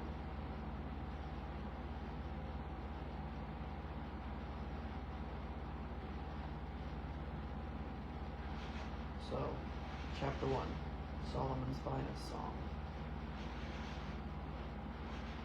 Which is Solomon's? The Song of Songs. And there's like a bolded W and an addendum C. The W, M, Y, N, and B indicate the editor's opinions of the changes of speaker. Woman, man, young woman of Jerusalem, narrator, brothers.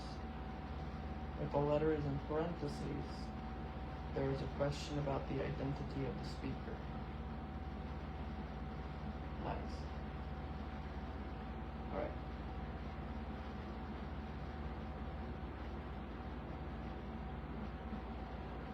Read along.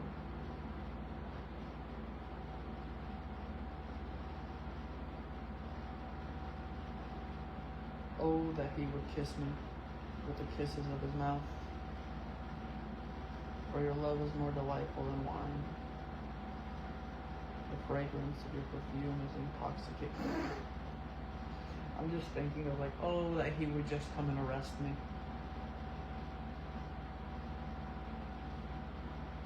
The fragrance of your perfume is intoxicating. Your name is perfume poured out. No wonder young women adore you. Take me with you. Let us hurry. Oh, that the king would bring me to his chambers. We will rejoice and be glad for you. We will praise your love more than wine. It is only right that they adore you.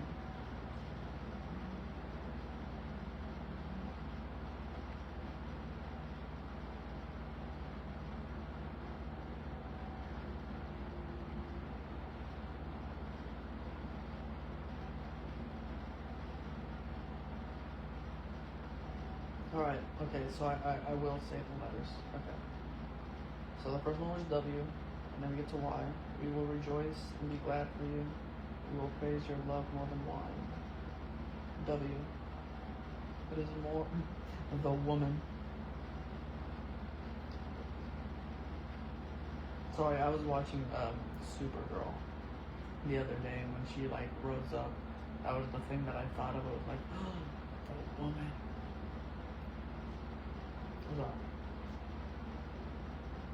W.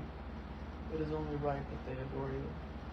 Daughters of Jerusalem, I am dark like the tents of Kedar, yet lovely like the curtains of Solomon.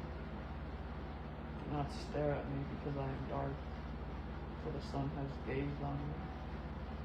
My mother's sons were angry with me. They made me a keeper of the vineyards. I have not kept my own vineyard. Tell me, you, the one I love, where do you pasture your sheep? Where do you let them rest at noon? Why should I be like one who veils herself beside the flocks of your companions? And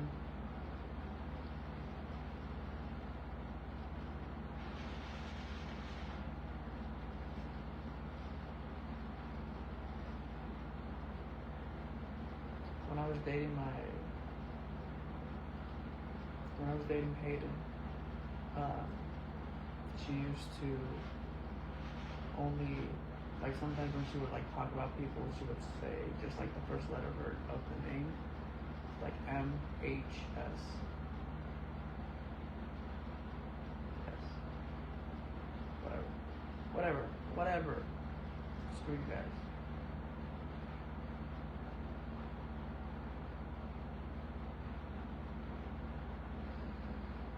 If you do not know, most beautiful of women follow the tracks of the flock and pasture your young goats near the shepherd's tents. I compare you, my darling, to again, I'm the woman. I'm the woman. Okay, we have to remember this. Okay, we have to remember that. And the Bible's being kind of kind here. It's like actually like reminding me, like there's a little addendum with an M right next to the A. So like to am heir. So like am mayor. Like I'm the mayor in this situation. I compare you, my darling, to a mare among Pharaoh's chariots. Your cheeks are beautiful with jewelry. Your neck with its necklace. We will make gold jewelry for you, accented with silver. This right here is kind of like a critique I have about everything being laced in blue. I think that was something stated in Genesis or Exodus. But the idea of everything being put in blue, you know? I've always had a problem with people using weaponizing subtext to hide their wit and be like knowingly but secretly mean to other people. And that's something that I've carried since my school days.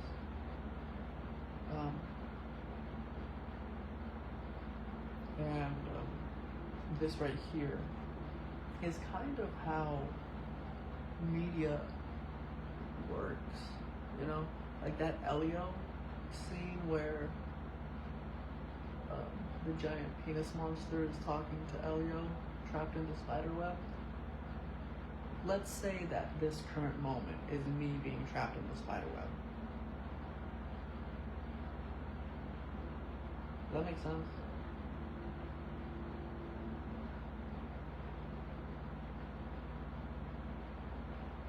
But yeah, like they make fun of the idea of like poverty, let's say.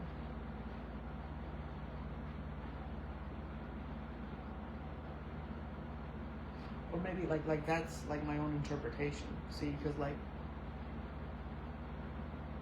gold is gold, and I think that like idea of like interpreting life leads to interesting things, or the lens that we view life through, or something along those lines.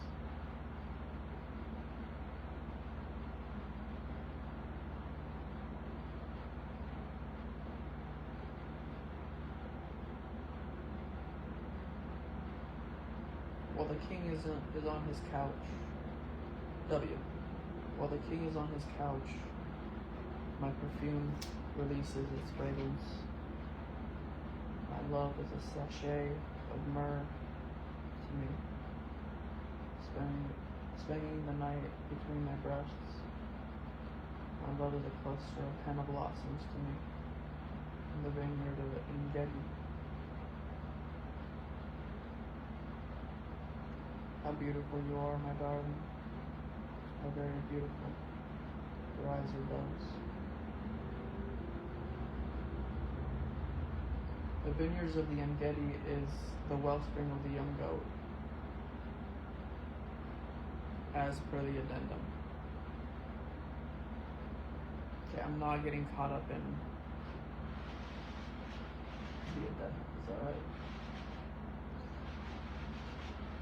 How beautiful you are, my young darling. My darling. How very beautiful. Your eyes are doves. W. How handsome you are, my love. How delightful. Our bed is lush with foliage. The beams of our house are cedars, and our rafters are cypresses. I am a rose of Sharon, a lily of the valleys.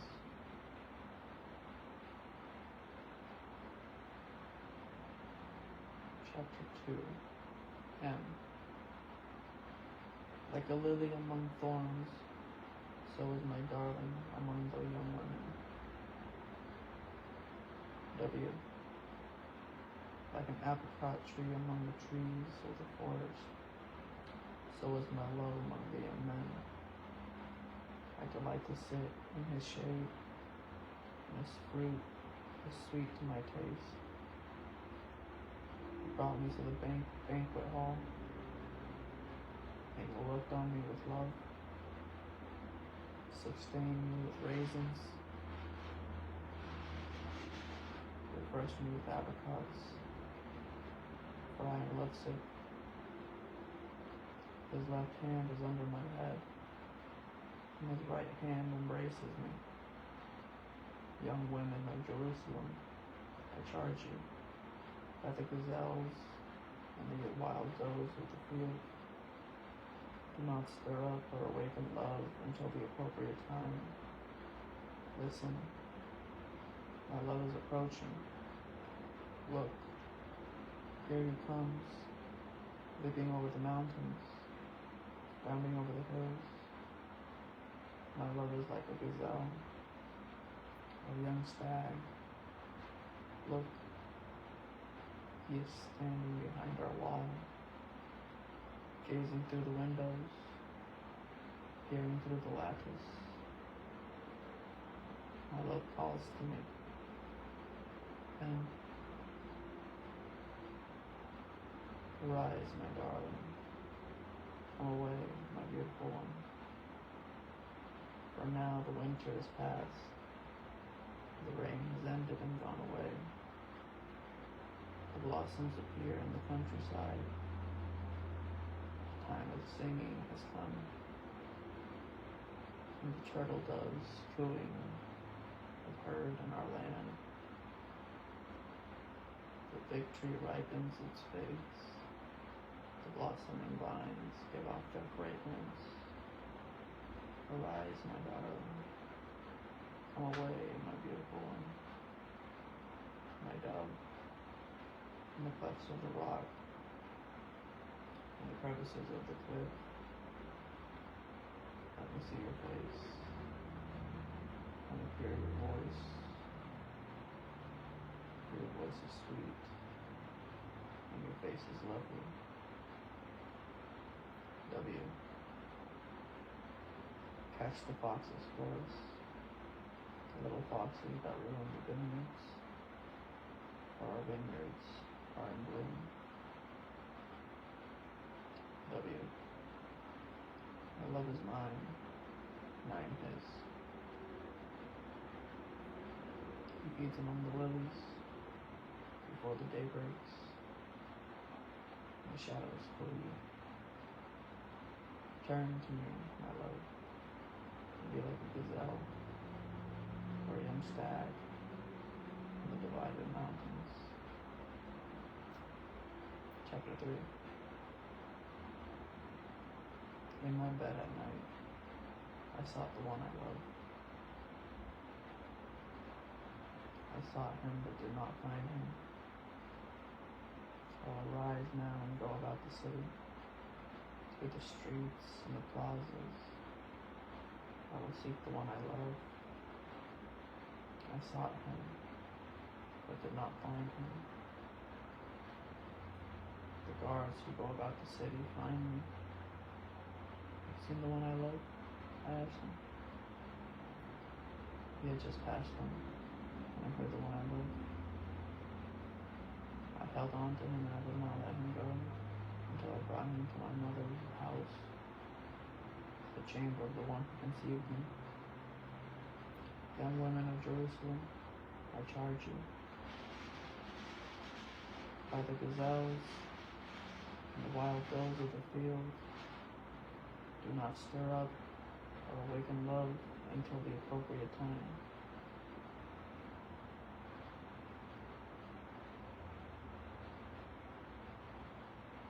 And what is this coming up from the wilderness, like columns of smoke, scented with myrrh and frankincense, from every fragrant powder of the merchant?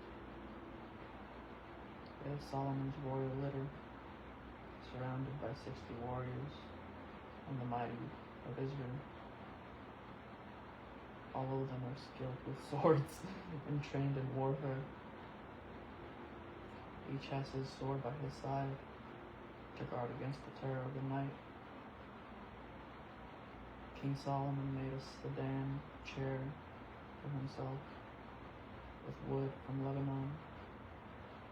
He made its posts of silver, its back of gold, its seat of purple. Its interior is inlaid with love. By the young women of Jerusalem.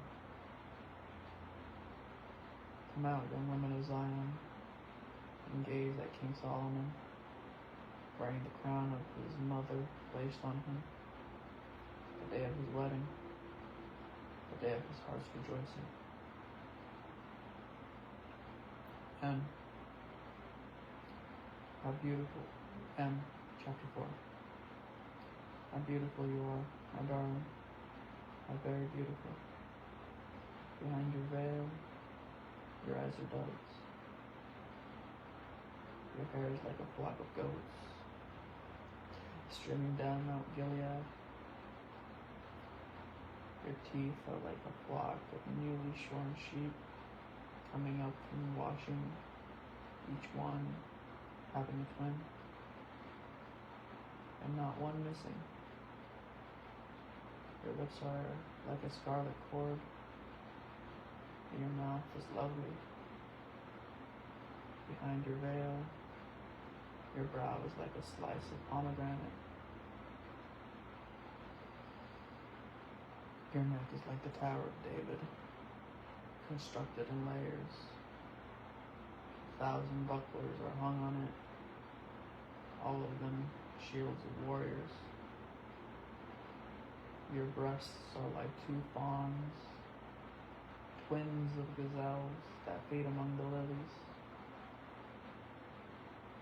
Before the day breaks and the shadows flee,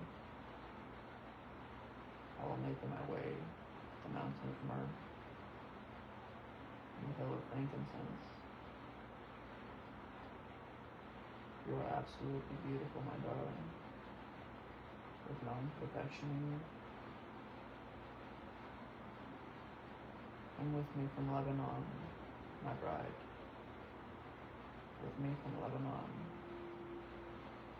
Descend from the peak of Amana and the summit of Samir and Hermon, from the dens of the lions and the mountains of leopards. You have captured my heart, my sister, my bride. You have captured my heart with one glance of your eyes, with one jewel of your necklace. How delightful is your love, my sister, my bride. Your love is much better than wine, and the fragrance of your perfume, that than any balsam. Your lips drip sweetness like honeycomb, my bride. Honey and milk are under your tongue. The fragrance of your garments is like the fragrance of Lebanon. My sister, my bride, you are a locked garden. A locked garden and a sealed spring. Your branches are a paradise of pomegranates with choicest fruits, henna with nard and saffron, calamus and cinnamon, with all the trees of frankincense, myrrh, and aloes, with all the best spices.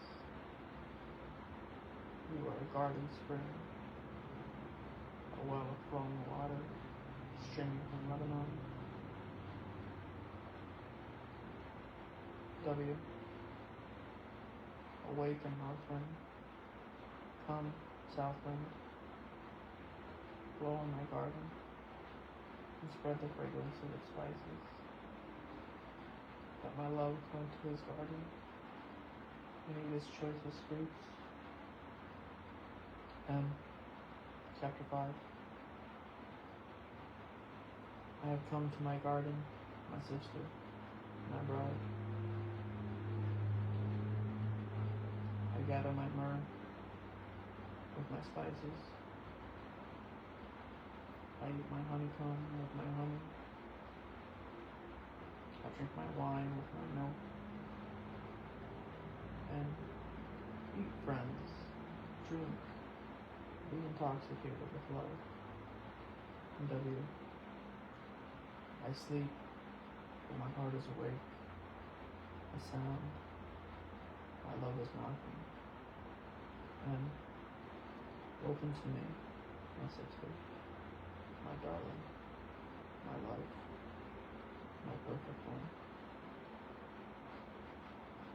My head is drenched with dew, my hair with droplets of the night.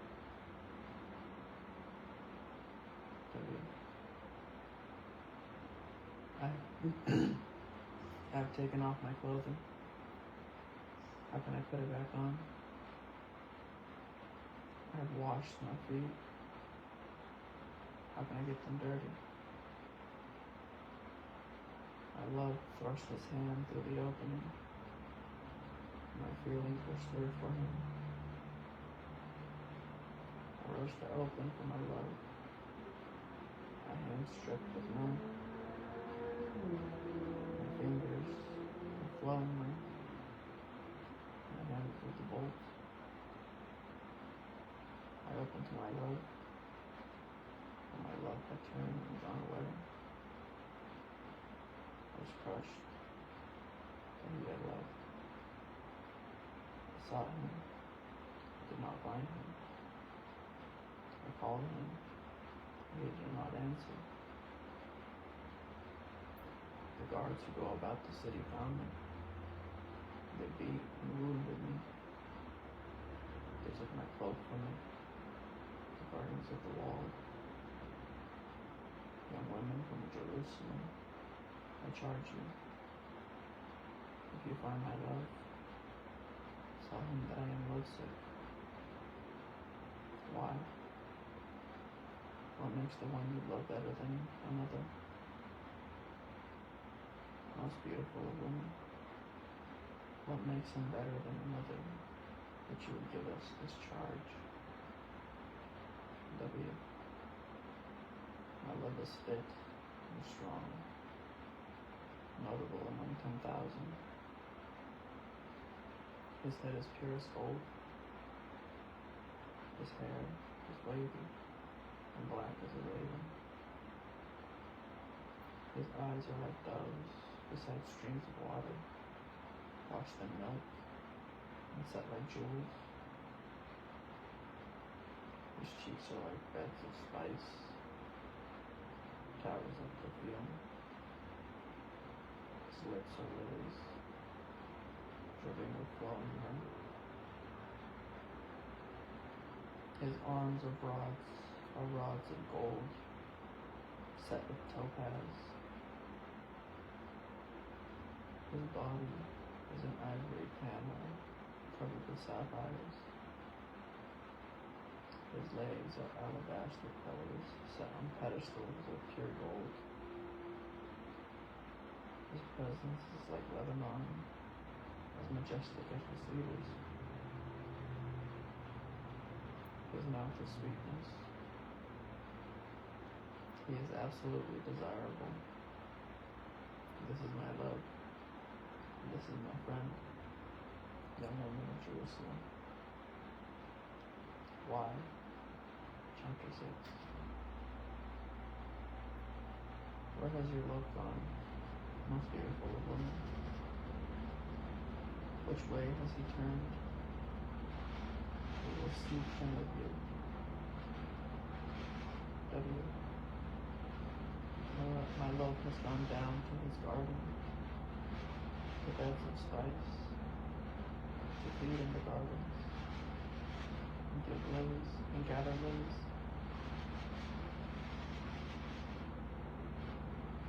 I am my love's, and my love is mine. He feeds among the lilies. M.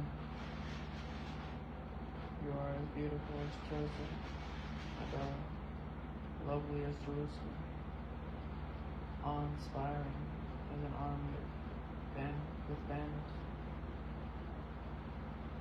Turn your eyes away from me, for they captivate me.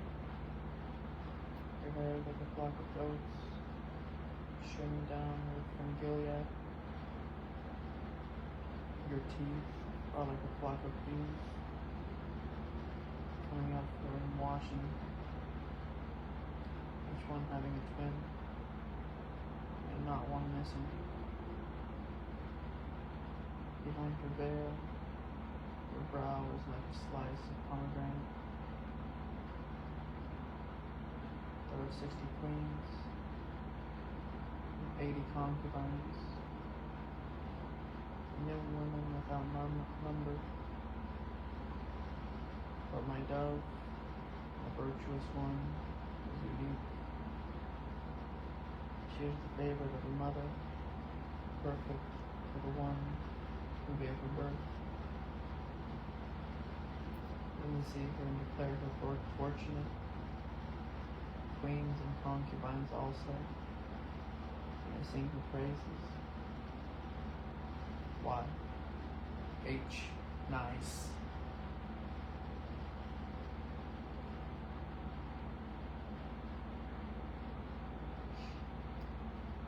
Who is this who shines like the dawn, as beautiful as the moon, bright as the sun, awe-inspiring as an army of banners? I'm gonna freak out. Freak out. My little baby! Alright, W.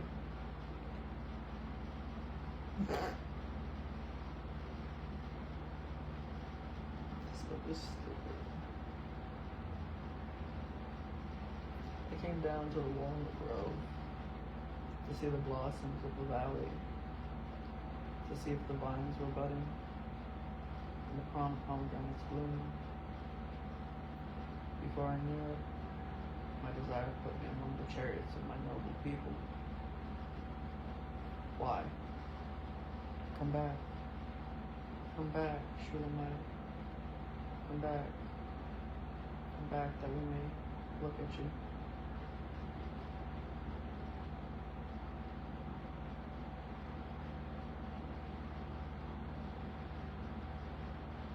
Why are you looking at the Shulamite as you look at the dance of the camps? How beautiful are your sandals' feet, princess. The curves of your thighs are like jewelry, the handiwork of a master. Your navel is a rounded bowl, and never lacks mixed wine. Your waist is a mound of wheat, surrounded by lilies. Your breasts are like two fawns, twins of a gazelle. Your neck is like a tower of ivory. Your eyes like pools in Heshbon by the gate of Bethlehem. Your nose like the tower of Lebanon, looking toward Damascus. Your head crowns you like Mount Carmel. The hair of your head like purple cloth.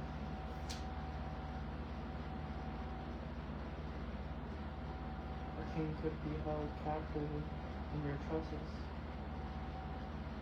How beautiful you are and how pleasant, my love, with such delights. Your stature is like a palm tree.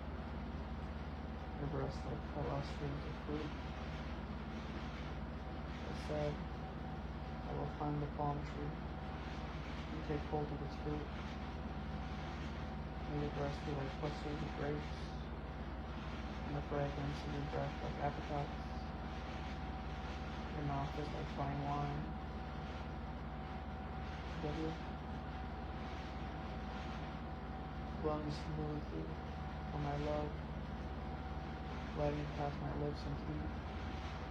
I belong to my love, and my desire is for me.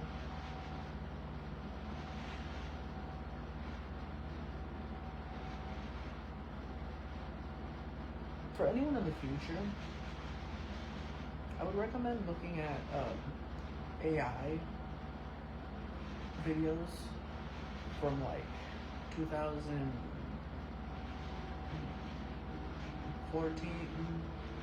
from 2013 onward, I want to say. Because reading something like this is kind of how it feels, you know? Sometimes it's me, sometimes it's the audience, sometimes it's my father, sometimes it's the noises.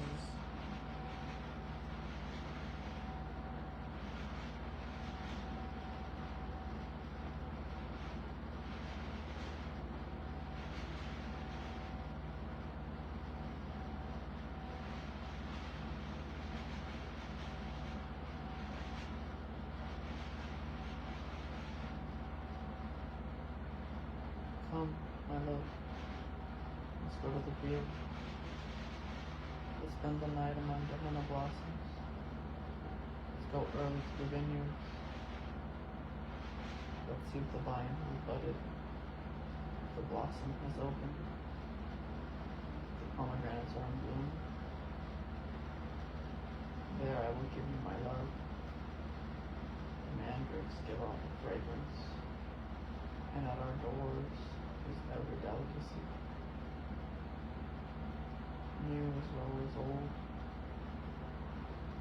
I have treasured them up for you, my love. If only I could treat you like my brother, one who nursed at my mother's breasts. I would find you in public and kiss you, and no one would scorn me. I would lead you, I would take you to the house of my mother and taught me. I would give you spiced wine to drink from my pomegranate juice. His left hand is under my head, and his right hand embraces me. Young women of Jerusalem, I charge you, do not stir up or awaken love until the appropriate time. Why? Who is this coming up from the wilderness, leaning on the one she loves? W. I awakened you under the apple tree. There your mother conceived you. There she conceived and gave you birth. Set me as a seal on your heart, as a seal on your arm. For love is as strong as death. Ardent love is as unrelenting as Sheol. Love's flames are fiery flames, fiercest of all. Mighty waters cannot extinguish love. Rivers cannot sweep it away. If a man were to give all his wealth for love, it would be utterly scorned. B. Sister is young. She has no breasts. What will we do for our sister the day she is spoken for? If she is a wall, we will build a silver parapet on it. If she is a door, we will enclose it with cedar planks. W. I am a wall. My breasts like towers. So in his eyes, I have become like one who finds peace. Solomon owned a vineyard in Baal Haman. He leased the vineyard to tenants. Each was to bring for his fruit 1,000 pieces of silver. I have my own vineyard. 1,000 are for you, Solomon, but 200 for those who guard its fruits. You who dwell in the gardens, companions, are listening for your voice. Let me hear you. W. Hurry to me, my love, and be like a gazelle or a young stag on the mountains of spices.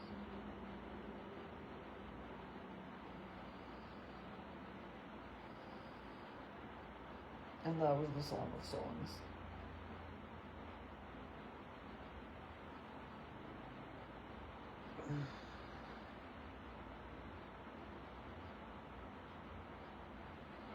It's 9/11.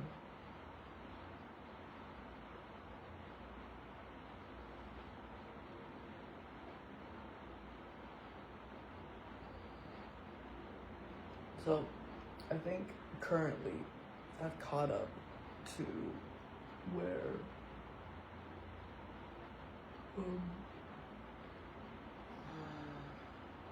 we were with media.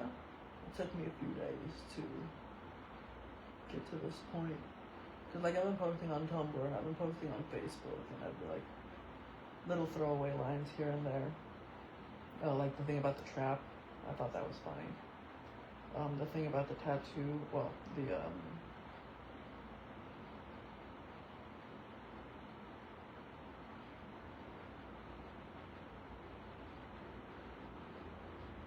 seal on your arm, I didn't like that, and then I realized that Hayden got a tattoo of a tree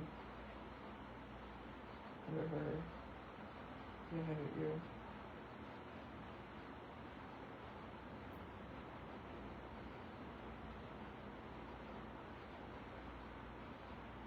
And I never really know if that was because of me or because of or whatever.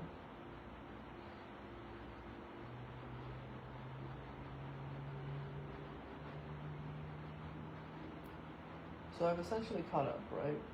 I've caught up to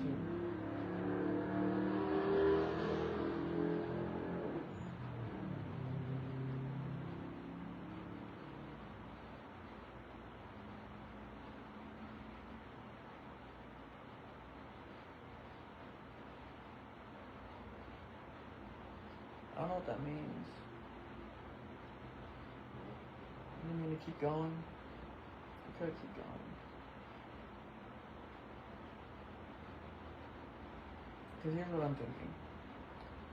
Is I've essentially, so like, for the past few months, I mean, well, beginning of the year, it was just me and you guys, right? And, over the last few months, there's been transference of power, right? And I feel like right now, we're kind of like at a 11 situation. And if I were to just continue on, it would kind of be like I don't know. How long is this book? But we're gonna continue on, but you know what, whatever, I'm not even gonna look. How long have we been live for? Way too long. 4 hours now? Give me a second. I need a break.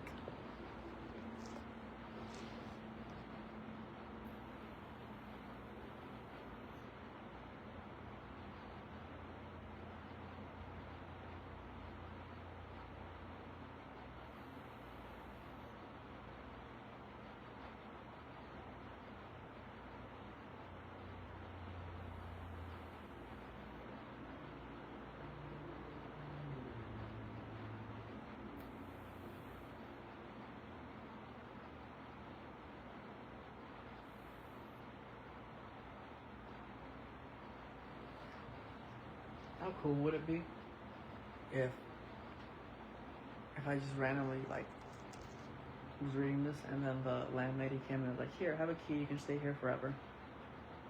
How cool would that be? But no, my living situation doesn't really matter as much as whatever this is, whatever we got going on here. It's not that compelling, is it?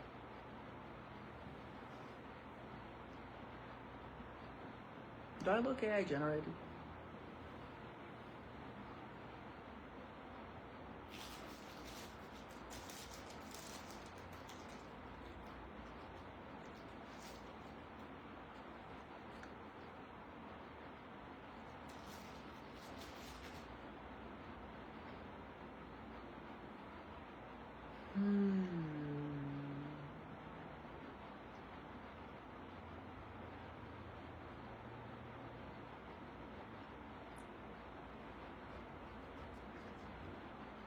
Isaiah.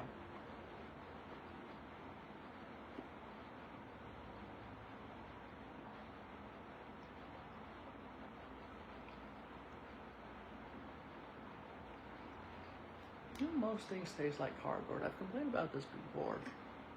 I miss cooking.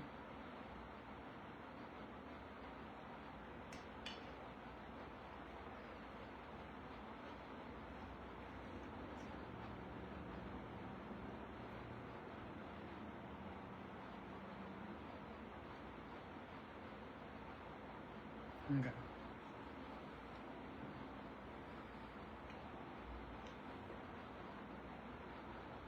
The vision concerning Judah and Jerusalem that Isaiah, son of Amoz, saw during the reigns of Uzziah, Jotham, Ahaz, and Hezekiah, kings of Judah. Judah on trial. Listen, heavens, and pay attention, earth, for the Lord has spoken. I have raised children and brought them up, but they have rebelled against me. The ox knows its owner, and the donkey its master's feeding trough. But Israel does not know. My people do not understand. O sinful nation, people weighed down with iniquity, brood of evildoers, depraved children. They have abandoned the Lord. They have despised the Holy One of Israel. They have turned their backs on him. Why do they want more beatings? Why do they keep rebelling? The whole head is hurt, and the whole heart is sick. From the sole of the foot, even to the head, no spot is uninjured. Wounds, welts, and festering sores, not cleansed, bandaged, or soothed with oil.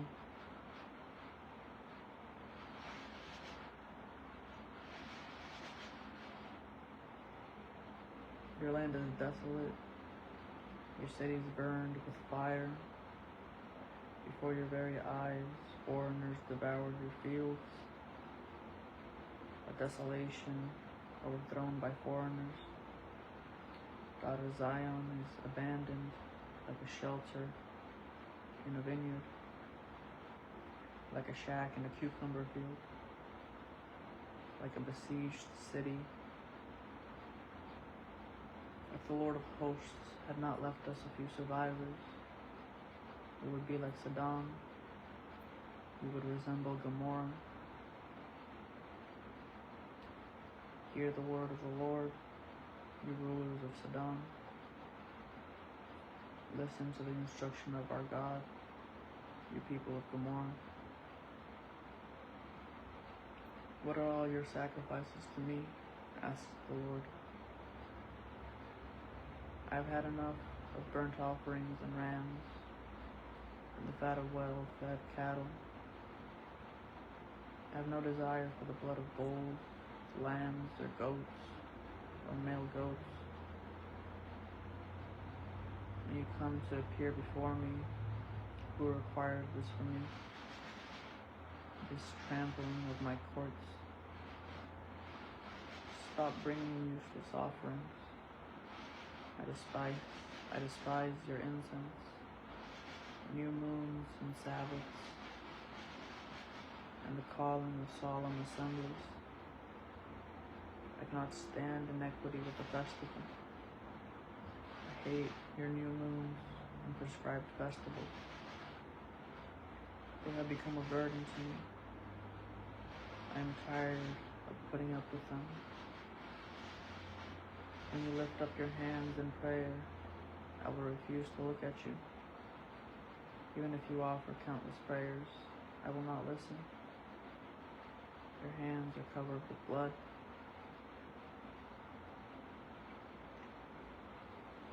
I told you.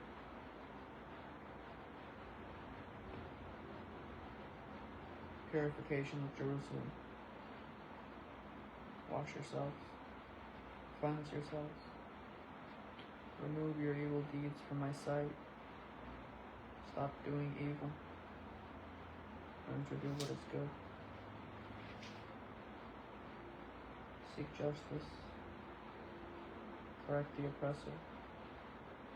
Defend the rights of the fatherless. Plead the widow's cause. Come, let us discuss this, says the Lord. Though your sins are like scarlet, they will be as white as snow. Though they are as red as crimson, they will be like wool. If you are willing and obedient, you will eat the good things of the land. But if you refuse and rebel, you will be devoured by the sword. For the mouth of the Lord has spoken. The faithful city, what an adulteress she has become. She was once full of justice, righteousness once dwelt in her, but now murder. Her silver has become dross.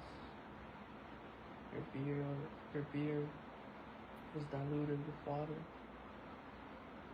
Your rulers are rebels, friends of thieves.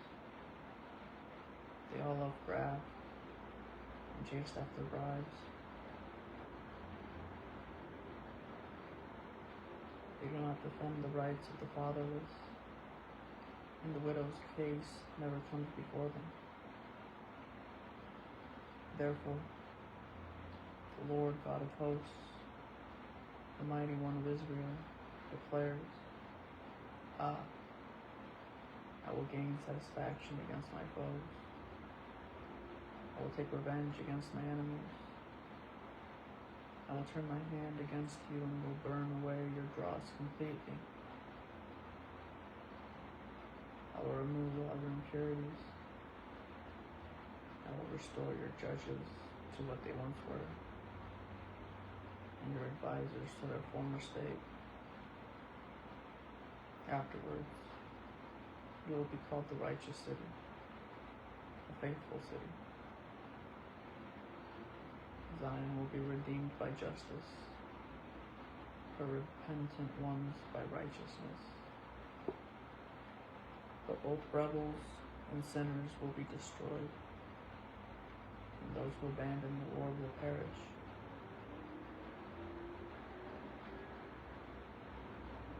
Indeed, they will be ashamed of the sacred trees we desired. You will be embarrassed because of the gardens you have chosen. For you will become like an oak whose leaves are withered, and like a garden without water. A strong one will become tinder, and his work a spark. Both will burn together, with no one to quench the flames. The City of Peace, Chapter 2. The vision that Isaiah, son of Amoz, saw concerning Judah and Jerusalem. In the last days, the mountain of the Lord's house will be established at the top of the mountain, and will be raised above the hills. All nations will stream to it, and many people will come and say, Come, let us go up to the mountain of the Lord, to the house of the God of Jacob. He will teach us about his ways, so that we may walk in his paths. For instruction will go out of Zion, and the word of the Lord from Jerusalem. He will settle disputes among the nations, and will write arbitration for many peoples. They will turn their swords into plows, and their spears into pruning knives. Nations will not take up the sword against another nation, and they will never again train for war. In the day of the Lord, house of Jacob, come and let us walk in the Lord's light. For you have abandoned your people, the house of Jacob, because they are full of divination from the east, and of fortune tellers like the Philistines. They are in league with foreigners. Their land is full of silver and gold, and there is no limit to their treasures. Their land is full of horses, and there is no limit to their chariots. Their land is full of idols. They bow down to the work of their hands, to what their fingers have made. So humanity is brought low, and man is humbled, and not forgiven them. Go into the rocks and hide in the dust from the terror of the Lord and from his majestic splendor. Human pride will be humbled, and the loftiness of men will be brought low. The Lord alone will be exalted on that day. For a day belongs to the Lord of hosts is coming. Against all that is proud and lofty, against all that is lifted up, it will be humbled. Against all the cedars of Lebanon, lofty and lifted up, against all the oaks of Bashan, against all the high mountains, against all the lofty hills, against every high tower, against every fortified wall, against every ship of Tarshish, and against every splendid sea vessel. So human pride will be brought low, and the loftiness of men will be humbled. And the Lord alone will be exalted on that day.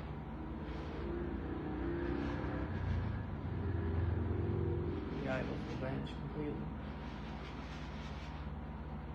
People will go into caves in the rocks and holes on the ground, away from the terror of the Lord and from his majestic splendor, when he rises to terrify the earth. On that day, people will throw their silver and gold idols, which they make to worship, to the moles and the bats. They will go into caves of the rocks and the crevices of the cliffs, away from the terror of the Lord and from his majestic splendor, when he rises to terrify the earth. Put no more trust in man, who has only breath in his nostrils. What is he really worth?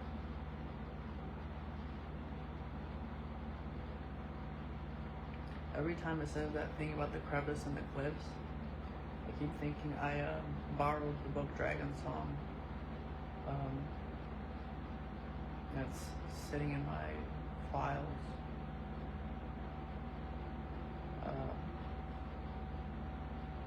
I keep wanting to read that, but then I'm enjoying reading the Bible. So, Judah's leaders judged. Chapter 3. Observe this. The Lord God of hosts is about to remove from Jerusalem and from Judah every kind of security, the entire supply of bread and water, the hero and warrior, the judge and the prophet, the fortune teller and elder, the commander of 50 and the dignitary, the counselor, cunning magician, and necromancer. I will make youths their leaders, and the unstable will govern them. The people will oppress one another, man against man, neighbor against neighbor. The youth will act arrogantly toward the elder, and the worthless toward the honorable.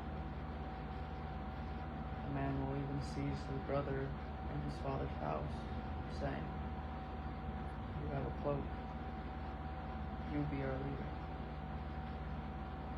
This heap of rubble will be under your control. On that day you will cry out, saying, I am not a healer. I don't even have food or clothing in my house.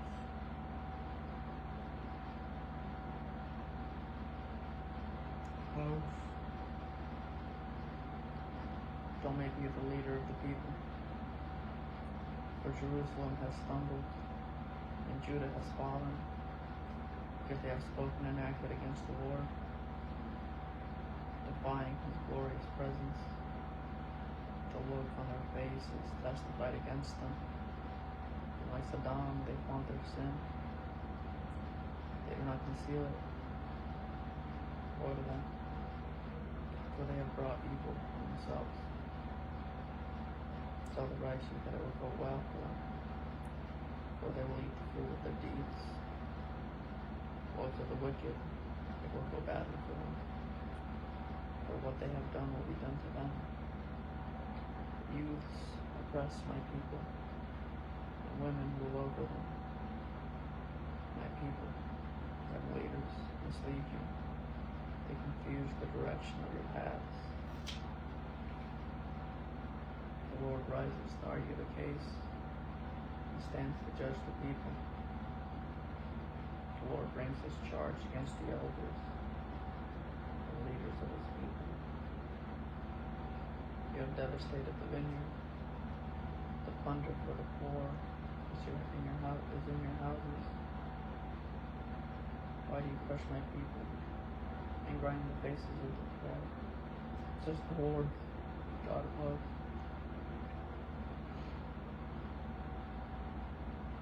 Jerusalem's women judged. The Lord also says, because the daughters of Zion are haughty, walking with heads held high and seductive eyes, going along with prancing steps, jingling their ankle bracelets. The Lord will put scabs on the heads of the daughters of Zion, and the Lord will shave their foreheads bare.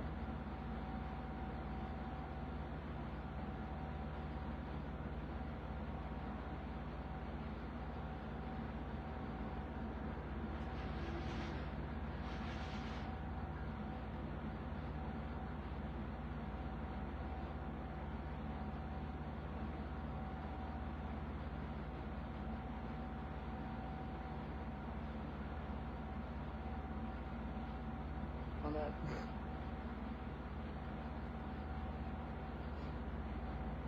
Hayden shaved her head after we broke up.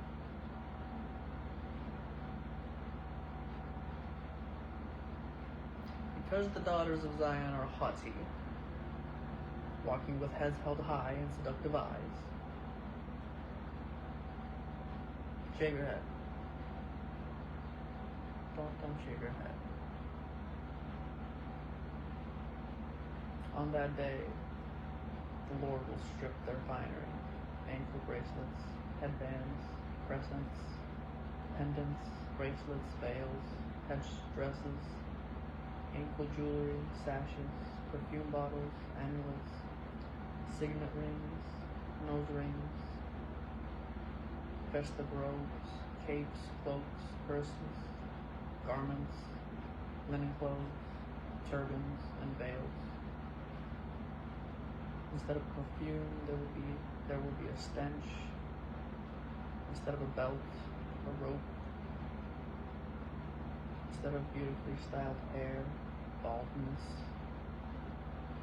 Instead of fine clothes, sackcloth. Instead of beauty, branding. Your men will fall by the sword, your warriors in battle. Then her gates will lament and mourn. Deserted she will sit on the ground. On that day, 7 women will seize 1 man, saying, we will eat our own bread and provide our own clothing. Just let us be called by your name. Take away our disgrace.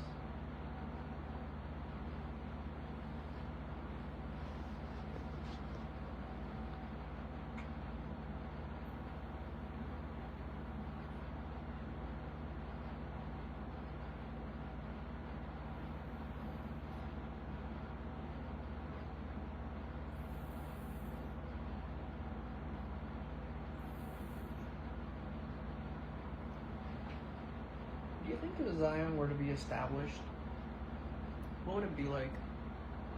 Would it just be like pure subtext and haughtiness?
It's so stupid, man. And think about the police officer that came by. And the thing about the idea of like, when he said that, like, we're all ready, or like, we're all waiting, or like,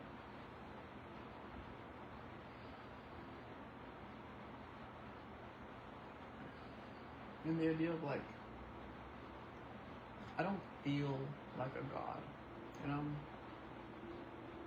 But as I was talking to him, he knew me, you know? And he had his hands clasped.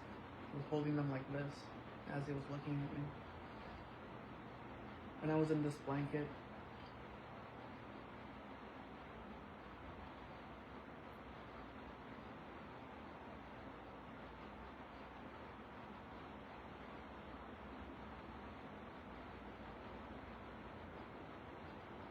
And in the moment, it seemed like so normal.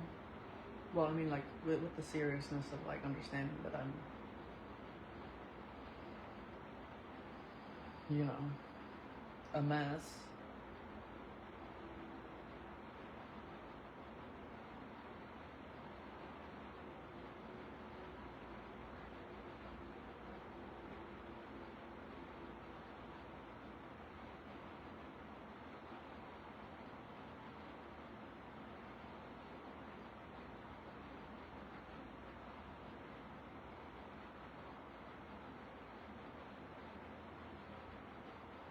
I'm tired of reading. I'm bored with you guys.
I'm like terrified that if I close this book, the police are gonna come.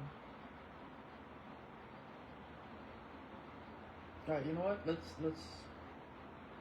finish this section, Zion's future glory. And then after we do that, I'll get off here and I'll try to find my wife somewhere. Or just try to distract myself. But the problem is, like, anywhere I go, it's still the same conversation, you know? At least with this, we're advancing the story a little bit. Or at least, you know, getting closer to finishing this godforsaken book.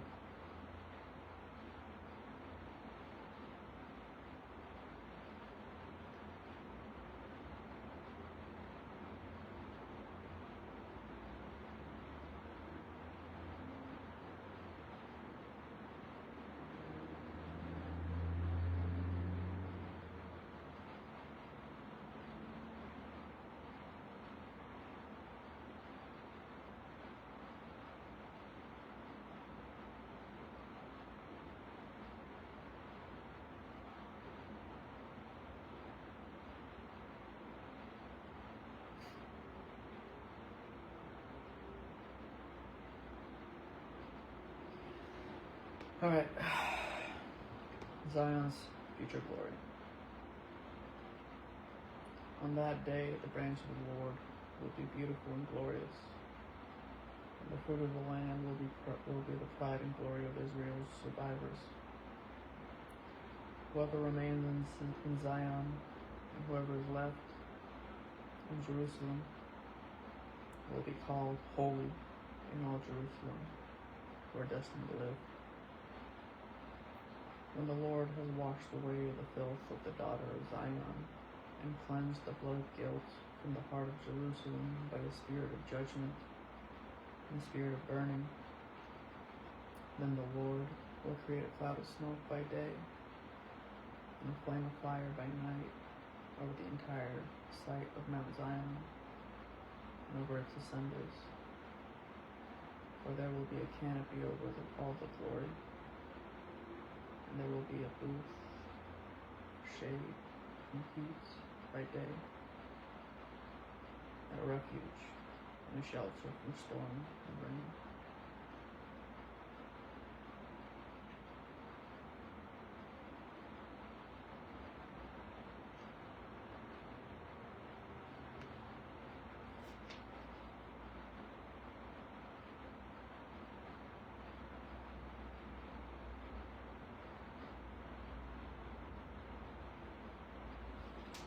Okay, I'm going to be a bit silly here. And I'm going to read the Song of the Vineyard just because the first line intrigues me, alright? Chapter 5, the Song of the Vineyard. I will sing about the one I love, a song about my loved one's vineyard. The one I love had a vineyard on a very fertile hill. He broke up the soil, cleared it of stones, and planted it with the finest vines. He built a tower in the middle of it, and even hewed out a wine press there. He expected it to yield good grapes, but it yielded worthless grapes. So now, the residents of Jerusalem and men of Judah, please judge between me and my vineyard. What more could I have done for my vineyard than I did? Why, when I expected a yield of good grapes, did it yield worthless grapes? Now I will tell you what I am about to do to my vineyard. I will remove its hedge, and it will be consumed. I will tear down its wall, and it will be trampled. I will make it a wasteland. It will not be pruned or weeded. Thorns and briars will grow up. I will also give orders to the clouds that the rain should not fall on it.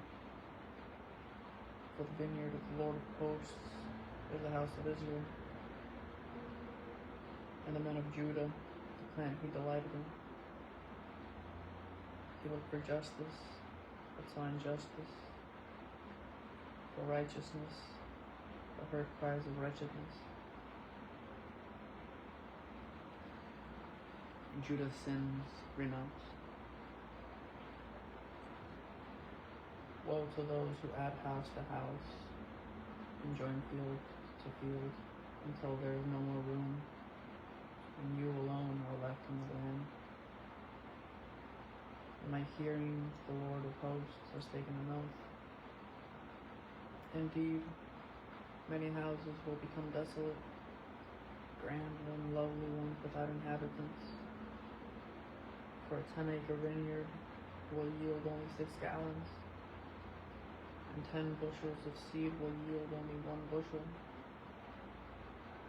Woe to those who rise early in the morning in pursuit of beer, who linger in the evening, inflamed by wine. At their feasts they have lyre, harp, tambourine, flutes, and wine. They do not perceive the Lord's actions, and they do not see the work of his hands. Therefore, my people go into exile because they lack knowledge. The dignitaries are starving, and the masses are parched with thirst. Therefore, Sheol enlarges his throat and opens wide its enormous jaws. And down go Zion's dignitaries, the masses, the crowds, and those who peruse in her. Humanity is brought low, man is humbled, and haughty eyes are humbled. But the Lord of hosts is exalted by his justice, and the holy God is distinguished by righteousness. Lamb will graze as if in their own pastures, and strangers will eat among the ruins of the rich.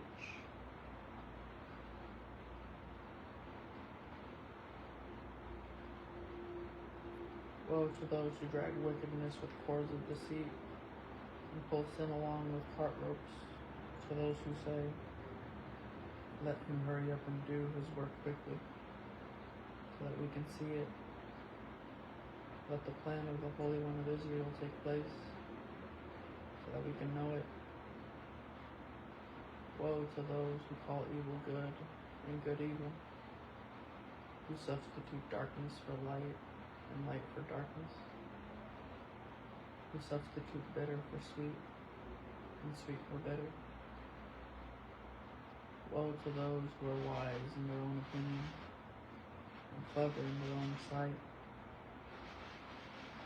Woe to those who are heroes at drinking wine, who are fearless at mixing beer, who will put the guilty for a bribe and deprive the innocent of justice. Therefore, as a tongue on fire consumes straw, and as dry grass shrivels in the flame, so their roots will become like something rotten, and their blossoms will blow away like dust. For they have rejected the instruction of the Lord of hosts, and they have despised the word of the Holy One of Israel. Therefore, the Lord's anger burns against his people. He raised his hand against them and struck them. The mountains quaked, and their corpses were like garbage in the streets. And all this, his anger is not removed, and his hand is still raised to strike. I think someone just called me. He raises a signal flag for the distant nations, and whistles for them from the ends of the earth. Look how quickly and swiftly they come. None of them grow weary or stumbles. No one slumbers or sleeps.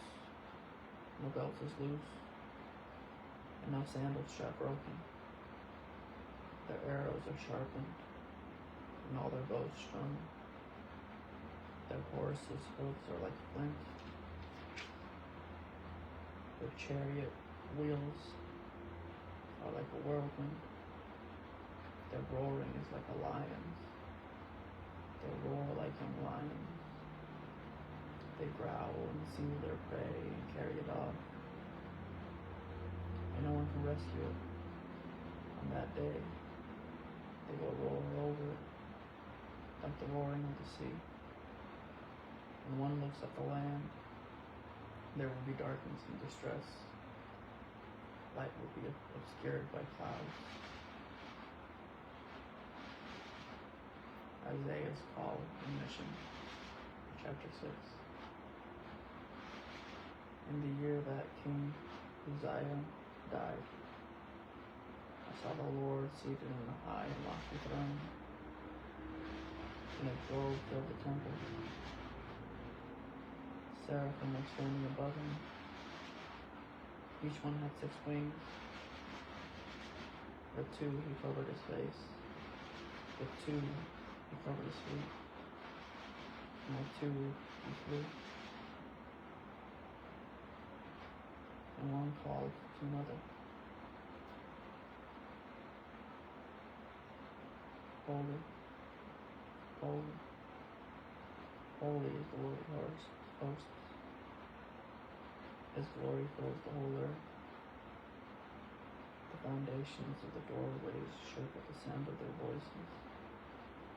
And the temple was filled with smoke. Then I said, woe is me, for I am ruined, because I am a man of unclean lips, and live among a people of unclean lips,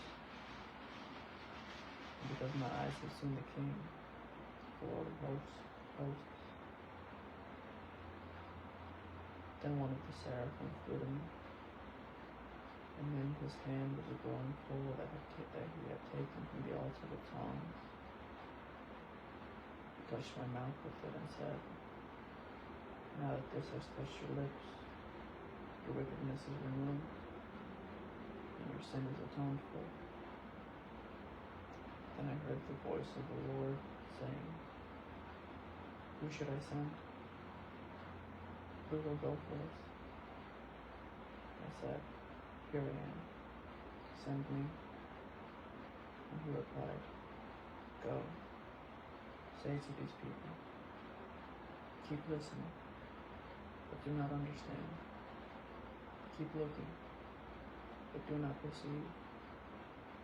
Dull the minds of the people, deafen their ears and blind their eyes.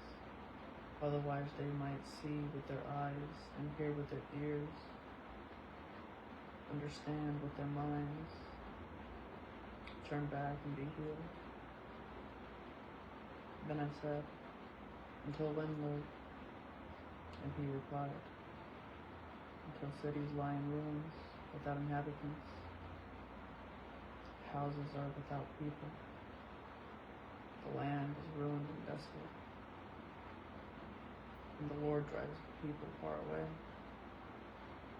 leaving great emptiness in the land. Though a tenth will remain on the land, it will be burned again, like the terebinth or the oak, which leaves a stump when felled. The holy seed is the stump.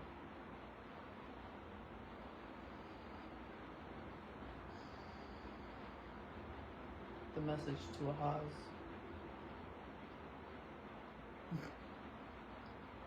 This took place during the reign of Ahaz, son of Jotham, son of Uzziah, king of Judah, Rezin, king of Aram, along with Pekah, son of Remaliah, king of Israel, waged war against Jerusalem, but he could not succeed. When it became known to the house of David that Aram had occupied Ephraim, the heart of Ahaz and the heart of his people trembled like trees of a forest shaking in the wind.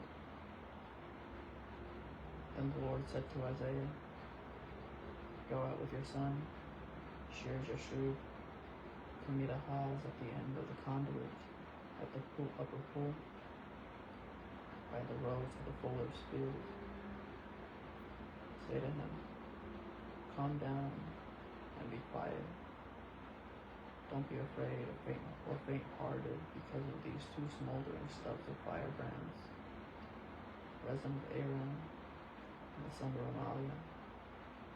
For Aram, along with Ephraim and the son of Remaliah, has plotted harm against you.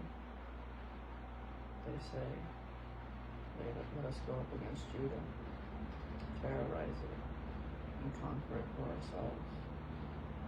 Then we will install Tabaal's son as king of it. This is what the Lord God says. It will not happen. It will not occur. The head of Aram is Damascus, and the head of Damascus is Rezin.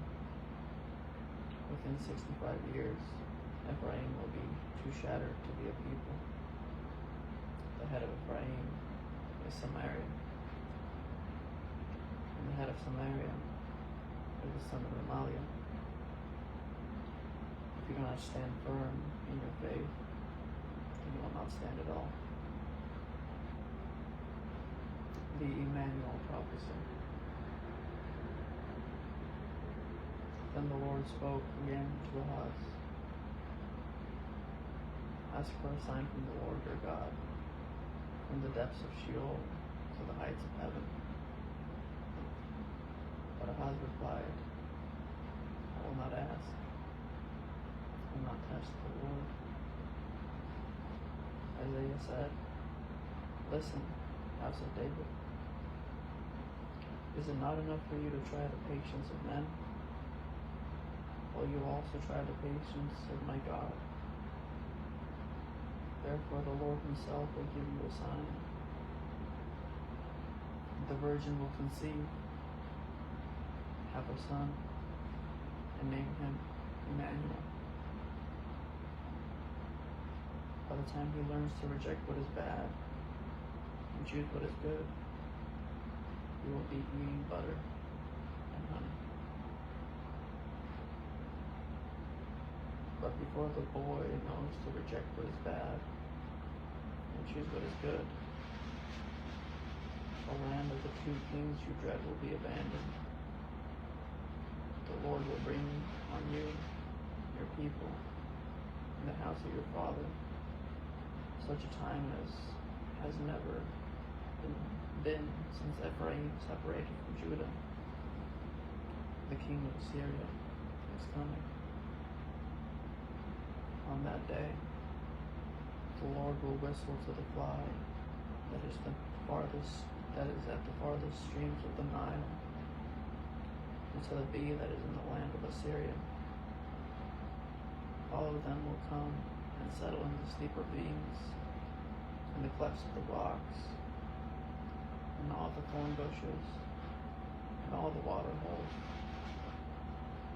On that day, the Lord will use a razor hired from beyond the Euphrates River, the king of Assyria, to shave the head, the hair on the legs, and to remove the beard as well. On that day, a man will raise a young cow and 2 sheep, and from the abundant milk they give, he will eat butter. For every survivor on the land will eat butter and honey. And on that day, every place where there were 1,000 vines, worth 1,000 pieces of silver, will become thorns and briars. A man will go there with bow and arrows, because the whole land will be thorns and briars. He will not go to all the hills that were once tilled with a hoe.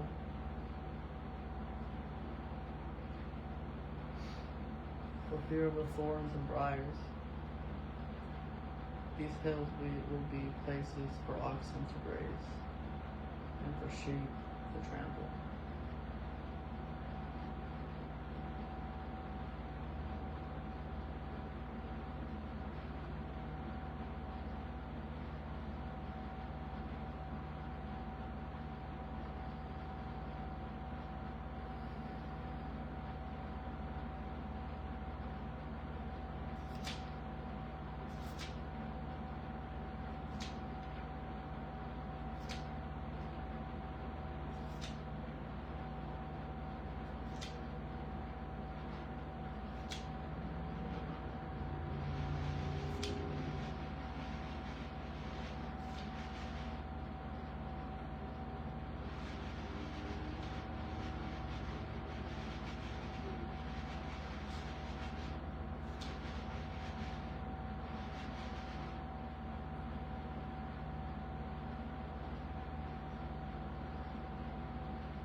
Woe to Jerusalem, or to Ariel, the city where David camped.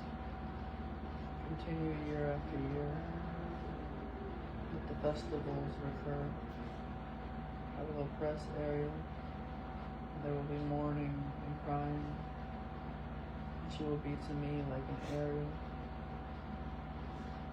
I will camp in a circle around you. I will besiege you with earth ramps. I will set up my siege towers against you. You will be brought down. You will speak from the ground. Your words will come from low in the dust. Your voice will be like that of a spirit from the ground. Your speech will whisper from the dust. The multitude of your foes will be like fine dust. The multitude of the ruthless like blown chaff. And suddenly, in an instant, you will be visited by the Lord of hosts, with thunder, earthquake, and loud noise, storm, tempest, and a flame of consuming fire. The multitude of all the nations going out to battle against Ariel, all the attackers, siege workers against her, and those who oppress her, will then be like a dream, a vision in the night. It will be like a hungry one who dreams he is eating, and wakes and is still hungry, and like a thirsty one who dreams he is drinking, and wakes and is still thirsty, longing for water. So will be the multitude of all the nations who go to battle against Mount Zion. Stop and be astonished. Blind yourselves and be blind. They are drunk, but not with wine. They stagger, but not with beer. For the Lord has poured out on you an overwhelming urge to sleep. He has shut your eyes, the prophets, and covered your heads, the seers. For you, the entire vision will be like the words of a sealed document. It is given to one who can read, and he is asked to read it. He will say, I can't read, because it is sealed. And if the document is given to one who cannot read, and he is asked to read it, he will say, I can't read. The Lord said, because these people approach me with their mouths to honor me with lip service, yet their hearts are far from me, and their worship consists of man-made rules, learned by rote. Therefore I will again confound these people with wonder after wonder. The wisdom of their wise men will vanish, and the understanding of the perceptive will be hidden. Woe to those who go to great lengths to hide their plans from the Lord. They do their works in darkness, and say, who sees us? Who knows us? You have turned away, you have turned things around, as if the potter were the same as the clay. How can what is made say what is said? How can what is made say about its maker, he didn't make me?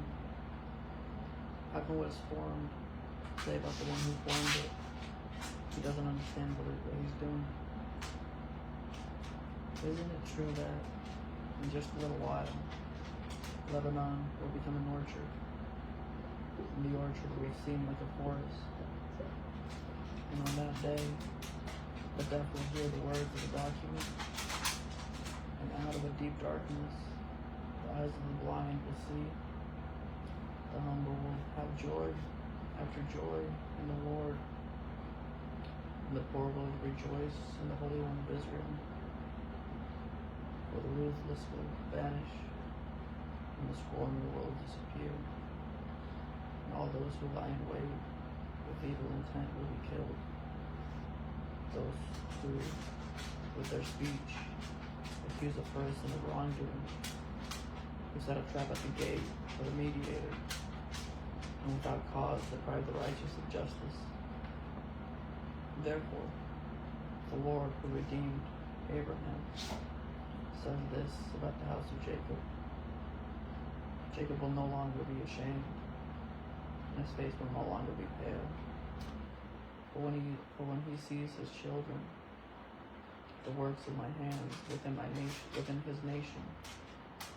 They will honor my name. They will honor the Holy One of Jacob and stand in awe of the God of Israel. Those who are confused will gain understanding, and those who grumble will accept instruction.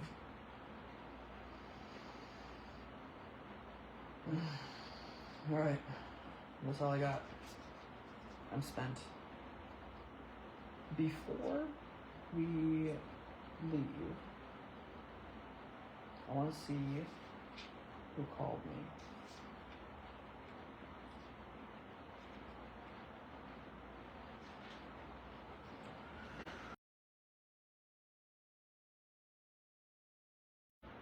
So I'm just insane.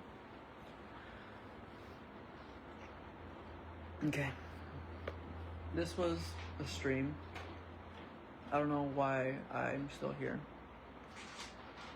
But yeah.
Yeah, I think we'll leave it there. The next thing is the coming Assyrian invasion, and then on the page here, I saw something about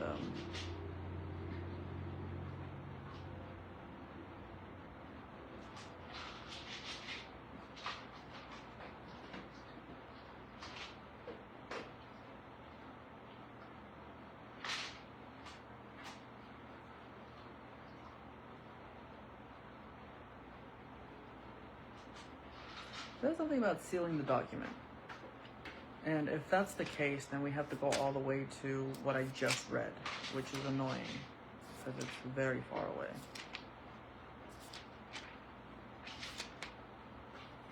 Yeah, 29. That's 20 chapters away. That's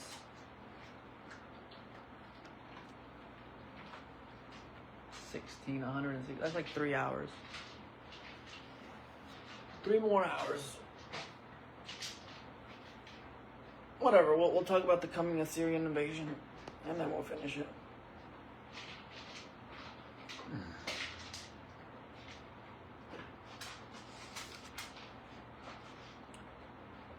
The coming Assyrian invasion. Then the Lord said to me, take a large piece of parchment and write on it in an ordinary pen. My head, Shalal, Hash, Baz, I have appointed trustworthy witnesses. Uriah, because I have not paid, the priest, and Zechariah, son of Jeberechiah. I was then intimate with the prophetess, and she conceived and gave birth to a son. The Lord said to me, name him Maher Shalal Hashbaz, for before the boy knows how to call out father or mother, the wealth of Damascus and the spoils of Samaria will be carried off to the king of Syria. The Lord spoke to me again. Because these people rejected the slowly flowing waters of Shiloah and rejoiced with Rezin and the son of Remaliah, the Lord would certainly bring against them the mighty rushing waters of the Euphrates River, the king of Assyria and all his glory. It will overflow its channels and spill over its banks. It will pour into Judah, flood over it, and sweep through, reaching up to the neck, and its spreading streams. It will fill your entire land, Emmanuel. Band together, peoples, and be broken. Pay attention, all you distant lands. Prepare for war and be broken. Prepare for war and be broken. Devise a plan, it will fail. Make a prediction, it will not happen, for God is with us. The Lord of hosts, the only refuge. For this is what the Lord said to me with great power, to keep me from going the way of this people. Do not call everything an alliance. These people say, do not call everything an alliance. These people say is an alliance. Do not fear what they fear. Do not be terrified. You are to regard only the Lord of hosts as holy. Only he should be feared.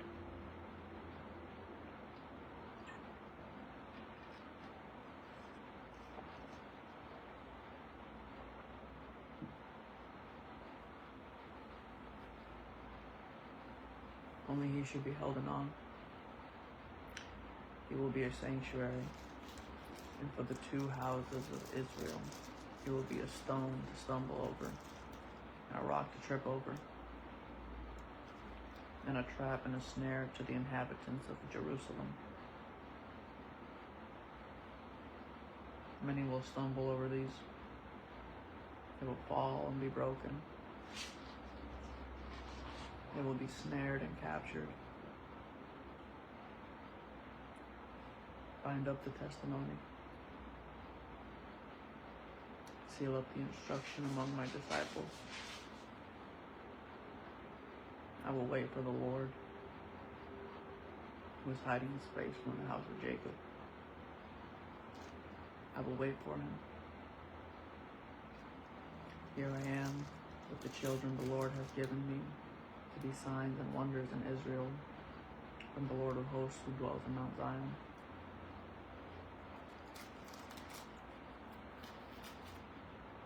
When they say to you, consult the spirits of the dead,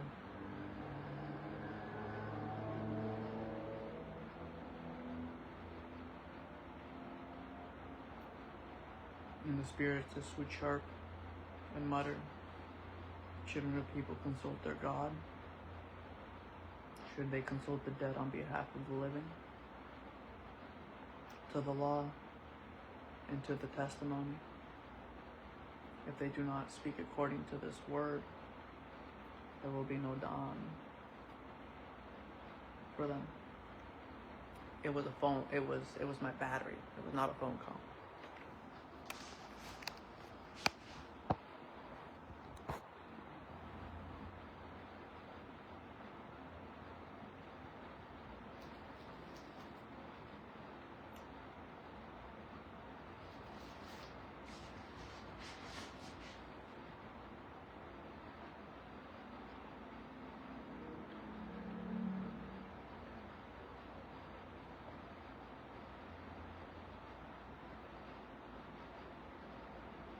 They will wander through the land dejected and hungry. When they are famished, they will become enraged and look upward, will curse their king and their God. They will look toward the earth and see only distress, darkness, and the gloom of affliction.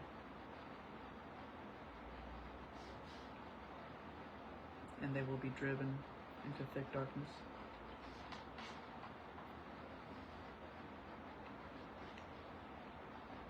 Birth of the Prince of Peace, chapter 9. Nevertheless, the gloom of the distressed land will not be like that of the former times, when he humbled the land of Zebulun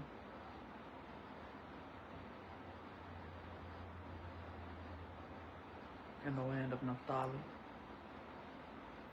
But in the future he will bring honor to the way of the sea, to the land east of the Jordan, and to Galilee of the nations.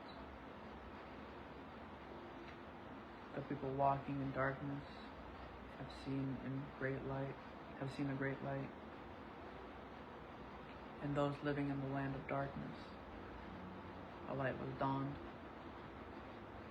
You have enlarged the nation and increased its joy.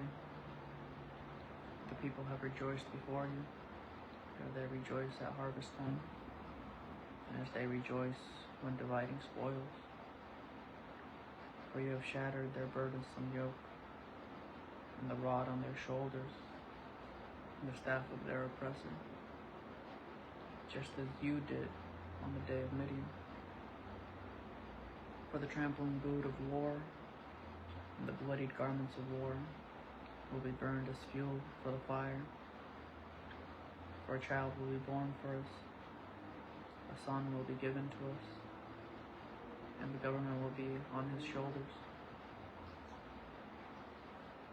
He will be named Wonderful Counselor, Mighty God, Eternal Father, Prince of Peace.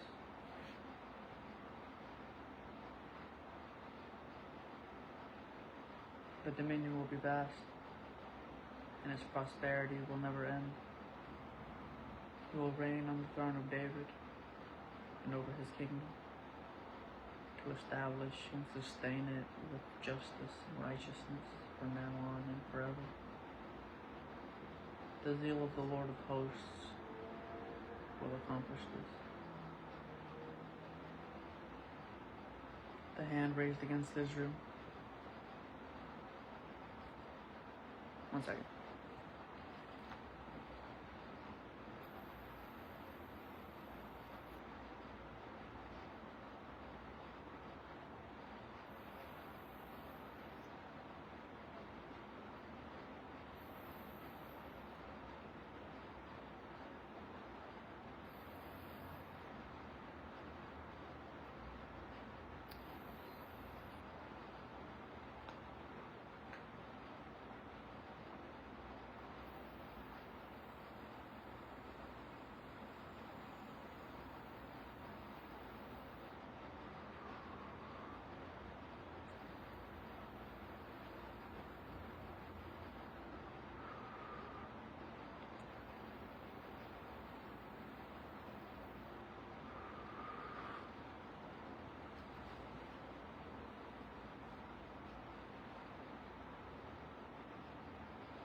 The Lord sent a message against Jacob. It came against Israel. All the people, Ephraim and the inhabitants of Samaria, will know it. They will say with pride and arrogance, the bricks have fallen, but we will rebuild with cut stones. The sycamores have been cut down, but we will replace them with cedars. The Lord has raised up Rezin's adversaries against him and stirred up his enemies. Aram from the east and Philistia from the west have consumed Israel with open mouths In all this, his anger is not removed, and his hand is still raised to strike. The people did not turn to him who struck them. They did not seek the Lord of hosts. So the Lord cut off Israel's head and tall palm branches and reeds in a single day. The head is the elder, the honored one. The tail is the prophet, the lying teacher. The leaders of the people mislead them, and those they mislead are swallowed up. Therefore the Lord does not rejoice over Israel's young men, and has no compassion on its fatherless and widows. For everyone is a godless evildoer, and every mouth speaks folly. In all this, his anger is not removed, and his hand is still raised to strike. For wickedness burns like a fire that consumes thorns and briars, and kindles the forest thickets so that they go up in a column of smoke. The land is scorched by the wrath of the Lord of hosts, and the people are like fuel for the fire. No one has compassion on his brother. They carve meat on the right, but they are still hungry. They have eaten on the left, and they are still not satisfied. Each one eats the flesh of his own arm. Manasseh is with Ephraim, and Ephraim with Manasseh. Together, both are against Judah. In all this, his anger is not removed, and his hand is still raised to strike. Woe to those enacting crooked statutes and writing oppressive laws to keep the poor from getting a fair trial, and to deprive the afflicted among my people of justice, so that widows can be their spoil, and they can plunder the fatherless. What will you do on the day of punishment, when devastation comes from far away? Who will you run to for help? Where will you leave your wealth? There will be nothing to do, except crouch among the prisoners. There will be nothing to do. It's bracketed. Except crouch among the prisoners, or fall among the slain. In all this, his anger is not removed, and his hand is still raised to strike. Assyria, the instrument of wrath. Woe to Assyria, the rod of my anger. The staff in their hands is my wrath. I will send him against the godless nation. I will command him to go against the people destined for my rage, to take spoils, to plunder, and to trample them down like clay in the streets. But this is not what he intends. This is not what he plans. It is his intent to destroy and to cut off many nations. For he says,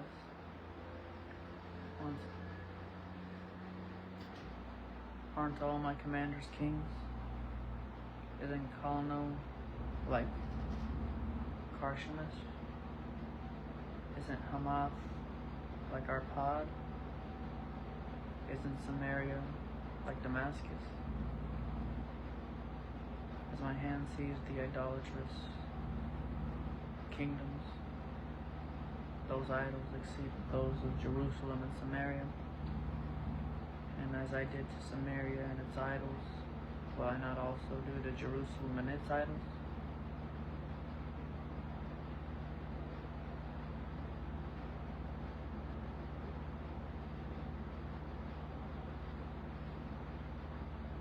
Like, I'm to the point where, like, I'm so tired I don't want to, like, even tangle with it.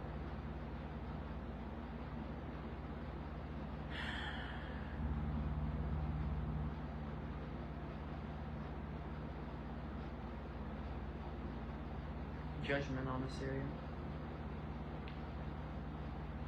But when the Lord finishes all his work against Mount Zion and Jerusalem, he will say, I will punish the king of Assyria for his arrogant acts and the proud look in his eyes.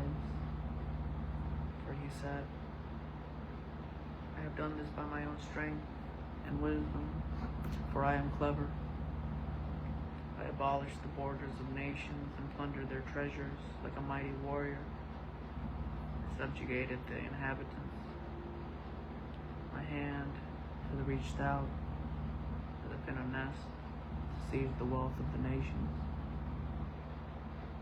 Like one who gathered, like one gathering abandoned eggs, I gathered the whole earth. My wing fluttered, no beak opened or chirped. Does an axe exalt itself above the one who chops with it? Does a saw magnify itself above the one who saws with it?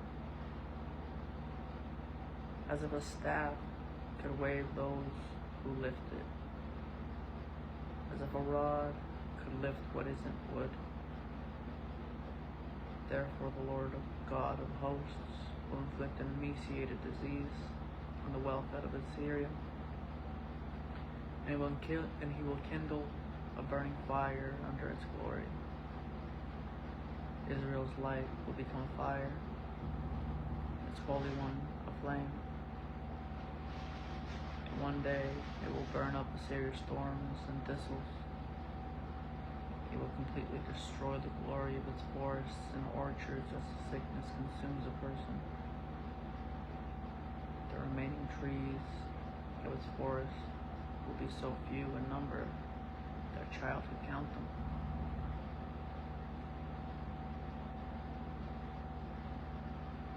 The remnant will return. On that day, the remnant of Israel and the survivors of the house of Jacob will no longer depend on the one who struck them. And they will faithfully depend on the Lord, the Holy One of Israel. The remnant will return, the remnant of Jacob, to the mighty God.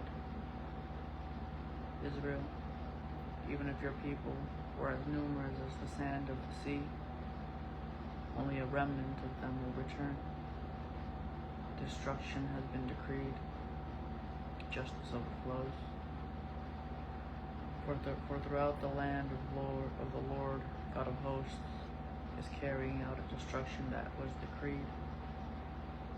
Therefore, the Lord God of hosts says this, my people who dwell in Zion, do not fear Assyria, though he strikes you with a rod and raises his staff over you as the Egyptians did. In just a little while my wrath will be spent, and my anger will turn to their destruction. The Lord of hosts will brandish a whip against them, as he did when he struck Midian at the rock of Oreb. And he will raise his staff over the sea, as he did in Egypt. God will judge Assyria. On that day, his burden will fall from your shoulders, and your yoke from your neck. The yoke will be broken because of his fatness. Assyria has come to Ayath, and has gone through Migron, storing his equipment in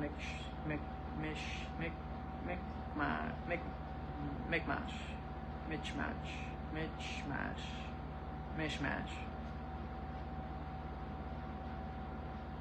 They crossed over at the ford, saying, we will spend the night at Geba. The people of Ramah are trembling. Those at Gibeah of Saul have fled. Cry aloud, daughter of Galim. Listen, Elisha. Anatoth is miserable. Madmena has fled. The inhabitants of Gebim have sought refuge. Today he will stand at Nob, shaking his fist at the mountain of daughter Zion. the hill of Jerusalem. Look, the Lord God of hosts will chop off the branches with terrifying power. The tall trees will be cut down, the high trees fell. He is clearing the thicket of the forest with an axe, and Lebanon with its majesty will fall. I'm done.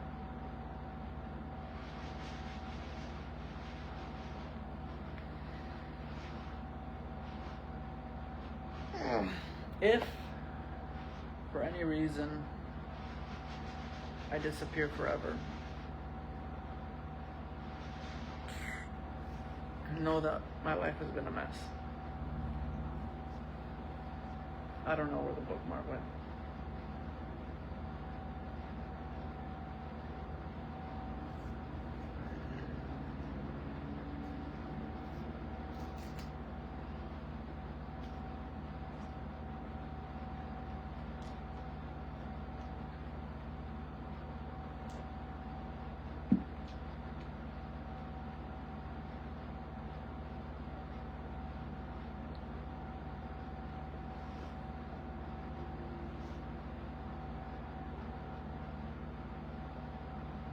Alright, get some rest.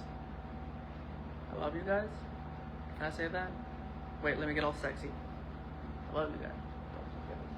I hate you so much. You have no idea.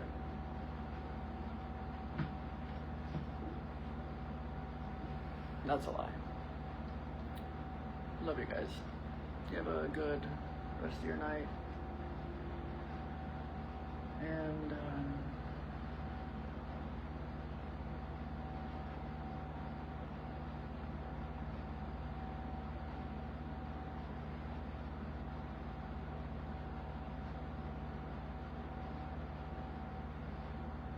kind of don't want to leave. My imaginary audience is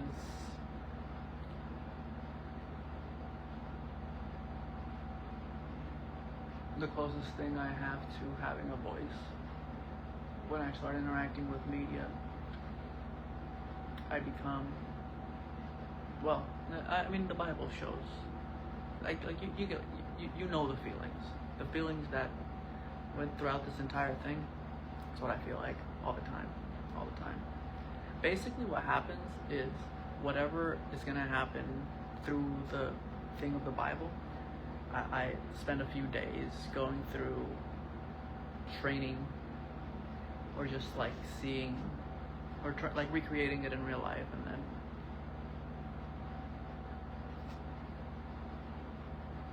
yeah, I don't know, but I'm sweating. I need a shower and pee.